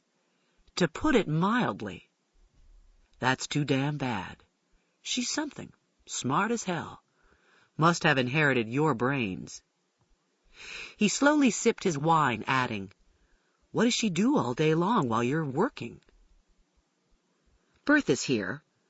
Mostly Lucy stays in my office, hours on end, banging on the computer. Playing games on it? Hardly. I think she knows more about the damn thing than I do. Last time I checked, she was programming in BASIC and reorganizing my database. He began studying his wine glass. Then he asked, Can you use your computer to dial up the one downtown? Don't even suggest it. Well? He looked at me. You'd be better off. Maybe I was hoping. Lucy wouldn't do such a thing, I said with feeling, and I'm not sure how I would be better off if it were true. Better your 10-year-old niece than a reporter. It would get Ambergy off your back. Nothing would get him off my back, I snapped. That's right, he said dryly. His reason for getting up in the morning is to jerk you around. I'm frankly beginning to wonder that. This ends Disc 4. Postmortem, Disc 5. Ambergy was appointed in the midst of the city's black community, publicly protesting that the police were indifferent to homicides unless the victims were white. Then, a black city councilman was shot in his car, and Ambergy and the mayor considered it good public relations, I supposed, to appear unannounced at the morgue the next morning. Maybe it wouldn't have turned out so badly had Ambergy thought to ask questions while he watched me perform the autopsy, had he kept his mouth shut afterward. But the physician, combined with the politician, compelling him to confidently inform the press waiting outside my building that the spread of pellet wounds over the dead councilman's upper chest indicates a shotgun blast at close range. As diplomatically as possible, I explained when the reporters questioned me later that the spread of holes over the chest was actually marks of therapy made when ER attendants inserted large-gauge needles into the subclavian arteries to transfuse blood. The councilman's lethal injury was a small-caliber gunshot wound to the back of the head. The reporters had a field day with Ambergy's blunder. The problem is he's a physician by training, I was saying to Bill. He knows just enough to think he's an expert in forensic medicine, to think he can run my office better than I can, and a lot of his opinions are flat out full of shit. Which you make the mistake of pointing out to him. What am I supposed to do? Agree and look as incompetent as he is? So, it's a simple case of professional jealousy, he said with a shrug. It happens. I don't know what it is. How the hell do you explain these things? Half of what people do and feel doesn't make a damn bit of sense. For all I know, I could remind him of his mother. My anger was mounting with fresh intensity, and I realized by the expression on his face that I was glaring at him. Hey, he objected, raising his hand. Don't be pissed at me. I didn't do anything. You were there this afternoon, weren't you? What do you expect? I'm supposed to tell Ambergy and Tanner I can't be in on the meeting because you and I have been seeing each other? Of course you couldn't tell them that, I said in a miserable way. But maybe I wanted you to. Maybe I wanted you to punch Ambergy's lights out or something. Not a bad idea. But I don't think it would help me much come re-election time. Besides, you'd probably let my ass rot in jail. Wouldn't even post my bond. Depends on how much it was. Shit. Why didn't you tell me? Tell you what? About the meeting. You must have known about it since yesterday. Maybe you'd known about it longer, I started to say. And that's why you didn't so much as call me over the weekend. Restraining myself, I stared tensely at him. He was studying his wine glass again. After a pause, he replied, I didn't see any point in telling you. All it would have done was worry you. And it was my impression the meeting was pro forma. Pro forma? I looked incredulously at him. Ambergy's gagged me and spent half the afternoon tearing apart my office, and that's pro forma? I feel sure some of what he did was sparked by your disclosure of the computer violation, Kay. And I didn't know about that yesterday. Hell, you didn't even know about that yesterday. I see, I said coldly. No one knew about it until I told them. Silence. What are you implying? It just seemed an incredible coincidence we discovered the violation just hours before he called me to his office. I had the peculiar thought that maybe he knew. Maybe he did. That certainly reassures me. It's moot anyway, he easily went on. So what if Ambergy knew about the violation by the time you came to his office this afternoon? Maybe somebody talked. Your computer analyst, for example. And the rumor drifted up to the 24th floor. He shrugged. It just gave him one more worry, right? You didn't trip yourself up, if that's the case, because you were smart enough to tell the truth. I always tell the truth. Not always, he remarked slyly. You routinely lie about us, by omission. So maybe he knew, I cut him off. I just want to hear, you didn't. I didn't. He looked intensely at me. I swear. If I'd heard anything about it, I would have forewarned you, Kay. I would have run to the nearest phone booth and charged out as Superman. Hell, he muttered. Now you're making fun of me. He was in his boyish, wounded manifestation. Bill had a lot of roles, and he played all of them extraordinarily well. Sometimes it was hard for me to believe he was so smitten with me. Was that a role as well? I think he had a starring role in the fantasies of half the city's women, and his campaign manager was shrewd enough to take advantage of it. Photographs of Bill had been plastered over restaurant and storefronts, and nailed to telephone poles on virtually every city block. Who could resist that face? He was stunningly handsome, his hair streaked straw blonde, his complexion perpetually sunburned from the many hours he spent each week at his tennis club. It was hard not to stare openly at him. I'm not making fun of you, I said wearily. Really, Bill. And let's not fight. Fine by me. I'm just sick. I don't have any idea what to do. Apparently, he'd already thought about this, and he said, It would be helpful if you could figure out who's been getting into your data. A pause. Or better, if you could prove it. Prove it? I looked warily at him. Are you suggesting you have a suspect? Not based on any fact. Who? I lit a cigarette. His attention drifted across the kitchen. Abby Turnbull is top on my list. I thought you were going to tell me something I couldn't have figured out on my own. I'm dead serious, Kay. So she's an ambitious reporter, I said irritably. Frankly, I'm getting a little tired of hearing about her. She's not as powerful as everyone makes her out to be. Bill set his wineglass on the table with a sharp click. The hell she isn't, he retorted, staring at me. The woman's a goddamn snake. I know she's an ambitious reporter and all that shit. But she's worse than anybody imagines. She's vicious and manipulative and extremely dangerous. The bitch would stoop to anything. His vehemence startled me into silence. It was uncharacteristic of him to use such vitriolic terms in describing anyone, especially someone I assumed he scarcely knew. Remember that story she did on me a month or so back? Not long ago, the Times finally got around to the obligatory profile of the city's new Commonwealth's attorney. The story was a rather lengthy spread that ran in the Sunday paper, and I didn't remember in detail what Abby Turnbull had written, except that the piece struck me as unusually colorless, considering its author. I said as much to him.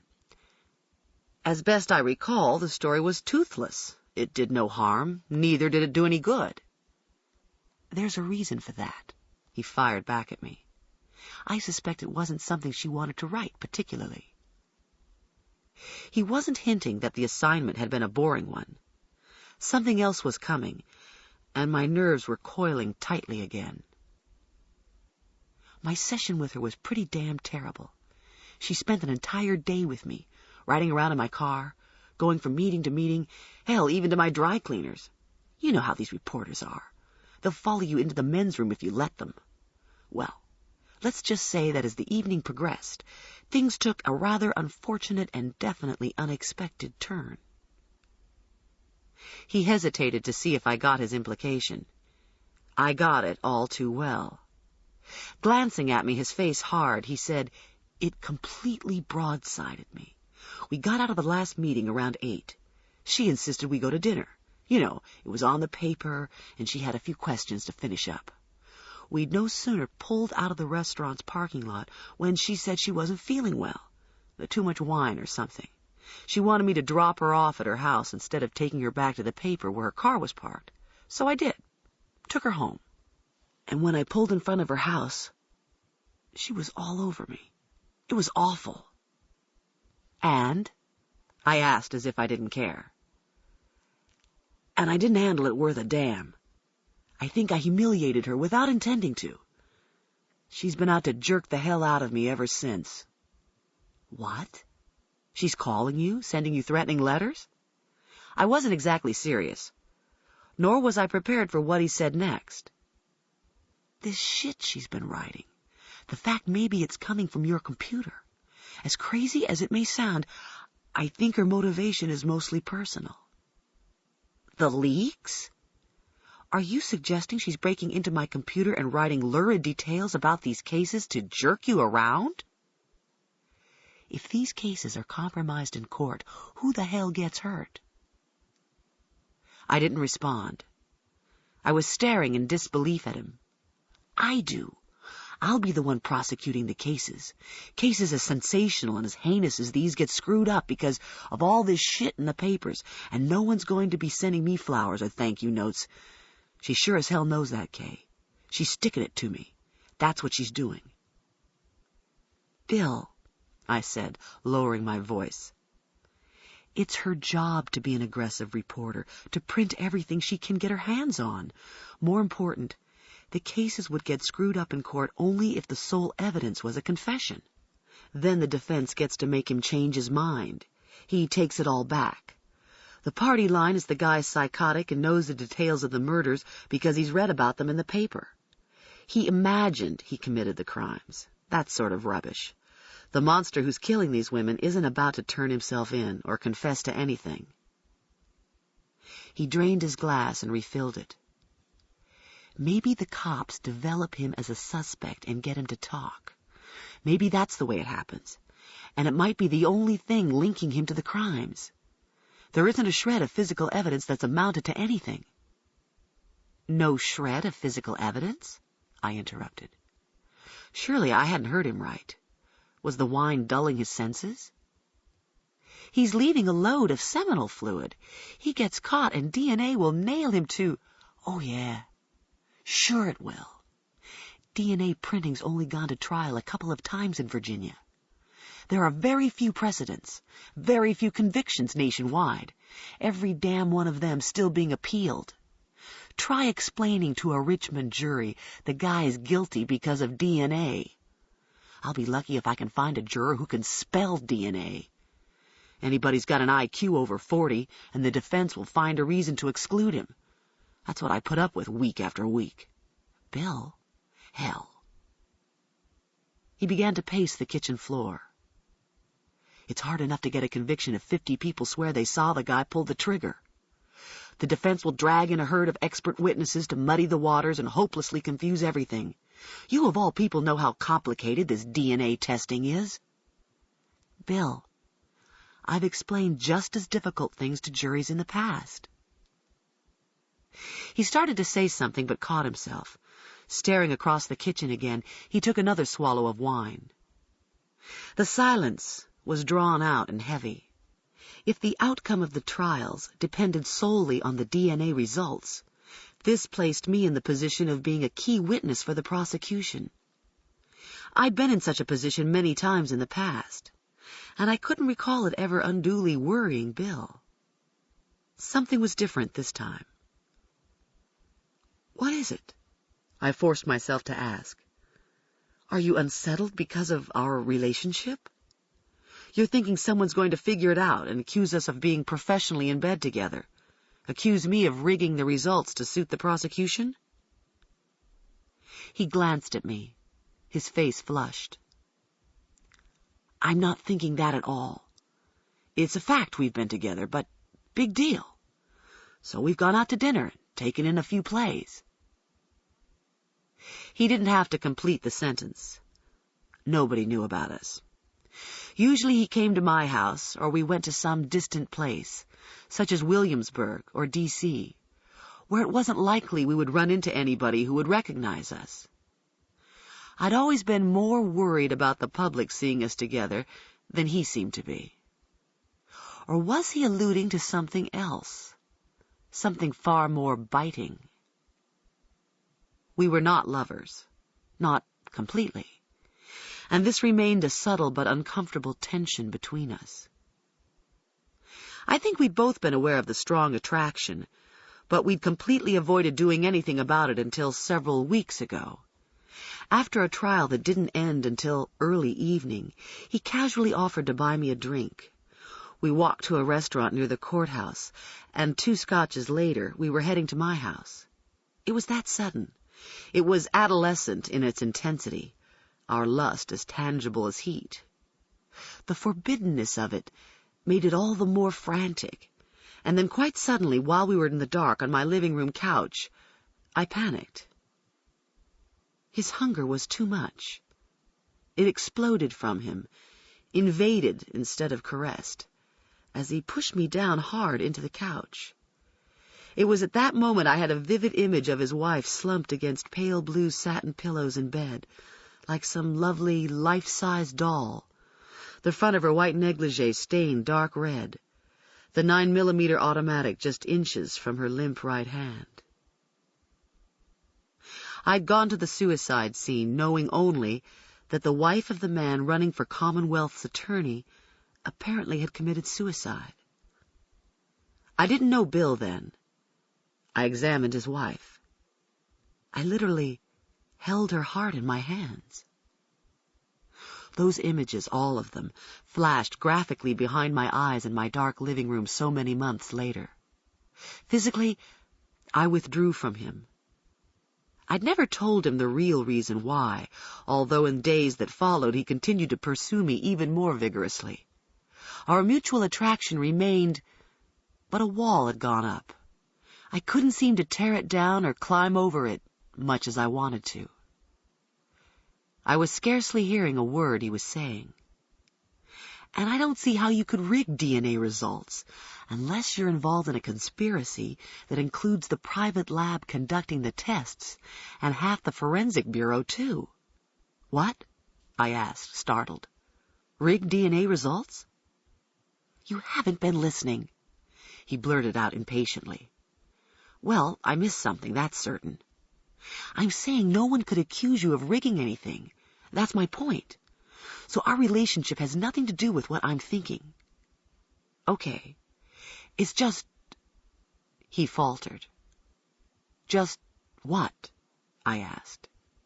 Then, as he drained his glass again, I added, Bill, you have to drive. He waved it off. Then what is it? I demanded again. What?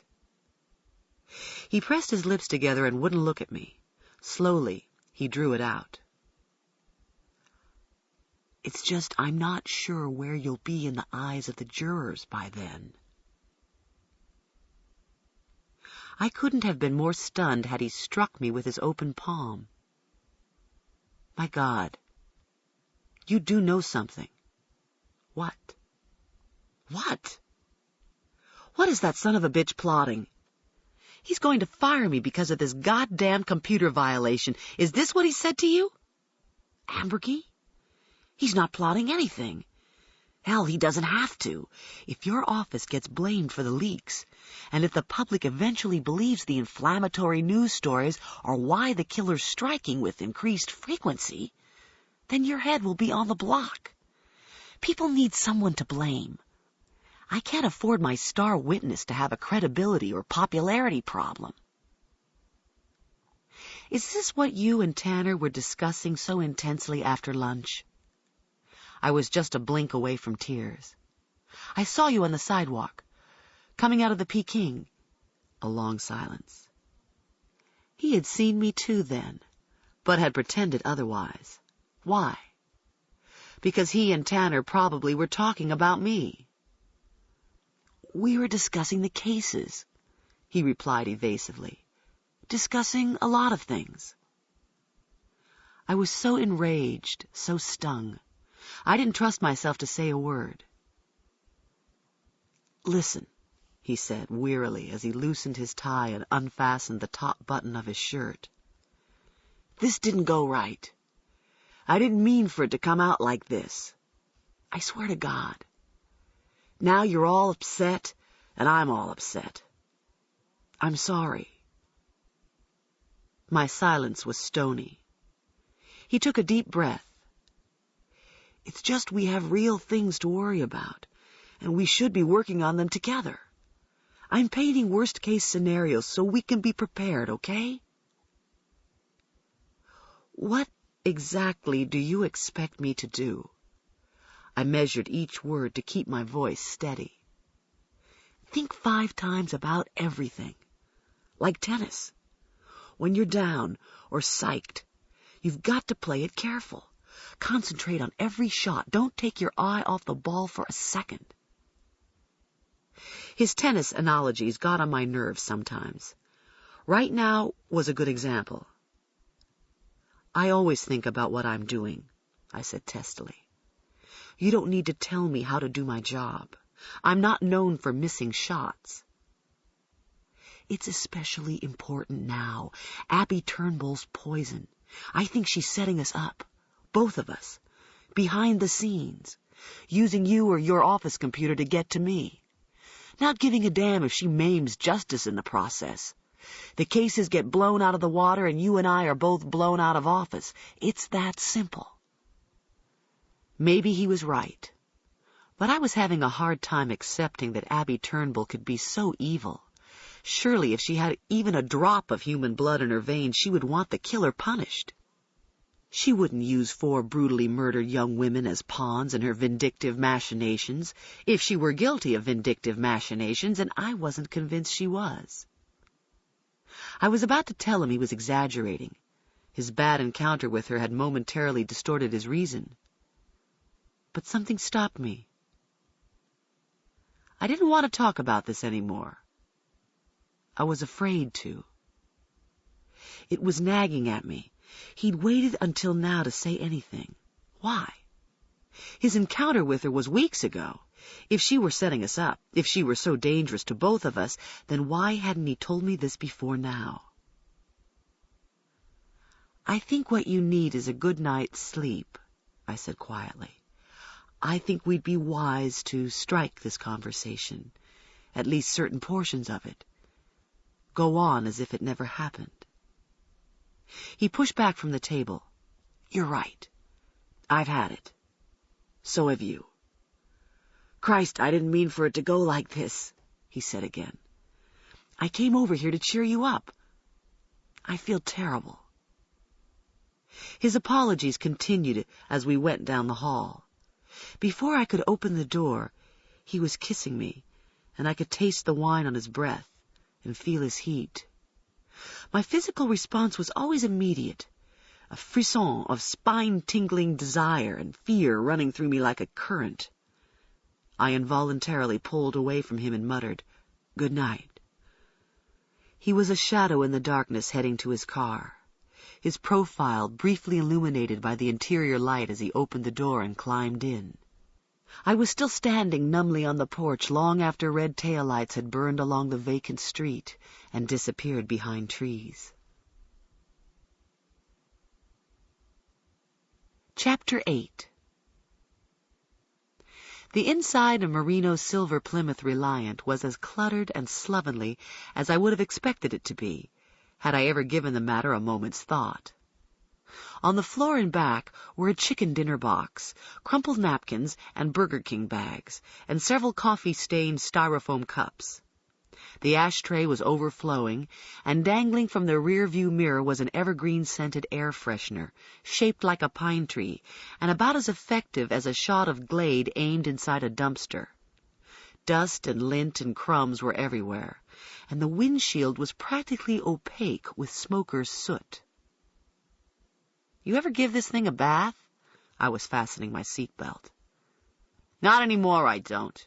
Sure, it's a sign to me, but it ain't mine. They don't let me take it home at night or over the weekend or nothing.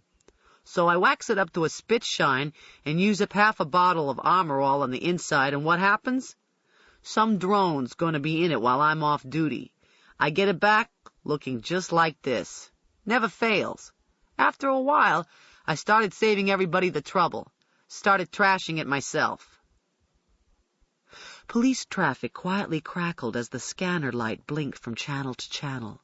He pulled out of the parking lot behind my building. I hadn't heard a word from him since he abruptly left the conference room on Monday. It was late Wednesday afternoon now, and he had mystified me moments ago by suddenly appearing in my doorway with the announcement that he wanted to take me on a little tour. The tour, it turned out, entailed a retrospective visit to the crime scenes. The purpose, as best I could ascertain, was for me to fix a map of them in my head. I couldn't argue. The idea was a good one. But it was the last thing I was expecting from him. Since when did he include me in anything unless he absolutely had no choice? "Got a few things you need to know," he said as he adjusted the side mirror. "I see. I suppose the implication is, had I not agreed to your little tour, then you might never have gotten around to telling me these few things I need to know?" "Whatever." I waited patiently as he returned the lighter to its socket. He took his time settling more comfortably behind the wheel. "Might interest you to know," he began, "we gave Peterson a polygraph yesterday, and the sucker passed it. Pretty telling, but it don't completely let him off the hook. It's possible to pass it if you're one of these psychopaths who can lie as easy as other people breathe. He's an actor. He probably could say he's Christ crucified and his hands wouldn't sweat. His pulse would be steadier than yours and mine when we're in church." "That would be highly unusual," I said. "It's pretty hard, close to impossible, to beat a polygraph. I don't care who you are." "It's happened before. That's one reason it's not admissible in court." "No, I won't go so far as to say it's infallible." "Point is," he went on, "we don't have probable cause to pop him, or even to tell him not to skip town. So I've got him under surveillance. What we're really looking for is his activities after hours, like what he does at night. Like maybe does he get in his car and drive through various neighborhoods, cruising, getting the lay of the land?" "He hasn't gone back to Charlottesville?" Marino flicked an ash out of the window. "He's hanging around for a while, says he's too upset to go back. He's moved, staying in an apartment on Fremont Avenue. Says he can't set foot in the house after what happened. I think he's going to sell the joint. Not that he'll need the money." He glanced over at me, and I was briefly faced with a distorted image of myself in his mirrored shades. "Turns out the wife had a hefty life insurance policy. Peterson's going to be about 200 grand richer. Guess he'll be able to write his plays and not have to worry about making a living." I didn't say anything. "And I guess we just let it slide he was brought up on rape charges the summer after he graduated from high school." "You've looked into that?" I knew he had, or he wouldn't have mentioned it. "Turns out he was doing summer theater in New Orleans, and made the mistake of taking some groupie too seriously. I've talked with the cop who investigated the case. According to him, Peterson's the lead actor in some play, and this babe in the audience gets the hots for him. Comes to see him night after night, leaves him notes, the whole 9 yards. Then she turns up backstage and they end up bar hopping in the French Quarter. Next thing you know, she's calling the cops at 4 a.m, all hysterical, claiming she's been raped. He's in hot water because her perk's positive and the fluids pop up non-secretor, which is what he is." "Did the case go to court?" "Damn grand jury threw it out. Peterson admitted having sex with her inside her apartment. Said it was consensual. She came on to him. The girl was pretty bruised up, even had a few marks on her neck. But no one could prove how fresh the bruises were, and if Peterson caused them by working her over. See, the grand jury takes one look at a guy like him. They take into account he's in a play, and this girl initiated the encounter. He still had her notes inside the dressing room, which clearly showed the girl had a thing for him. And he was real convincing when he testified she had bruises when he was with her, that she supposedly told him she'd been in a fight several days earlier with some guy she was in the process of breaking up with. Nobody's going to throw the book at Peterson. The girl had the morals of a guppy and was either a Fruit Loop or else she made a stupid mistake, laid herself wide open, so to speak, for getting a number done on her." "Those kinds of cases," I quietly commented, "are almost impossible to prove." "Well, You just never know. It's also sort of coincidental," he added as a by-the-way for which I was completely unprepared, "that Benton called me up the other night to tell me the big mother computer in Quantico got a hit on the M.O. of whoever's whacking these women here in Richmond." "Where?" "Waltham, Massachusetts, as a matter of fact," he replied, glancing over at me. 2 years ago, right at the time Peterson was a senior at Harvard, which is about 20 miles east of Waltham. During the months of April and May, 2 women was raped and strangled inside their apartments. Both lived alone in first-floor apartments, was tied up with belts, electrical cords. The killer apparently got in through unsecured windows. Both times it occurred on the weekend. The crimes are a carbon copy of what's been happening here. Did the murders stop after Peterson graduated and moved here? Not exactly, he replied. There was one more later that summer, which Peterson couldn't have committed because he was living here, his wife just starting at VMC. But there were a few differences in the third case. The victim was a teenager and lived about 15 miles from where the other 2 homicides occurred. She didn't live alone. She was shacked up with a guy who was out of town at the time. The cops speculated her murder was a copycat. Some squirrel read about the first 2 in the papers and got the idea. She wasn't found for about a week. Was so decomposed there wasn't a hope in hell of finding seminal fluid. Typing the killer wasn't possible. What about typing the first 2 cases? Non-secretor, he slowly said, staring straight ahead. Silence. I reminded myself there are millions of men in the country who are non-secretors, and sex slayings happen every year in almost every major city. But the parallels were jolting.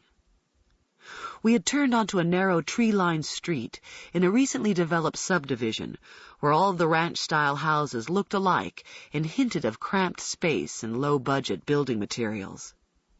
There were realtor signs scattered about, and some of the homes were still under construction. Most of the lawns were newly seeded and landscaped with small dogwoods and fruit trees. 2 blocks down on the left was the small gray house where Brenda Stepp had been slain not quite 2 months ago. The house had not been rented or sold. Most people in the market for a new home aren't keen on the idea of moving into a place where someone has been brutally murdered. Planted in the yards of the houses on either side were for sale signs.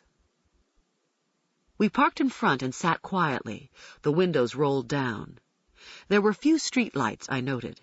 At night it would be very dark, and if the killer was careful and wearing dark clothing, he wasn't going to be seen. Marino said, "He got in the kitchen window around back. It appears she got home at 9:30 that night. We found a shopping bag in the living room. The last item she bought had the computer-printed time on it of 8:50 p.m. She goes home, cooks a late dinner. That weekend it was warm, and I'm assuming she left the window open to air out the kitchen, especially since it appears she'd been frying some ground beef and onions." I nodded, recalling Brenda Stepp's gastric contents. "Cooking hamburger and onions usually smokes up or smells up the kitchen. At least it does in my damn house. And there was a ground beef wrapper, an empty spaghetti sauce jar, onion skins in the trash under the sink, plus a greasy frying pan soaking." He paused, adding thoughtfully, "Kind of weird to think her choice of what to cook for dinner maybe resulted in her ending up murdered. You know, maybe if she'd had a tuna casserole, a sandwich or something, she wouldn't have left the window open."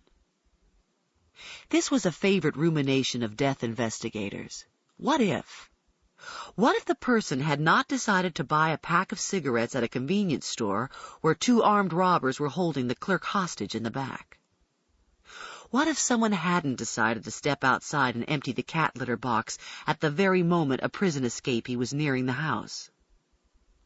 What if someone hadn't had a fight with his lover, resulting in his driving off in a huff at the exact moment a drunk driver was rounding a curve on the wrong side of the road? Marino asked, "You notice the turnpike's less than a mile from here?" Yes, there's a Safeway on the corner just before you turn off in this neighborhood, I recalled. A possible place for him to have left his car, assuming he came the rest of the way on foot. He cryptically observed, "Yeah, the Safeway. It closes at midnight." I lit another cigarette and played on the adage that in order for a detective to be good, he has to be able to think like the people he's out to get.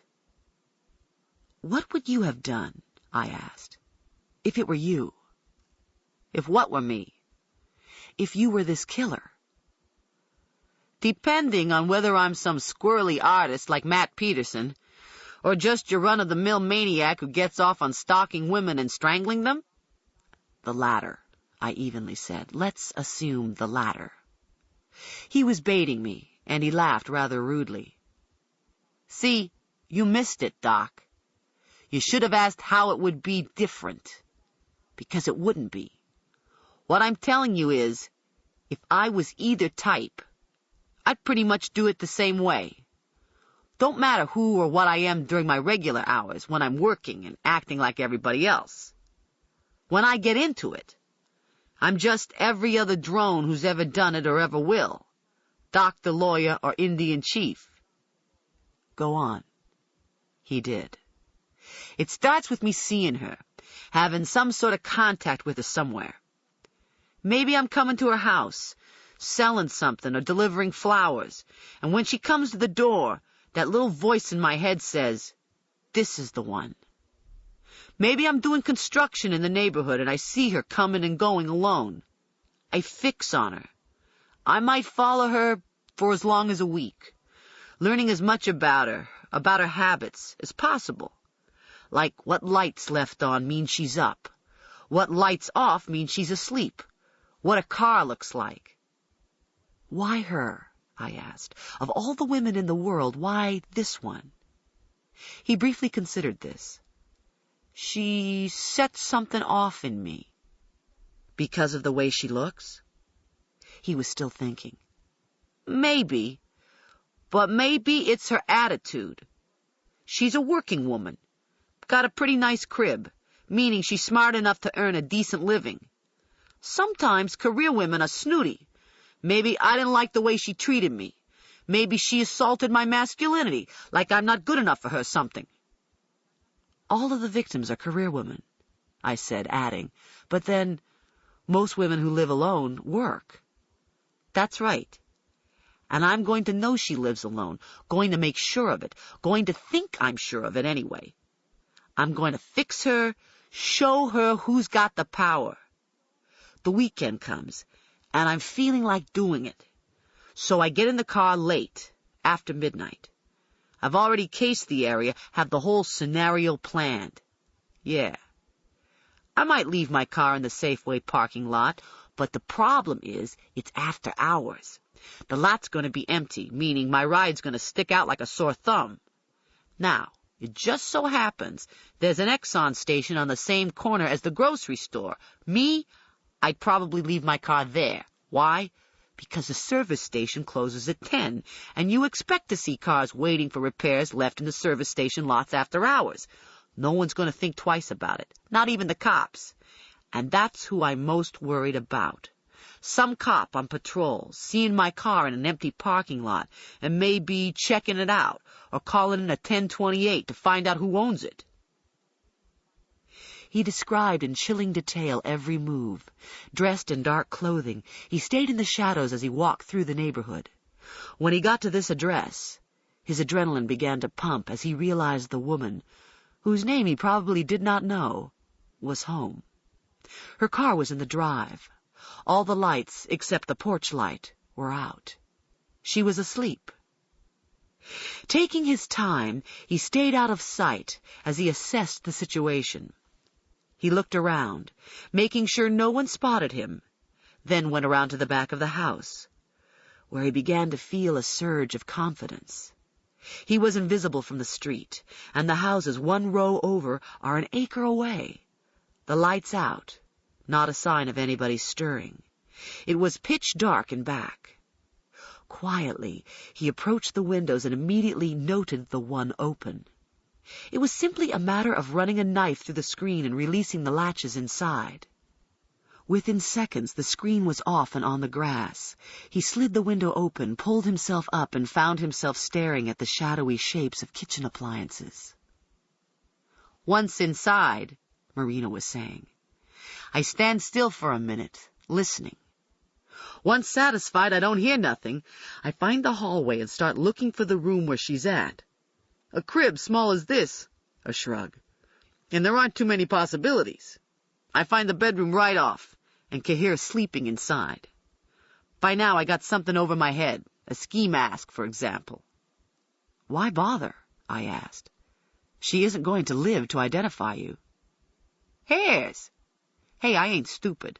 I probably picked forensic science books for bedtime reading, probably have memorized all the cops' 10 codes. No chance anybody's going to be finding my hairs on her or anywhere else."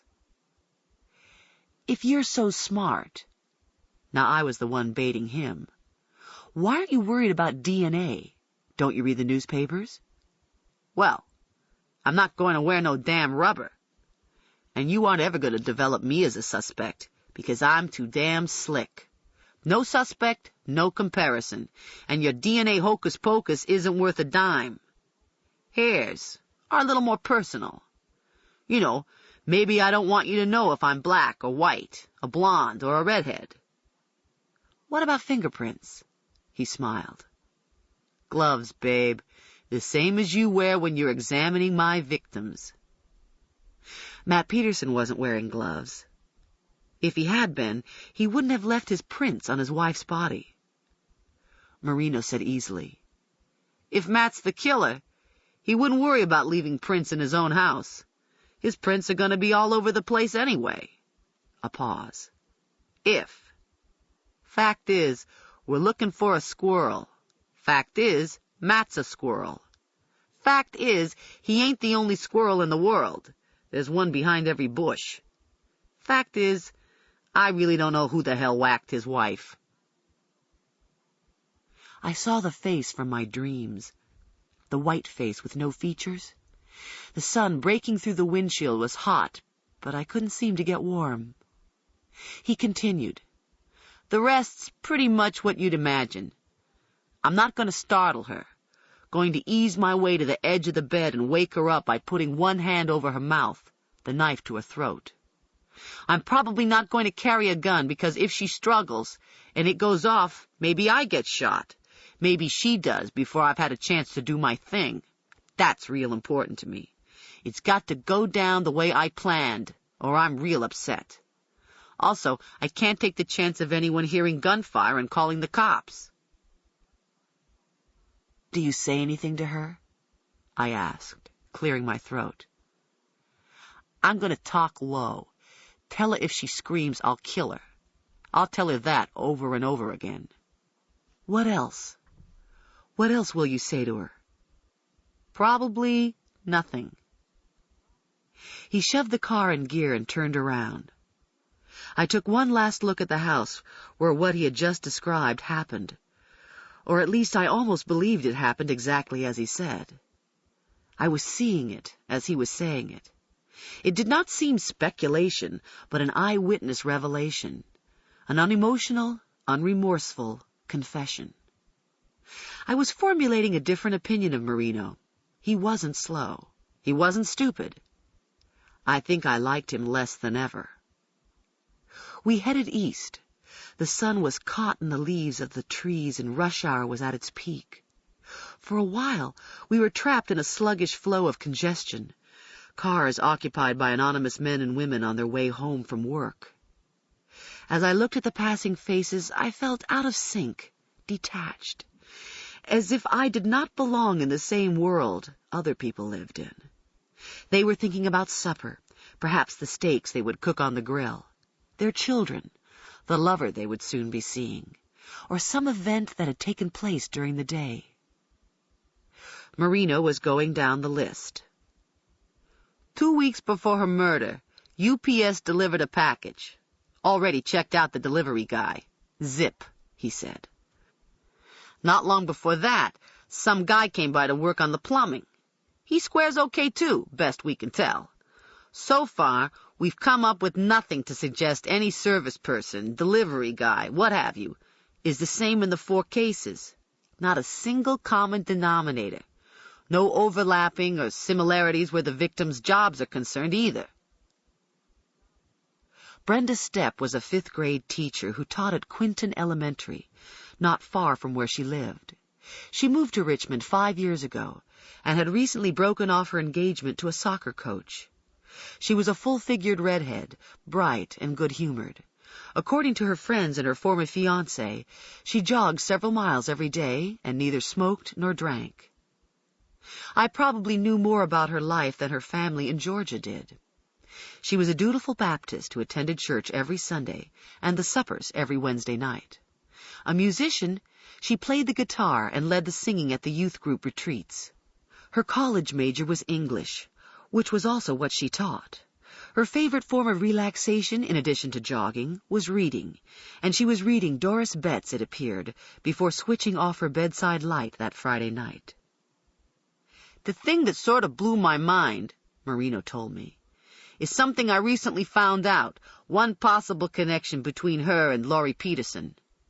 Brenda Stepp was treated in the VMC ER about 6 weeks ago." "For what?" I asked, surprised. "A minor traffic accident. She got hit when she was backing out of a driveway one night. No big deal. She called the cops herself, said she'd bumped her head, was a little dizzy. An ambulance was dispatched. She was held a few hours in the ER for observation, x-rays. It was nothing." "Was she treated during a shift when Laurie Peterson was working?" "That's the best part. Maybe the only hit we've gotten so far. I checked with the supervisor. Laurie Peterson was on that night. I'm running down everybody else who might have been around, orderlies, other doctors, you name it. Nothing so far except the freaky thought the 2 women may have met, having no idea that this very minute their murders would be in the process of being discussed by you and yours truly." The thought went through me like a low-voltage shock. What about Matt Peterson? Any chance he might have been at the hospital that night? Perhaps to see his wife? Marino replied, "Says he was in Charlottesville. This was a Wednesday, around 9:30, 10 p.m. The hospital certainly could be a connection, I thought. Anyone who works there and has access to the records could have been familiar with Laurie Peterson and might also have seen Brenda Stepp, whose address would be listed on her ER chart. I suggested to Marino that everyone who may have been working at the VMC the night she was treated should be turned inside out. "We're only talking 5,000 people," he replied. "And for all we know, the squirrel who took her out might have been treated in the ER that night, too. So I'm juggling that ball, too, and it don't look real promising at the moment. Half the people treated that shift was women. The other half was either old geezers suffering heart attacks or a couple of young Turks who was tanked when they got in their cars. They didn't make it, or else are hanging around in comas even as we speak. A lot of people was in and out, and just between you and me, the record-keeping in that joint stinks. I may never know who was there. I'm never going to know who might have wandered in off the street. Could be the guy's some vulture who drifts in and out of hospitals looking for victims, nurses, doctors, young women with minor problems." He shrugged. "Could be he delivers flowers and is in and out of hospitals." "You've mentioned this twice," I commented, "the bit about flower deliveries." Another shrug. "Hey, before I became a cop, I delivered flowers for a while, okay? Most flowers are sent to women. If I was going around wanting to meet women to whack, I'd deliver flowers." I was sorry I asked. "That's how I met my wife, as a matter of fact. Delivered a sweetheart special to her. Nice arrangement of red and white carnations, a couple of sweetheart roses. From some drone she was dating. She ends up more impressed with me than with the flowers, and her boyfriend's gesture puts him out of business. This was in Jersey, a couple of years before I moved to New York and signed on with the PD." I was seriously considering never accepting delivered flowers again. "It's just something that jumps into my mind. Whoever he is, he's got some gig going. It puts him in touch with women. That's it, plain and simple. We crept past Eastland Mall and took a right. Soon we were out of traffic and gliding through Brookfield Heights, or the Heights, as it's usually called. The neighborhood is situated on a rise that almost passes for a hill. It's one of the older parts of town the young professionals have begun to take over during the last 10 years. The streets are lined with row houses, some of them dilapidated and boarded up, most of them beautifully restored, with intricate wrought iron balconies and stained glass windows. Just a few blocks north the Heights deteriorates into Skid Row. A few blocks beyond are federal housing projects. Some of these cribs are going to 100 G's and up, Marino said as he slowed the car to a crawl. I wouldn't take one if you gave it to me. I've been inside a few of them. Incredible. But no way you'd catch me living in this neighborhood. A fair number of single women here, too. Crazy. Just crazy. I'd been eyeing the odometer. Patty Lewis's row house was exactly 6.7 miles from where Brenda Stepp lived. The neighborhoods were so different, so far from each other, I couldn't imagine anything about the locations that might link the crimes. There was construction going on here, just as there was in Brenda's neighborhood, but it wasn't likely the companies or the crews were the same. Patty Lewis's house was squeezed between two others, a lovely brownstone with a stained glass window over the red front door. The roof was slate, the front porch girdled in freshly painted wrought iron. In back was a walled-in yard, dense with big magnolias. I'd seen the police photographs. It was hard to look at the graceful elegance of this turn-of-the-century home and believe anything so horrible happened inside it. She came from old money in the Shenandoah Valley, which was why I assumed she was able to afford living here. A freelance writer, she struggled over a typewriter for many years and was just reaching the tier where rejection letters were war stories from the past. Last spring, a story was published by Harper's. A novel was due out this fall. It would be a posthumous work. Marino reminded me the killer, once again, got in through a window, this one leading into her bedroom, which faced the backyard. It's the one there on the end, on the second story, he was saying. Your theory is he climbed that magnolia closest to the house, got up on the porch roof, and then through the window? It's more than a theory, he retorted. I'm sure of it. No other way he could have done it, unless he had a ladder.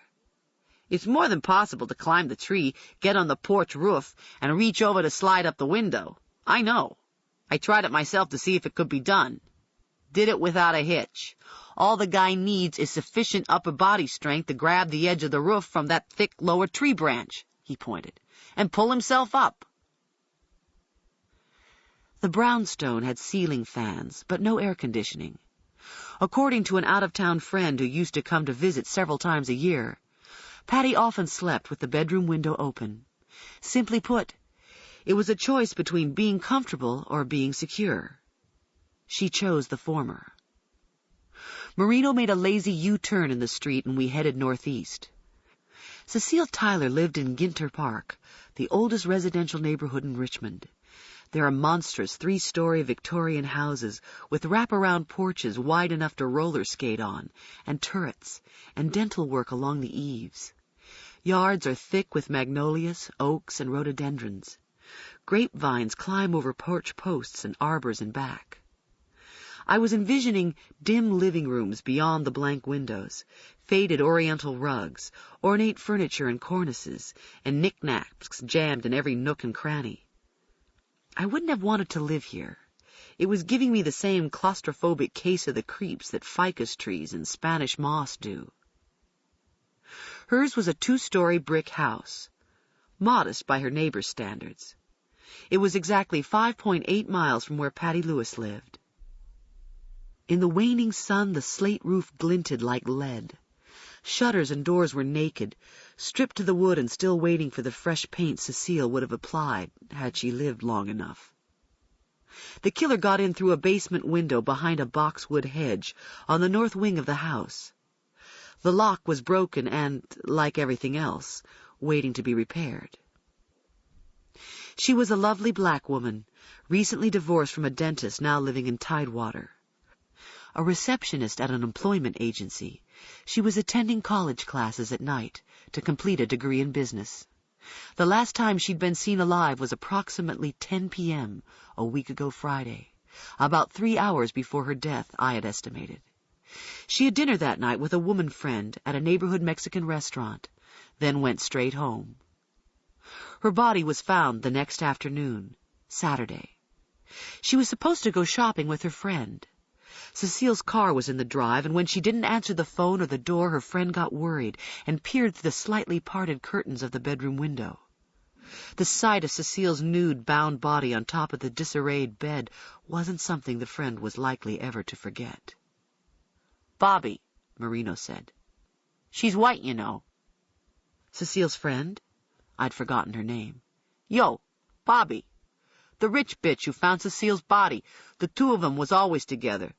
Bobby's got this red Porsche, a dynamite-looking blonde. Works as a model. She's at Cecile's crib all the time. Sometimes don't leave until early morning. Think the two of them were sweet on each other, you want my opinion. Blows my mind. I mean, it's hard to figure. Both of them good-looking enough to pop your eyes out. You'd think men would be hitting on them all the time." "Maybe that's your answer," I said in annoyance, "if your suspicions about the women are founded." Marino smiled slyly. He was baiting me again.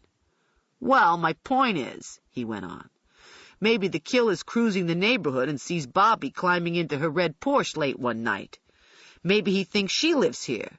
Or maybe he follows her one night when she's on her way to Cecile's house."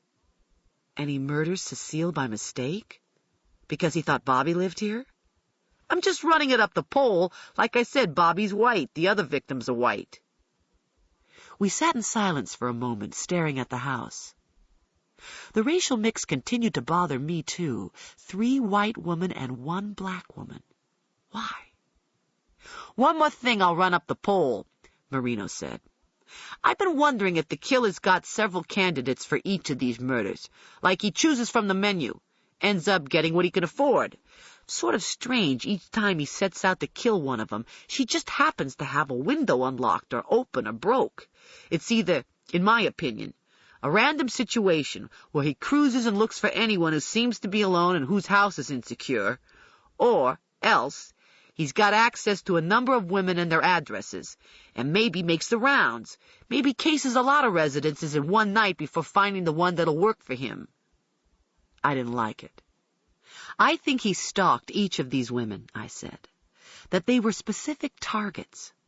I think he may have cased their homes before and either not found them in or found the windows locked. It may be the killer habitually visits the place where his next victim lives and then strikes when the opportunity presents itself." He shrugged, playing with the idea. "Patty Lewis was murdered several weeks after Brenda Stepp. And Patty also was out of town visiting a friend the week prior to her murder. So it's possible he tried the weekend before and didn't find her home. Sure. Maybe it happened like that. Who's to say? Then he hits Cecile Tyler 3 weeks later. But he got to Laurie Peterson exactly 1 week after that. Who knows? Maybe he scored right off. A window was unlocked because the husband forgot to lock it. The killer could have had some sort of contact with Laurie Peterson as recently as several days before he murdered her. And if her window hadn't been unlocked last weekend, he'd be back this weekend trying again." "The weekend," I said. "That seems to be important to him, important to strike on a late Friday night, or in the first hour or so of Saturday morning." Marino nodded. "Oh, yeah, it's calculated. I think it's because he works Monday through Friday, has the weekend off to chill out after he's done it. Probably he likes the pattern for another reason, too. It's a way of jerking us around. Friday comes, and he knows the city, people like you and me, are nervous as a cat in the middle of a freeway." I hesitated, then broached the subject. "Do you think his pattern is escalating? That the murders are more closely spaced because he's getting more stressed? Perhaps by all the publicity?" He didn't comment right away. Then he spoke very seriously. He's a friggin' addict, Doc. Once he starts, he can't stop. You're saying the publicity has nothing to do with his pattern? No, he replied. I'm not saying that.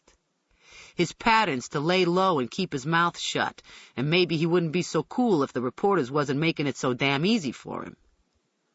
The sensational stories are a gift. He don't have to do any work. The reporters are rewarding him, giving it to him free. Now, if nobody was writing up nothing, he'd get frustrated, more reckless maybe. After a while, maybe he'd start sending notes, making phone calls, doing something to get the reporters going. He might screw up. We were quiet a while. Then Marino caught me off guard. Sounds like you've been talking to Fortosis. Why? The stuff about it escalating and the news stories stressing him, making his urge peak quicker. Is this what he's told you? He casually slipped off his sunglasses and set them on the dash. When he looked at me, his eyes were faintly glinting with anger. Nope. But he's told a couple people near and dear to my heart. Bolts, for one. Tanner, for another. How do you know that? Because I got as many snitches inside the department as I got on the street. I know exactly what's going down and where it's going to end. Maybe. We sat in silence. The sun had dipped below rooftops and long shadows were creeping over the lawns and street. In a way, Marino had just cracked the door that would take us into each other's confidence. He knew. He was telling me he knew. I wondered if I dared push the door open wider. Bolts, Tanner, the powers that be are very upset by the leaks to the press, I said cautiously. May as well have a nervous breakdown over the rain. It happens, especially when you got Dear Abby living in the same city. I smiled ruefully. How appropriate. Spill your secrets to Dear Abby Turnbull, and she prints every one of them in her paper. She's a big problem, he went on. Has the inside track, a line hooked straight into the heart of the department. I don't think the chief takes a whiz without her knowing it. Who's telling her? Let's just say I got my suspicions, but I haven't got the goods yet to go nowhere with them, okay? You know someone's been getting into my office computer? I said as if it were common knowledge. He glanced sharply at me. Since when? I don't know. Several days ago, someone got in and tried to pull up Laurie Peterson's case. It was luck we discovered it. A one-time oversight made by my computer analyst resulted in the perpetrator's commands appearing on the screen. You're saying someone could have been getting in for months and you wouldn't know? That's what I'm saying. He got quiet, his face hard. I pressed him. Changes your suspicions? Huh? He said shortly. That's it? I asked in exasperation. You don't have anything to say? Nope. Except your ass must be getting close to the fire these days. Ambergy know? He knows. Tanner too, I guess.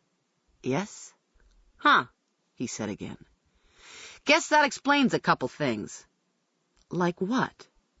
My paranoia was smoldering, and I knew Marino could see I was squirming. What things? He didn't reply.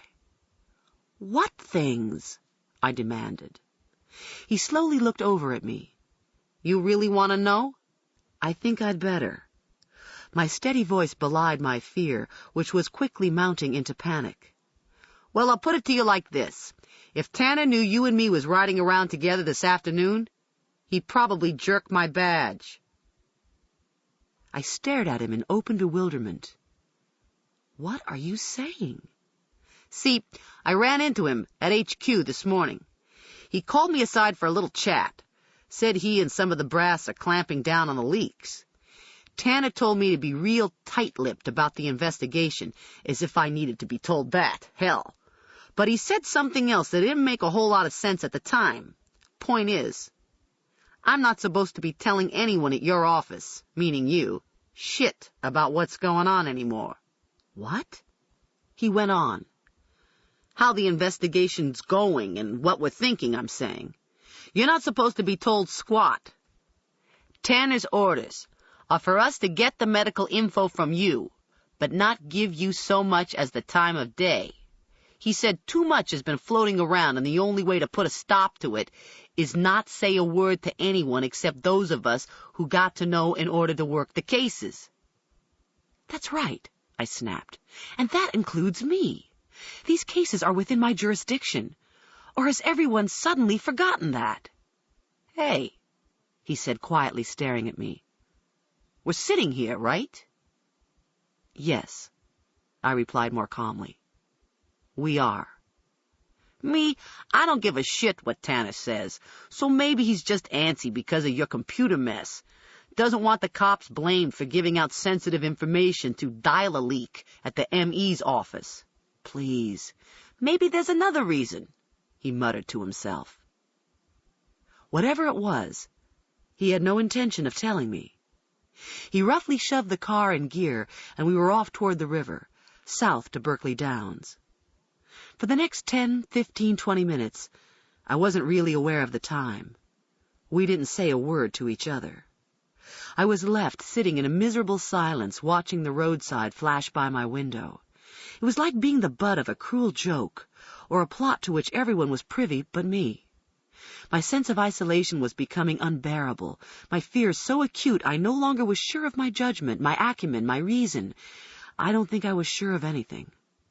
All I could do was picture the debris of what just days ago was a desirable professional future. My office was being blamed for the leaks. My attempts at modernization had undermined my own rigid standards of confidentiality. Even Bill was no longer sure of my credibility. Now the cops were no longer supposed to talk to me. It wouldn't end until I had been turned into the scapegoat for all the atrocities caused by these murders. Ambergy probably would have no choice but to ease me out of office if he didn't outright fire me. Marino was glancing over at me. I'd scarcely been aware of his pulling off the road and parking. "How far is it?" I asked. "From what?" "From where we just were, from where Cecile lived." "Exactly 7.4 miles, he replied laconically, without a glance at the odometer.